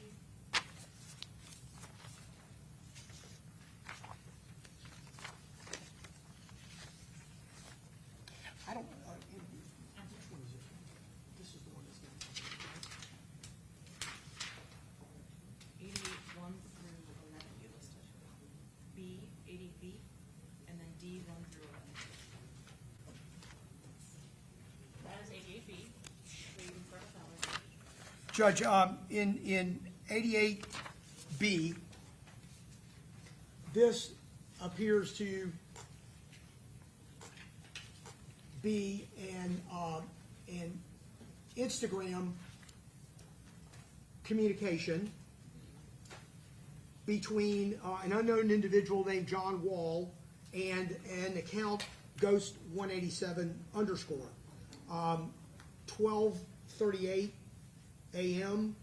on the 23rd of June, with the body stating, "Get the B&B for me, gang." Again, Judge, I would object as to its relevance and how that relevance might be outweighed. We do not know who John Wall is. We do not know if there are subsequent or prior conversations that would provide context to this particular singular post and response. And therefore, I would suggest to the court it's not admissible. Okay, what's it relevant to? Your Honor, the account's been identified by multiple witnesses at this point as belonging to Rashad Murphy, messaging another individual 3 hours in advance of the homicide having occurred for the Airbnb information.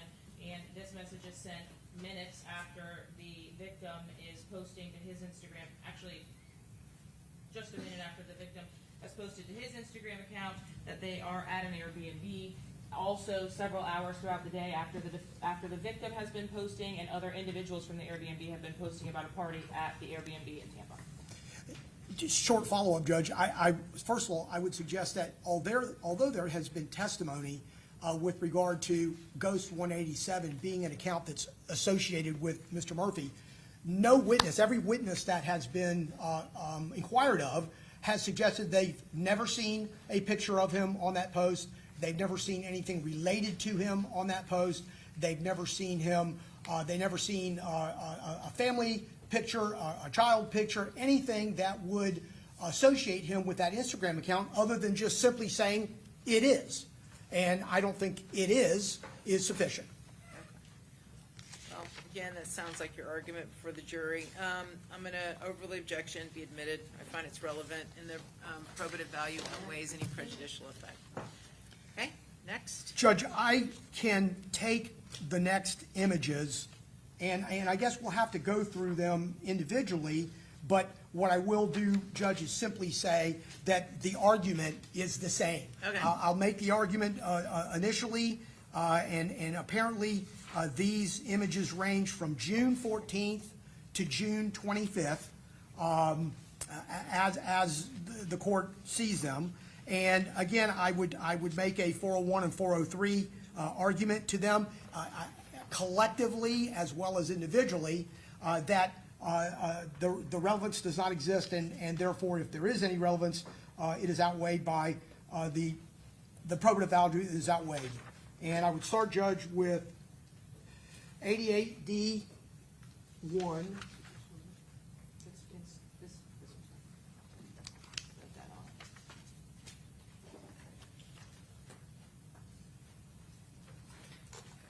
What am I looking at? A photo of whom? Judge, I'm trying to get it to where you can see the. No, I have the copy. I just don't know who I'm looking at. Okay. Prosper Johnson and Joe Rod Adams. Okay. We expect argument from the defense in this case that the defendant's deleted posts after this homicide include some reference to, instead of 187 babies and Prosper and Junior being the murdered victims of gun violence, that it makes some reference to the defendant's children.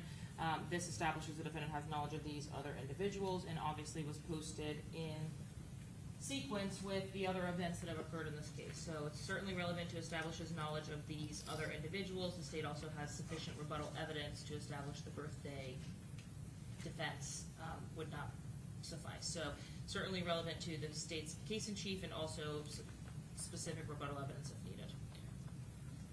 Okay, very good. Overrule the objection, be admitted.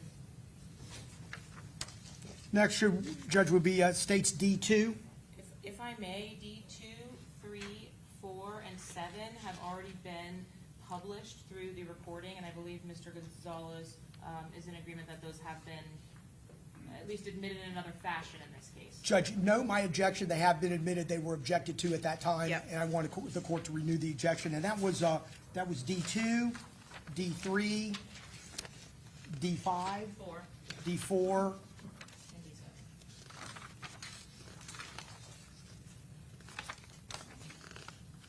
Judge, next would be Okay, so those will D5. be, those have already come into evidence, and I overruled the objection, so they will remain admissible.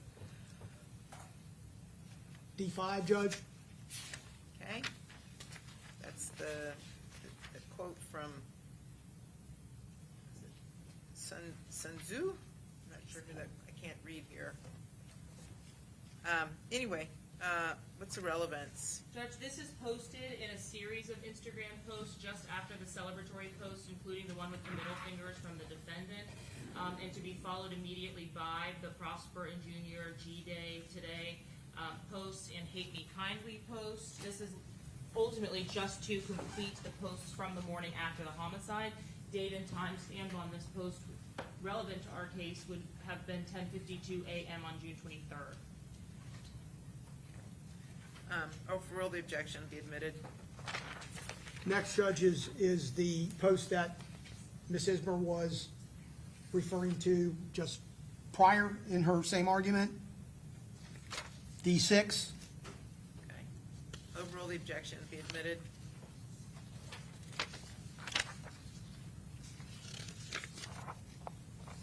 D8. What's that a picture of? A still image of Joe Rod Adams, the individual referenced in the earlier photo by the defendant, also the individual that was killed in the homicide.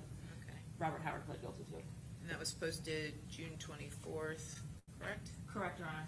Okay. Overrule the objection, be admitted. D9.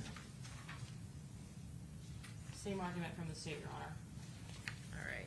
And that was posted. I'm sorry, same argument being the relationship in time? Relationship in time to the other post and relationship to specifically the content of the other posts. Overrule the objection, be admitted. D10. And 11 are both images posted, in relatively close time to each other. Both posted relating to individuals related to the case. Individual in D10 is the individual whose account is linked to paying for the Airbnb.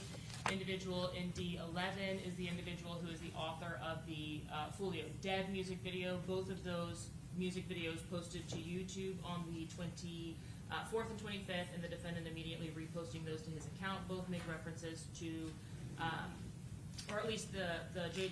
Breezy video makes reference to this particular murder. I could not tell you about the lyrics on Gravedigger. I have not memorized those.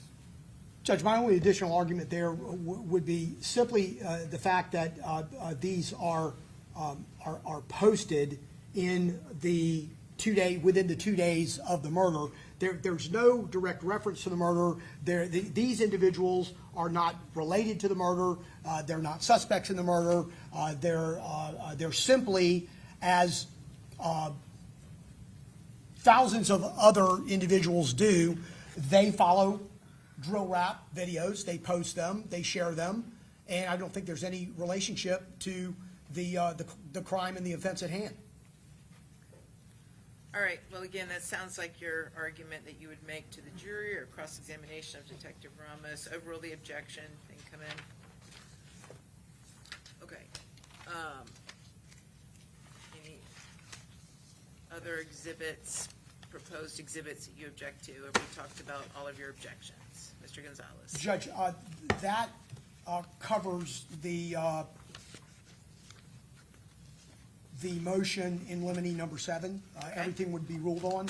We do have one more issue, Judge, and that is I had previously sought admission or told the court that I was going to be seeking admission to Right. the text message that was screenshotted, text message communication that was screenshotted and on the extraction of the jointly owned phone. Are you maintaining that, or are you withdrawing that? Because originally it was kept out due to the fact that it could be deemed improper character evidence, right? This looks like a conversation where someone is discussing how to smuggle a contraband cell phone into a prison, which is a felony. Judge, So, what's your position on this?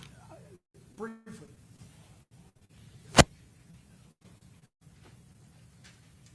So here, and let me speak a little bit directly to your client, okay? And I don't know exactly what the relevance would be, so maybe you should tell me first what your position is. Judge, we have already elicited testimony, and there is testimony in the record that the jury has heard that items that were purchased at Walmart, Yes. items that were purchased at Walmart that night, inclusive of a cell phone and other items that would in fact be contraband, cigarettes, a telephone cable, things of that nature, were meant in fact to go that weekend, the weekend of the murder, to the prison where Mr. Murphy's brother was incarcerated. Well, I don't think that's come before the jury. I'm sorry, Judge? That hasn't come before the jury. No, Just the Judge. fact that he was at Walmart and was purchasing items, and I don't even remember getting in any detail into what he actually purchased. I think It showed him, and like the technology area or the phone area, but I don't remember any specifics yet coming before this jury. I think, if I'm not mistaken, that Detective Ramos stated that he originally thought that that cell phone could be a burner phone for this particular offense.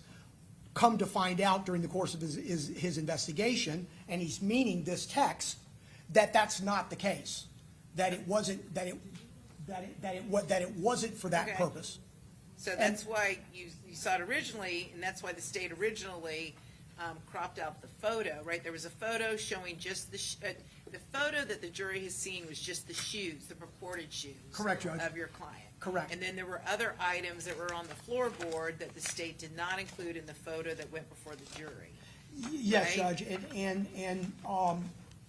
in looking at the totality of how So this, let me just ask you this, do you want to seek to admit this or not? do I Yeah, want to do you- seek to admit Yeah. the text message? In conversation with my client, he wants to admit it. Okay, so here's the thing, Mr. Murphy, Rashad Murphy. This is what we would refer to as a double-edged sword, okay?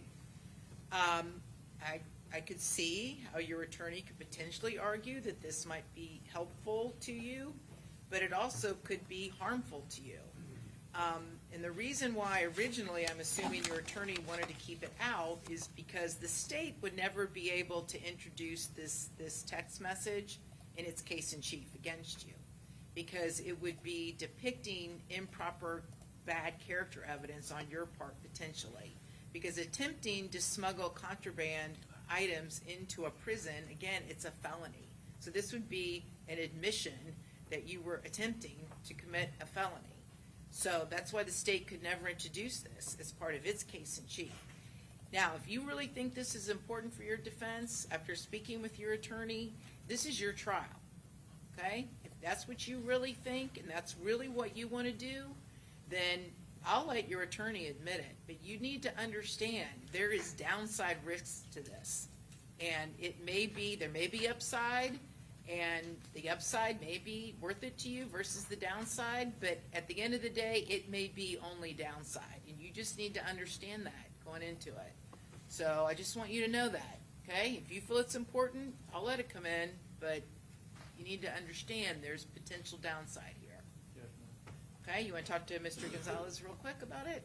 Or you know what you want to do? Why don't you just talk to him real quick, Mr. Gonzalez, and make sure what he wants to do.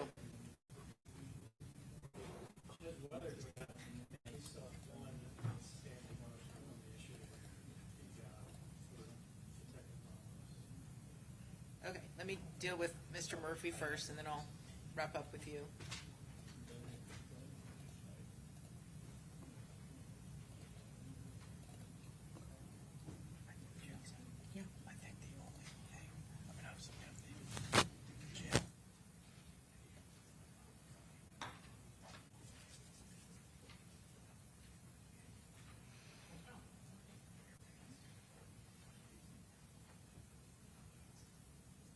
Okay, so I tell you what, I'm gonna give them time to continue talking, so what's your remaining issue, Mr. Wise? I think the only remaining issue, I think everything else has been ruled on or worked out, but if you recall, there was a folder that was found in the iCloud somewhere buried deep that was found right before jury selection.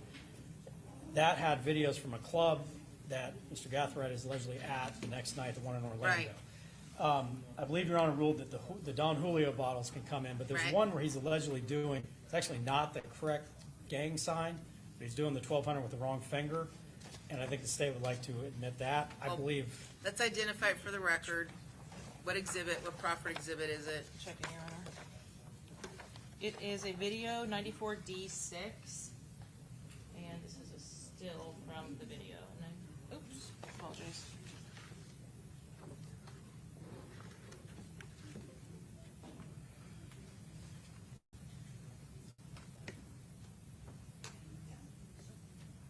can play the video as well for the court, but Well, it's just that's okay. something thrown during the video itself.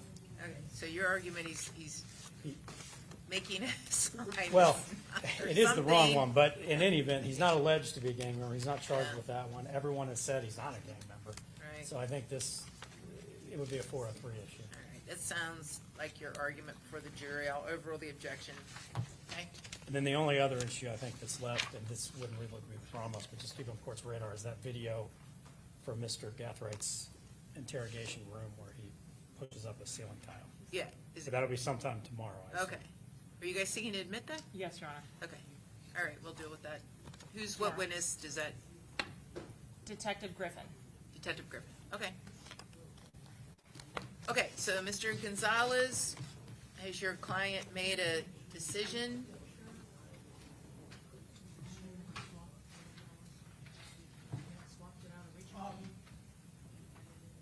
I do remember drafting it.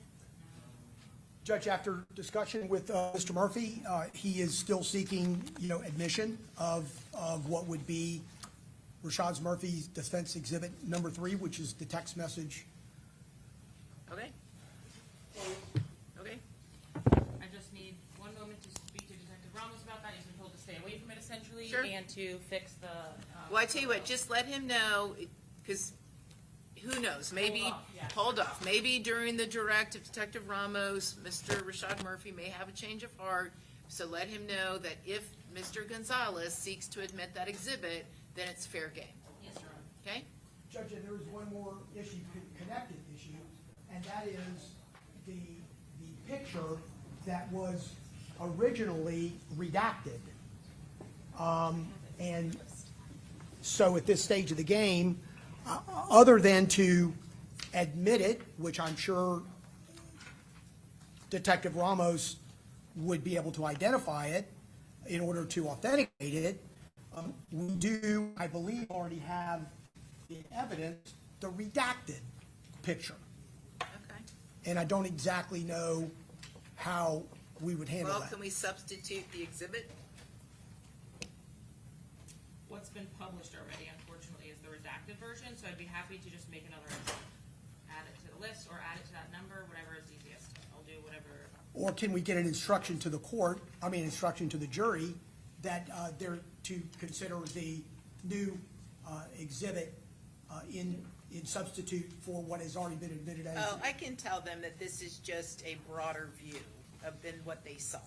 That's fine, and then that way, they don't think anyone's hiding anything from that. Same exhibit number then, 101L, Your Honor? What did it come in as originally? 101L. Then let's make this 101L2, okay? Nope, I printed another one. And just remind me to tell the jury that this is just an expanded version of the original 101L, Yes, sir. okay? All right. Judge, and it's going to be a state exhibit, right? I don't need to introduce it?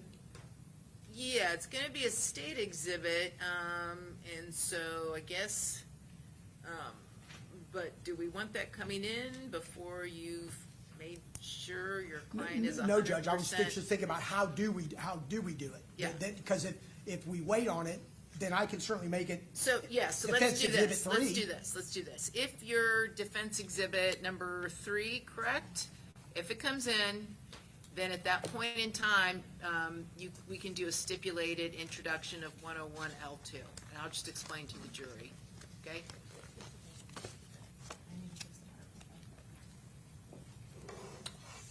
Okay, that's what we'll do. Okay, anything else before we put Ramos back on the stand?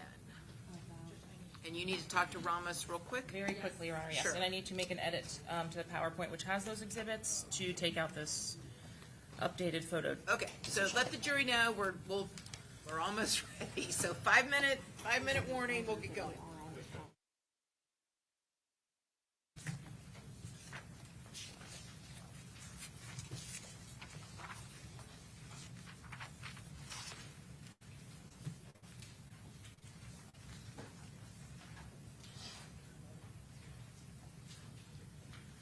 All right, we'll go ahead and swear you in one more time, Detective. Please raise your right hand. Do you solemnly swear or affirm that the testimony you're about to give in this class will be the truth, the whole truth, and nothing but the truth, so help you God? I do.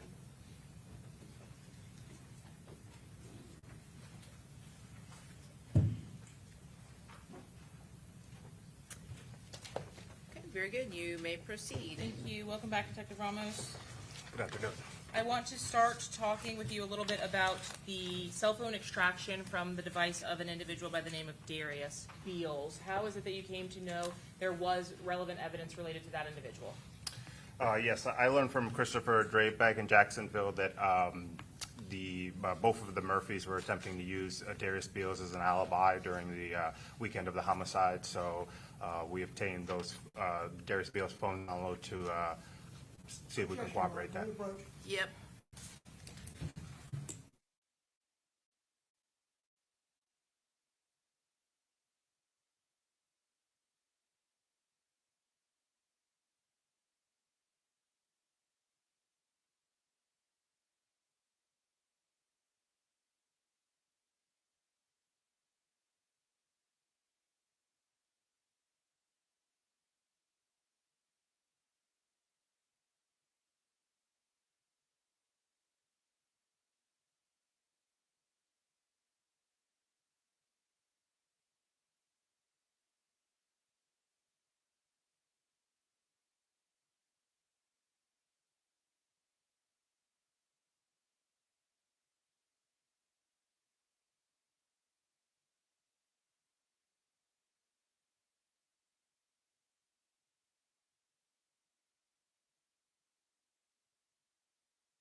You may proceed. And sir, did you have an opportunity to receive that extraction from Detective Drebeck as well? Yes. Did you take it upon yourself to also review the content of that extraction? Yes, I did. And what did you do with the information contained in that extraction to prove or disprove any of the information that you had received? I researched through the data and obtained some information from within the phone that contradicted Mr. Beals being in Tampa. Were you able to select specific dates in order to do that? Yes. What were the dates that you utilized of importance? June 22nd, 2024 and June 23rd, 2024. The date of the homicide in this case being the 23rd, early morning hours? Yes. As it related specifically to Mr. Murphy, at what time did you expect to see Darius Beals' device in Tampa? Rashad Murphy, excuse me. For Rashad Murphy in the morning hours of the 23rd. As it related to the statement from Defendant Davion Murphy, when did you expect to see Darius Beals' device in Tampa? The afternoon hours of the 23rd. Your Honor, at this time, the state seeks to admit states exhibits number 86 and 147A through C. I'm sorry, that was 86 and 147 A through E? A through C. C, okay. Any objection, Mr. Gonzalez? No additional objections, Your Honor. Okay. Any additional objections, Mr. Sonardi? No, Your Honor. Mr. Wise? Mr. Petrides? Be admitted. Okay.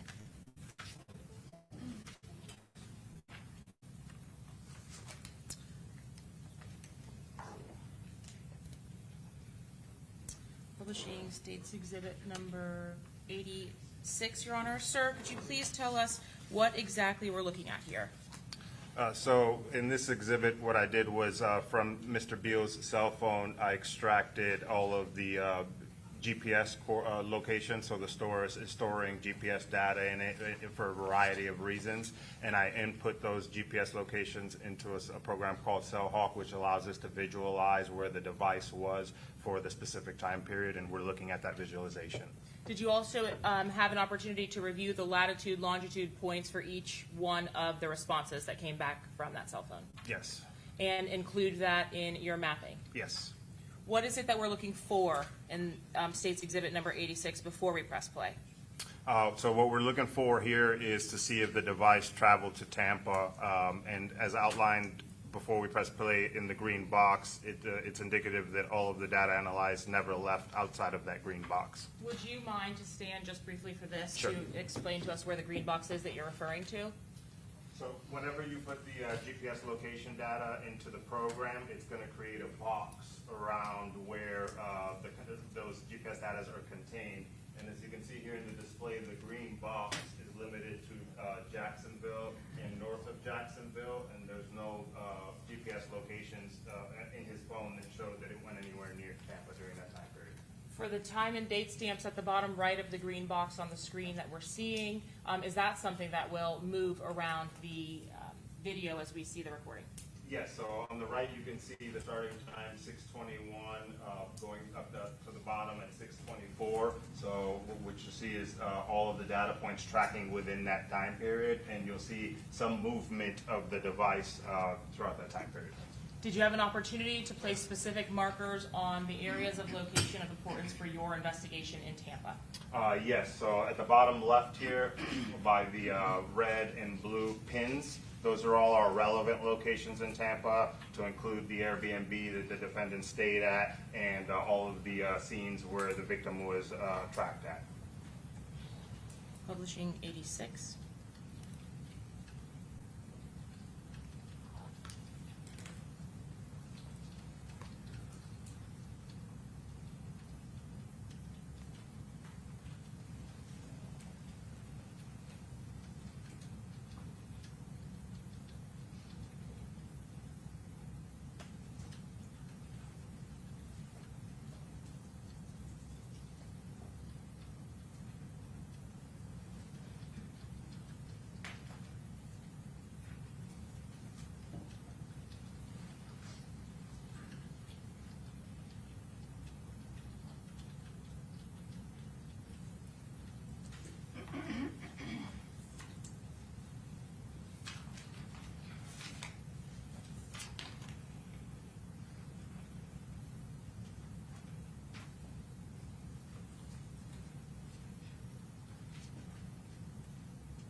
Does the arm to the right indicating the movement that was tracked provide that that device was in the area of Tampa, Florida at any point on June 22nd or June 23rd of 2024?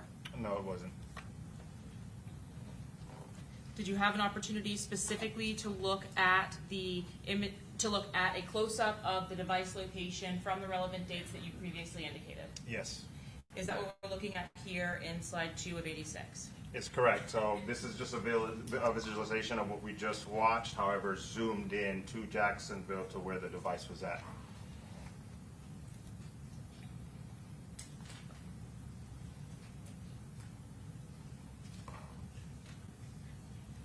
May I just pause it to ask you, each time we see a little flicker with the green writing, is that another point at which the device has been geolocated to that location? Correct. So every time you see a flicker, that's the device through some form of activity registering the GPS location, latitude and longitude of where the device is at that second. Have you since become aware of what type of structure is at the location that the device was located? Yes. What is that? That is Mr. Darius Beal's homes in Jacksonville.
And did you ultimately learn that there was a mall located in some kind of proximity to Darius Beals' residential address? Yes, Mr. Beals lived right next to the Orange Park Mall. Was there a time at which the location data that was coming from this depicting that the device would have been at the Orange Park Mall as well? Yes, in the afternoon of the 23rd, between around 4 p.m.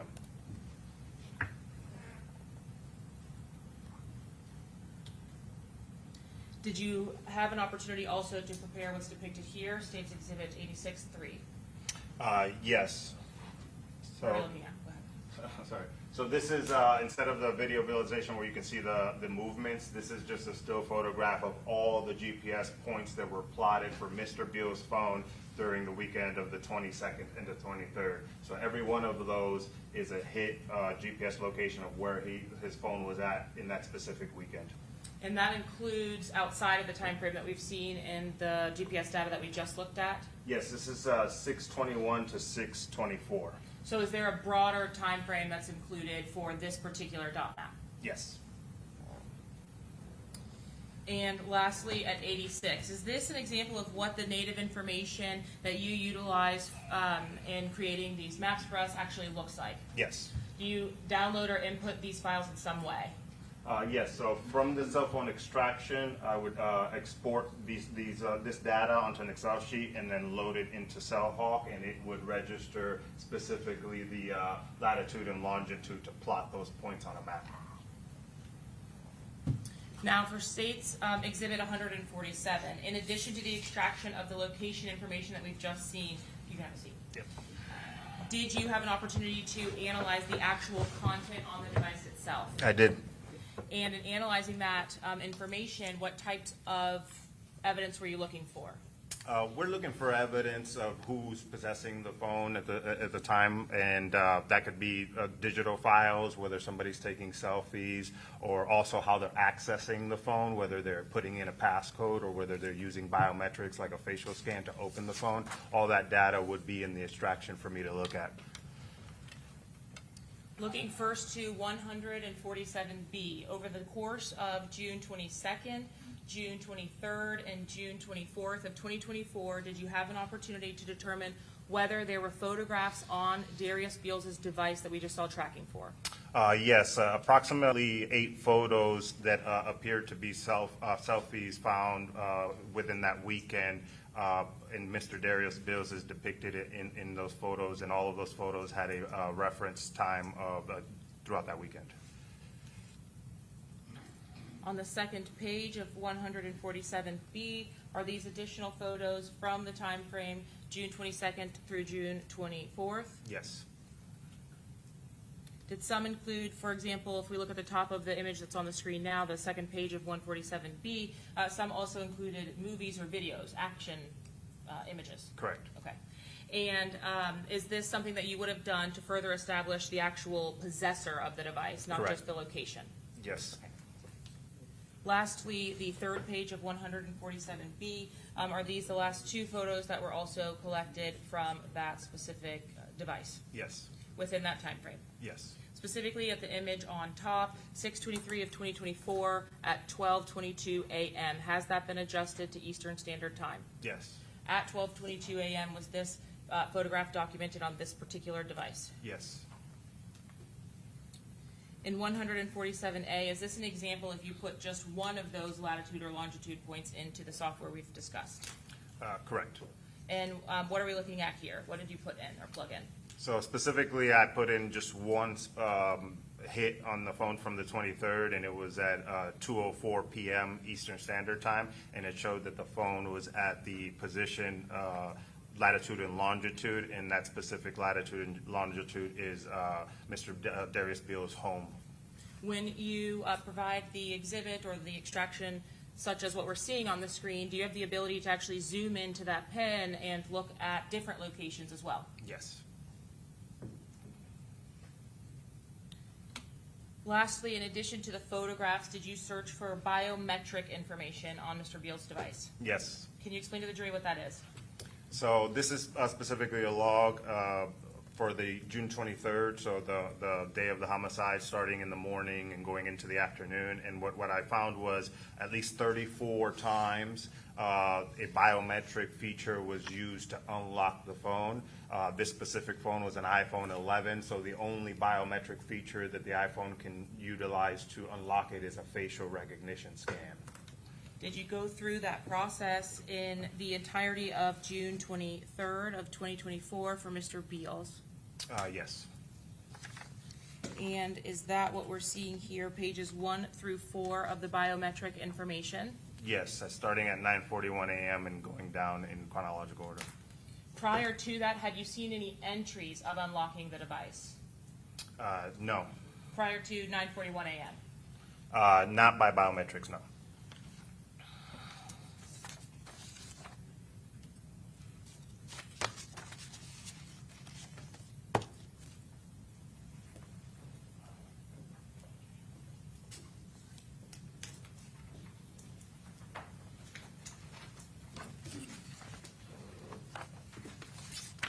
At the conclusion of your review of that information from Mr. Beals' device, did you draw your own conclusions regarding the statements that were provided to law enforcement by Rashad Murphy and Davion Murphy during the course of their interviews? Yes, I did.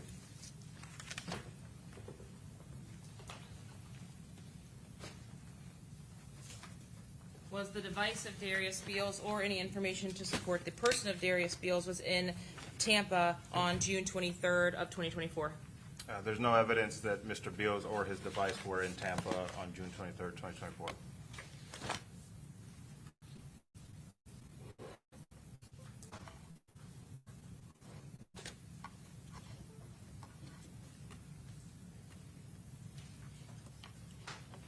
I want to move now back to your investigation, if I may. Can you see the screen in front of you? Not yet. Can you see that? Yes. All right. Did you, as throughout the course of your investigation, having collected the relevant evidence in this case, document essentially a timeline of events between the defendants in this case? Yes, I did. First, on the date that each of the defendants had been arrested, what is the process for booking them into custody? The process, I'm sorry, repeat the question one more time. How are they booked into custody? What happens when they go to the jail? When they go to the jail, typically what would happen is they would get a booking photograph and their fingerprint scanned, so the jail would obtain all identifying information to get them booked into the jail. Did you have an opportunity to review specific booking photos for each of the defendants seated before you today? Yes, I did. And would that include Davion and Rashad Murphy, Yes. Sean Gathright, Yes. and Isaiah Chance? Yes. Did that also include co-defendant Alicia Andrews? Correct. Your Honor, at this time, the state seeks to admit states 98A through D. Okay, any objection? No objection? Mr. Wise? Mr. Petridis? Admitted?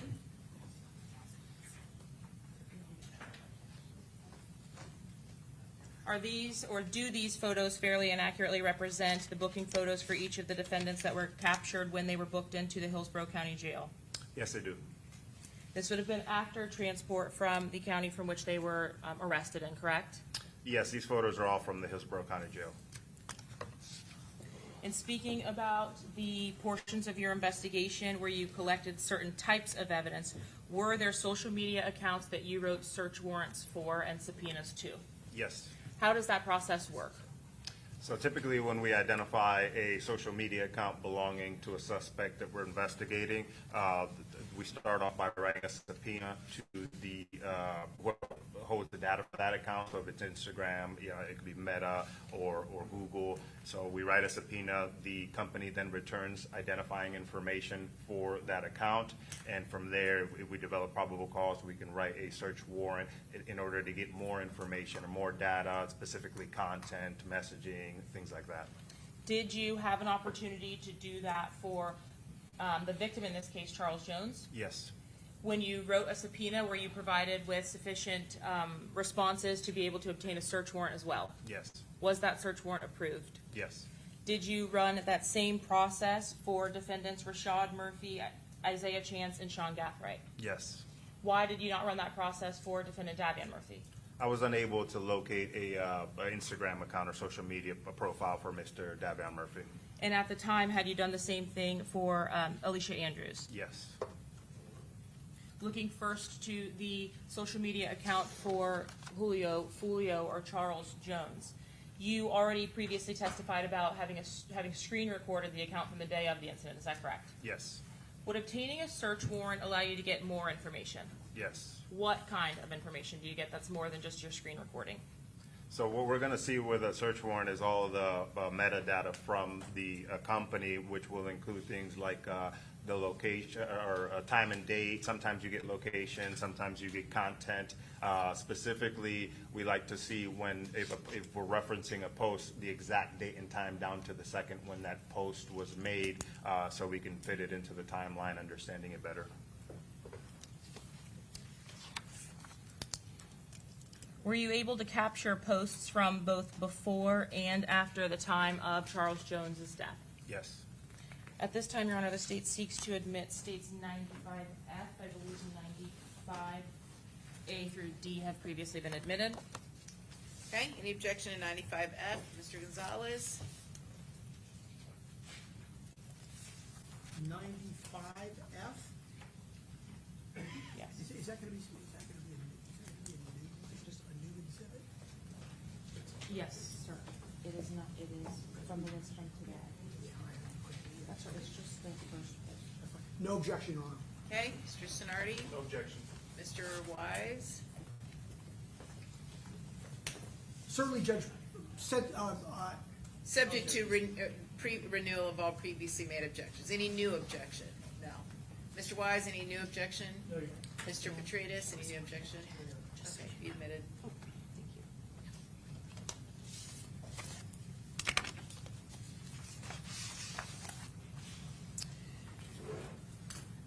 And sir, you previously indicated that you had an opportunity to screen record the victim's Instagram posts from the early morning hours of the homicide. Correct. At the time that you completed this screen recording, so in the hours after the murder, did you have the post that occurred 24 hours or more in advance? I had the post that occurred within 24 hours of me viewing it, and not the ones made before that. Not the ones made before that. Yeah. Did you know anything or have any information at the time that you viewed this account about what Charles Jones was doing before the posts that were on his social media account? The only information I had was starting with Friday night, the 21st. Before that, no.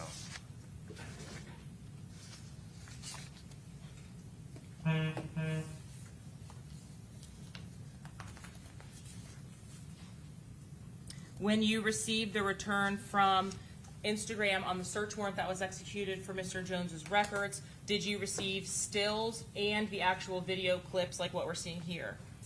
Yes, correct. And on the stills, for example, of this particular post, I don't even drink this ain't me, this post itself, would you have also had data which gave you date, time, those types of things? Yes, Is that something that you don't necessarily get with the screen recording itself? correct. Are those returns in UTC as well? Yes, And is this 95A what we'd previously seen as the Airbnb and posts from victim Charles Jones's account before the homicide? correct.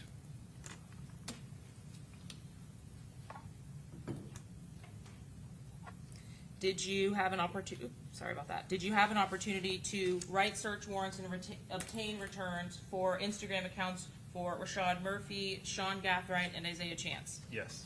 Under the names of what? Specifically for Rashad Murphy? Ghost 187 with 7 underscores after it. And for Sean Gathright? This one's at with the number 5, Andre Chandre. And lastly, Isaiah Chance? Yes, double G Guttas A. Your Honor, the state seeks at this time to admit states 87A through E. Okay, other than previously made objections, any new objections, Mr. Gonzalez? No, Your Honor. Mr. Sonardi? No, Your Honor. Mr. Wise? No, Your Mr. Petridis? Honor. Okay, they'll be admitted. Your Honor, my apologies, 88A through F and 97. Okay, one more time, 88, A through F, and 97? Yes, 87, 88, 97. I'm sorry, wait, 87, 88, 3 total exhibits, Your Honor. 87 A through E, okay, 88 A through F, okay, and 97. 97, okay. Any objection to these, Mr. Gonzalez, Just other the than one photo. previously made No, objections? Your Honor. And then the account info, but just the one photo. Mr. Sonardi? No objection. Okay, Mr. Wise? No objection. Mr. Petridis? These exhibits will be admitted.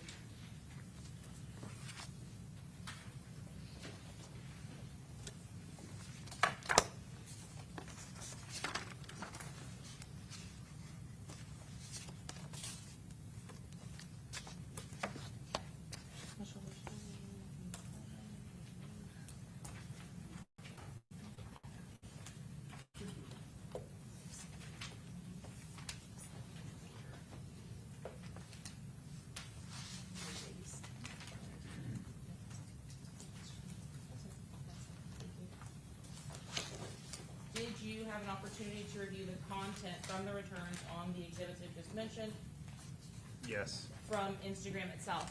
yes, Did you capture the time frame as was charged in the indictment in this case in reviewing that content? correct. And did you pull items of potential evidentiary value from your analysis of the evidence that was included in the return from Meta? Yes. What specific time frame did you utilize? Specifically, June 1st to June 24th. Did you have reason to include that specific amount of time or that time frame? Yes, we had evidence that there was a conspiracy or the thing coming into play even before the weekend of the murder. Turning now to the actual cell phone records, how do the cell phone records differ from the records that we've just discussed from Instagram? So the cell phone records are going to be tied to the cellular device and specifically the companies that service those cell phones to provide them a connection. Typically AT&T, Verizon, T-Mobile, companies like that. Instagram is a social media account, whereas in the cell phone records, they're going to be called detail records and cell site engagements directly from the cell phone provider. Do you get additional information, call logs, subscriber information on the returns from cell phone records? Yes. And did you have an opportunity to obtain the cell phone records with the information that you've just testified to for each of the defendants in this case? Yes. Your Honor, at this time, the state seeks to admit states 75A through D, 101A, 73A through D, 72A through D, and 71A through D. All right, other than previously made objections, any new objections, Mr. Gonzalez? No, Your Honor. Mr. Sonardi? No, Your Honor. Mr. Wise? Mr. Petridis? Okay, admitted. And lastly, Detective, did you have an opportunity to seek returns from something called iCloud? Yes. Can you explain to the jury what that is? So iCloud is a kind of a remote storage that Apple uses to store data from your phone if you have an iPhone or an Apple product. If we don't have a physical device to do an extraction from, the next best thing would be to try to get an iCloud backup in case you've backed up your data from that device onto the iCloud. Are those backups relevant only in relation to the last time the device was backed up? Correct. And what types of information are included on those backups? So it could be a substantial amount or limited. It all depends on what the user has preset. So some people only back up, say, photos or videos. Some people back up the context of messaging. So it all depends on what the user has determined they want to back up. But it could be a substantial amount of data that would be found on your phone. Were you able to obtain a full iCloud return from Davion Murphy's cell phone number? I got an iCloud backup. It wasn't full, though. How do you know when you review the content of it whether the device information or the backup itself is full? There would be missing pieces. So specifically, there was no messaging for the period requested. So that's indicating that that user likely didn't have his iCloud set to backup messaging. What's the legal basis? He's been qualified as an expert. He's giving opinion, not saying fact, Your Honor. Okay. Rephrase. In your review of the cell phone extraction for Davion Murphy that was returned from Apple, Did you see any text messages? No. Did you see a significant amount of photographs? Yes. What about video evidence? Yes. And were you able to view subscriber information connected to the return itself? Yes. Is there a software that you use to review all of the returns that come back from iCloud? Correct. What is that software? Cellbrite. And how do you use that when the information comes to you? So the data comes from Apple, and then that data gets put into Cellbrite. It gets parsed out so that we can view it, basically, so that I can conduct a search of the data in a viewable form to see the photos or any other data that's in that iCloud account. The data that actually is received initially, is it something that's in a readable format for you? No, it's raw data. And so is Cellbrite a software that your agency utilizes? Correct. Did you do the same for a return from Sean Gathright's device? Yes. And from the device of Sean Gathright, were you able to obtain a full extraction? Not a full one as well. What about from Isaiah Chance? I got an account, but not a full one, no. And lastly, Miss Alicia Andrews? Same thing. When you opened the extractions or utilized the software to open these extractions, were you able to view subscriber information? Yes. And did you have returns on iCloud accounts that you reviewed specifically for all of the 4 defendants previously mentioned? Your Honor, at this time, the state seeks to introduce Exhibits 134, 135, 136, 138, 94, and 75. All right, other than previously made objections. No new objections, Your Honor. Okay, No objections. Mr. Just a moment. Sure.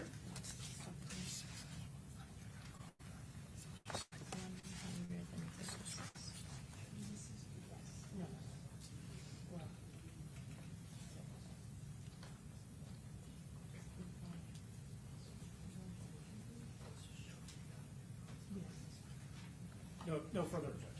Okay, Mr. Petrides? Okay, all previously made objections are renewed and they will be admitted.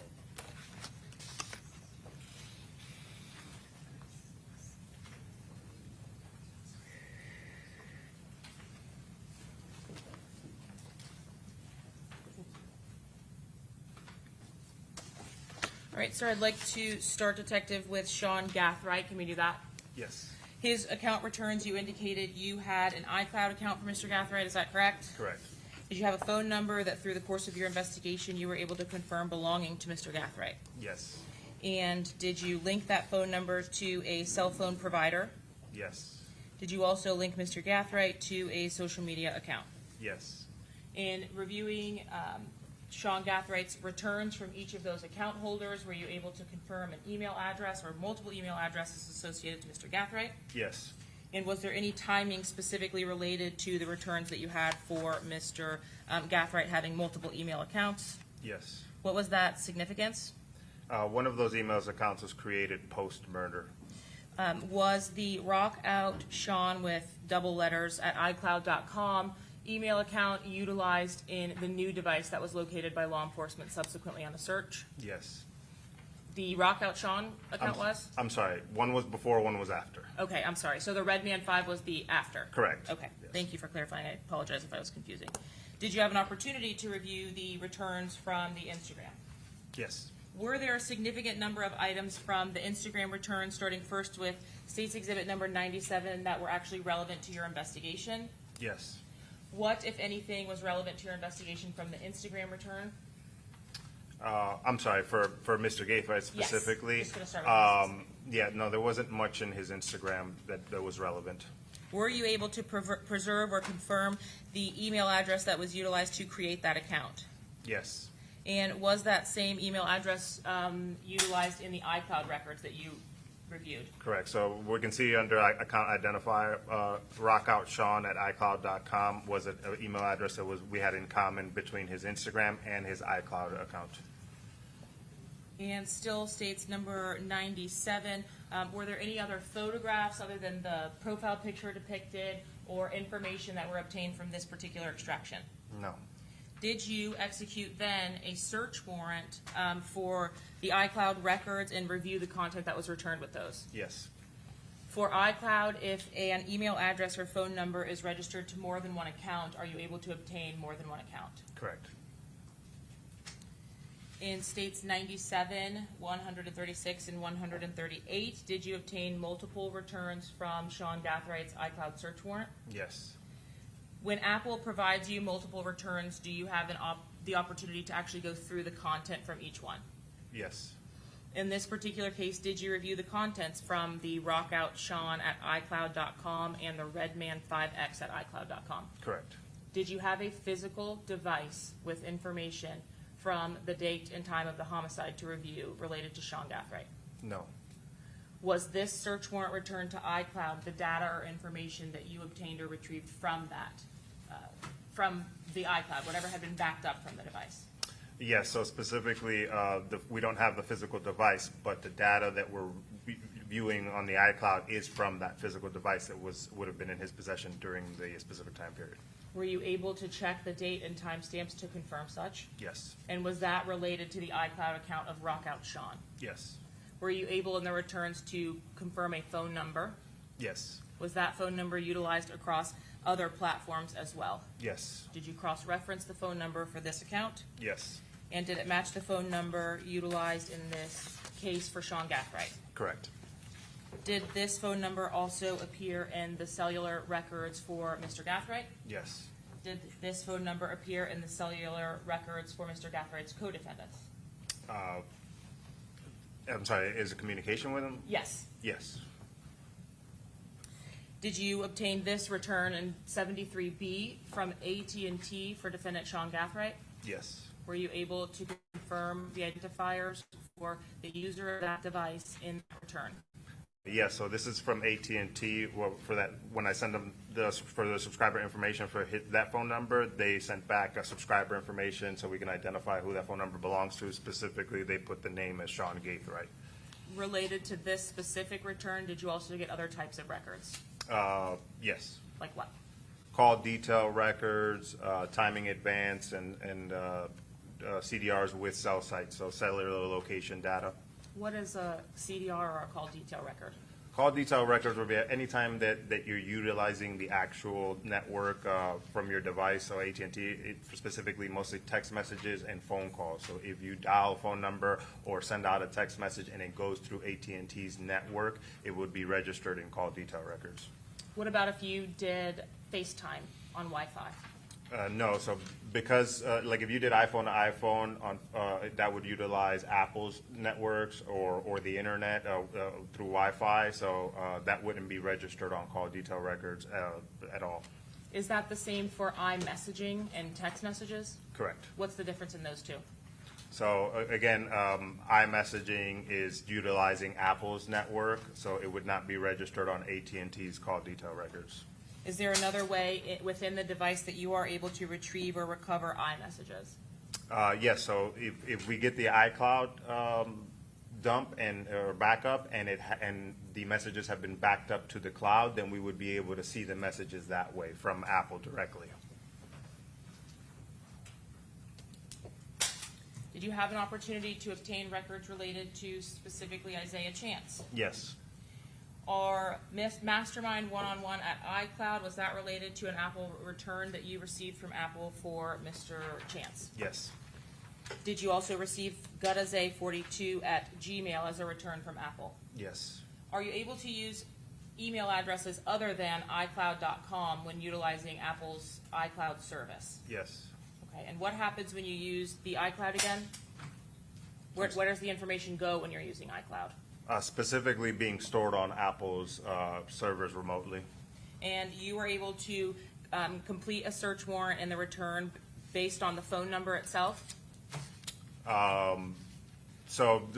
When we send the phone number off to the cell phone provider, they let us know what device was being utilized, and because an iPhone was being utilized, that gets us to Apple.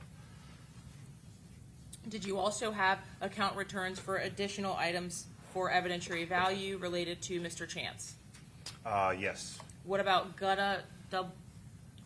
double G Guttazay or G Guttazay? Were those account names utilized in this case on your returns for Isaiah Chance? Yes. And lastly, Mr. Rich Off War, was that an account name utilized for Mr. Isaiah Chance on the returns that you obtained? Yeah, that was, I believe, Cash App for that one, yes. And starting first with 87B, did you obtain an extraction from Instagram for G Gutta Z? Yes, Did you review the contents of that extraction? yes, Contained within that extraction were there profile images? yes, Also contained with that in that extraction, is there identifying information that you're looking for? yes, subscriber information, any email addresses or phone numbers. In 87A, was that information recoverable from the Instagram return records for Isaiah Chance? Yes, we got a vanity name, the email address, and a phone number. Were you able to link this email address to that account based on the return from Apple as well? Yes, What about this phone number that's linked to the account as verified? Were you able to identify the phone number that was ending 7534? yeah, that was an old phone number for defendant Isaiah Chance. Were you able to subpoena records to confirm that that was an old phone number that had been utilized? No, it was no longer his phone number. Had you, in the returns from your applications for a search warrant or subpoena to other accounts linked to Isaiah Chance, reviewed that number as an old number that was utilized? Yes, Specifically in iCloud, did you have an opportunity to review the contact information or the location information related to Isaiah Chance? yes, Was the number that had been utilized previously by date and time as it was registered with iCloud depicted on the returns? yes, And is that 7534 number that was utilized to create the Instagram? correct, And did that number ultimately change? correct, Did the residential address for those accounts remain the same? yes,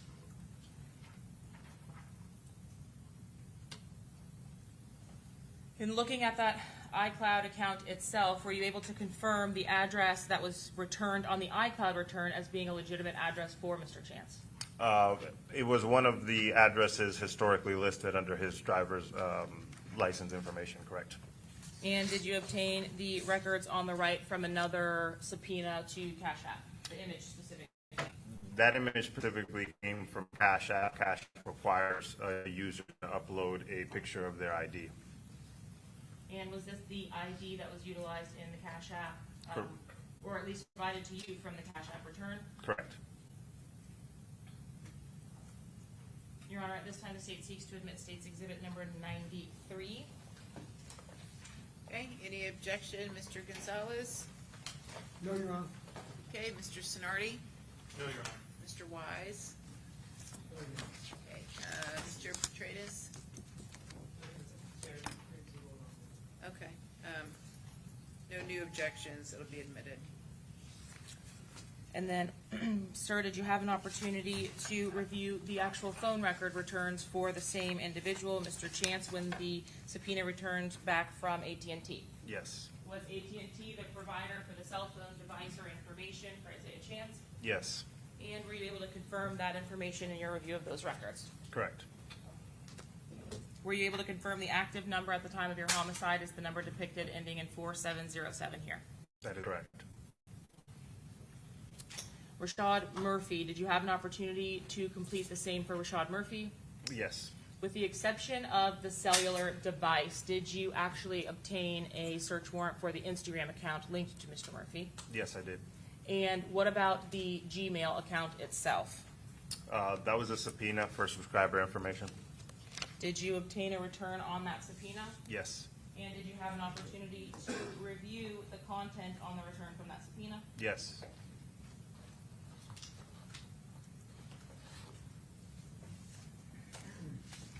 Starting first with the Instagram records at State's Exhibit 88A for this account, Ghost187 Official. Is that an email address used to make this account? Correct. So when you set up your Instagram, you don't have to submit too much information. In this specific Instagram account, the only subscriber identifier that they gave us was a vanity name, Ghost187, and then the registration email address, the email address the user used to create the Instagram account. And I've kind of condensed or tried my best to condense it to a slide, but do you receive a significant volume of information on your returns from Instagram? Yes. The metadata? Yes. Do you then go through that information searching for dates and times that are relevant to your case? Correct. Did you do that in this case with Ghost187, the Instagram account? Yes. Your Honor, at this time, the state seeks to admit State's Exhibit number 108. No new objections, Your Honor. Okay, any, other than previously made objections, any new objections, Mr. Sonardi? No objection, Your Honor. Mr. Wise? Mr. Petridis? Okay, that will be admitted. Did you have an opportunity at this point to review the screen recording from the account Ghost187 on Instagram? Yes. And could you see any identifiable markers at that point? No. No photos or pictures that identified the account holder? No. What steps did you take when you actually received this Instagram return to identify the account holder's information? Being that all we had was a registration email, since it was a Gmail, what I did is I subpoenaed Google to have them give me subscriber information on that Gmail to see who the owner of that Gmail was in an attempt to identify the owner of this Instagram account. When you reviewed the screen recording or looked at the account itself, was there a legal or recognizable name that was utilized in the profile that you could potentially search? No. Was a name listed on there? No. On the profile itself, in the descriptor area, was there a name or words listed?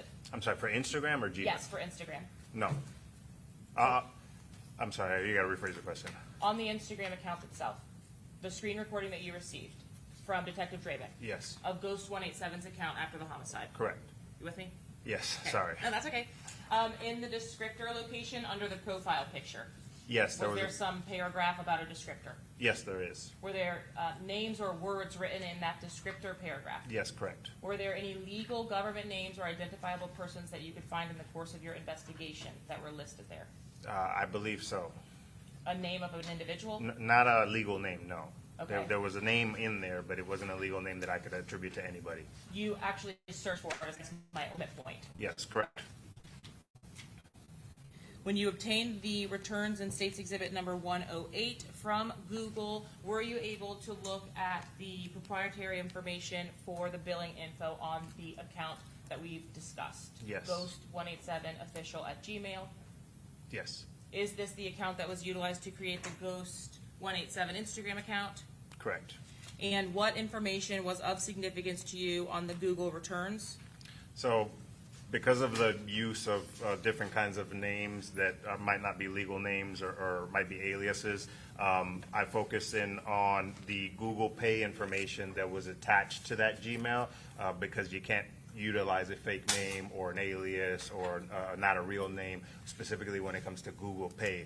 And the Google Pay account linked to that Gmail had the person's real name, which was listed in the return as Rashad Murphy.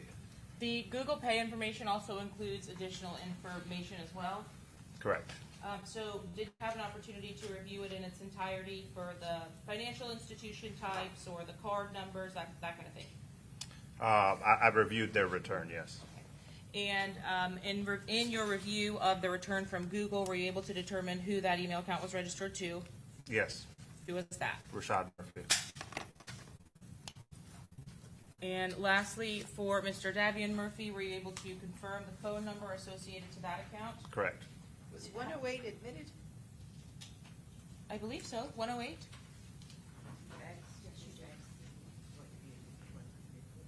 It wasn't. Say that again? She did ask, but it hasn't been admitted yet? Oh, I apologize. Okay, any objection to 108, Mr. Gonzalez? No new objection, Your Honor. Okay, Mr. Sonardi? No objection. Miss- Okay, Mr. Wise? Mr. Petridis? Admitted.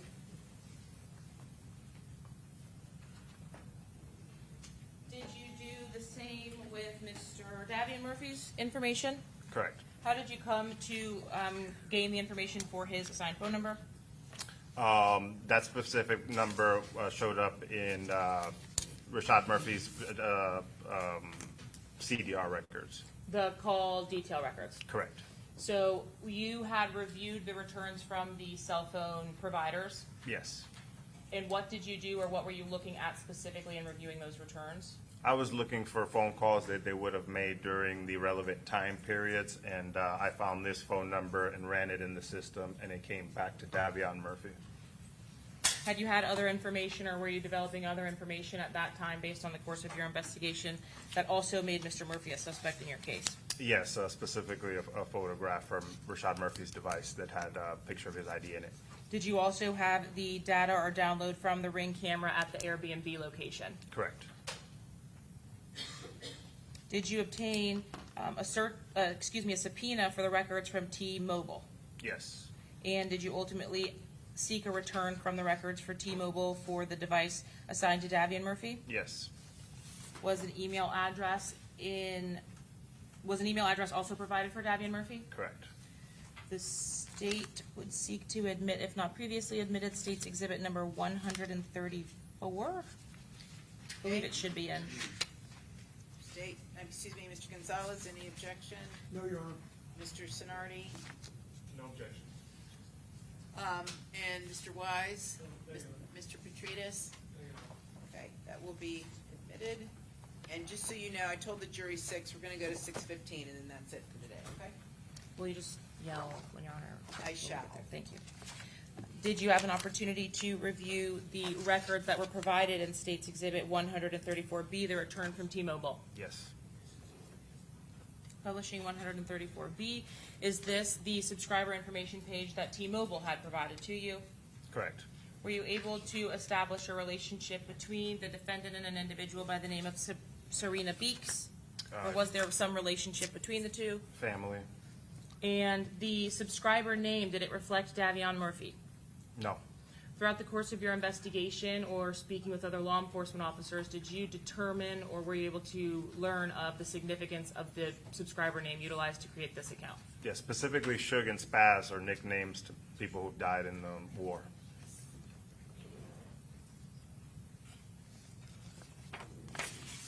Did you have an opportunity to obtain an iCloud return as well for the email address that was utilized to create the accounts? Yes. And was that Davion-Murphy44@gmail? Correct. I'm going to publish State's 134, B. Is the return also able to give you any additional information regarding subscriber information? Yes.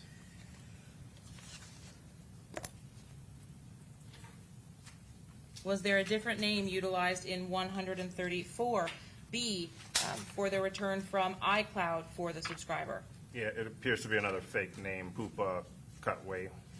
Did you have an opportunity to observe whether the email account that was utilized for both the cell phone and the iCloud return were the same? Yes, DavionMurphy44@gmail.com. And was the number utilized to register both also the same? Correct.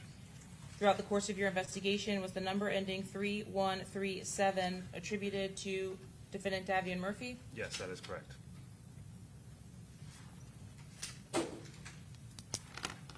Your Honor, I believe the next portion is actually when we actually dig into the timeline, so it may be a better time to stop. Sure. Okay. All right, very good. So, members of the jury, we're going to have our evening recess. We will reconvene at tomorrow at 9 a.m. Just remember my previous instruction. You're not to discuss anything about this case with anyone, read, watch, listen to any news or social media posts, and you're not to do any independent investigation. So, just so you know the schedule, we are working towards the conclusion of the evidence happening sometime Wednesday. Thursday, we would come back for closing arguments, and then Friday morning, you all would come back for the final instructions on the law, okay? So my plan is to attempt to send the case to you Friday morning, all right, just so you know. And so that may mean we may have to work a little bit past 5 these next couple days to get the evidence in and done, but we are making really good progress, and I just want to thank you all so much for your patience with this, and we're almost there, all right? Very good. See you tomorrow at 9 a.m. All right.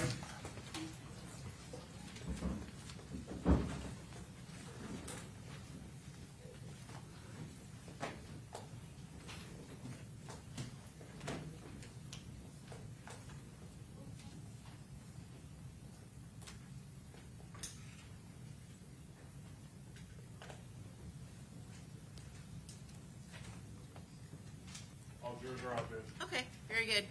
All right, everyone, see you tomorrow morning at 9 a.m. I have a quick matter and another death penalty, 3851. It'll take me just 2 minutes in the morning at 9 a.m. and then we'll get going, okay? Thank you, Judge. Detective Ramos, same thing. You, again, on the stand, you've not yet been cross-examined. You can't talk to anybody, including the prosecutors, about anything related to this case, okay? All right, see you tomorrow morning at 9 a.m. Maybe like, Yeah. whatever.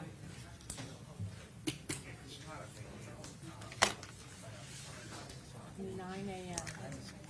Get a blanket. Yeah, no, it's fine.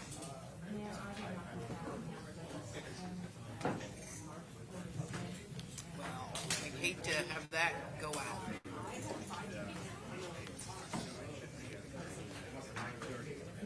That's fine. Yeah. I had marked it already. 98. Okay.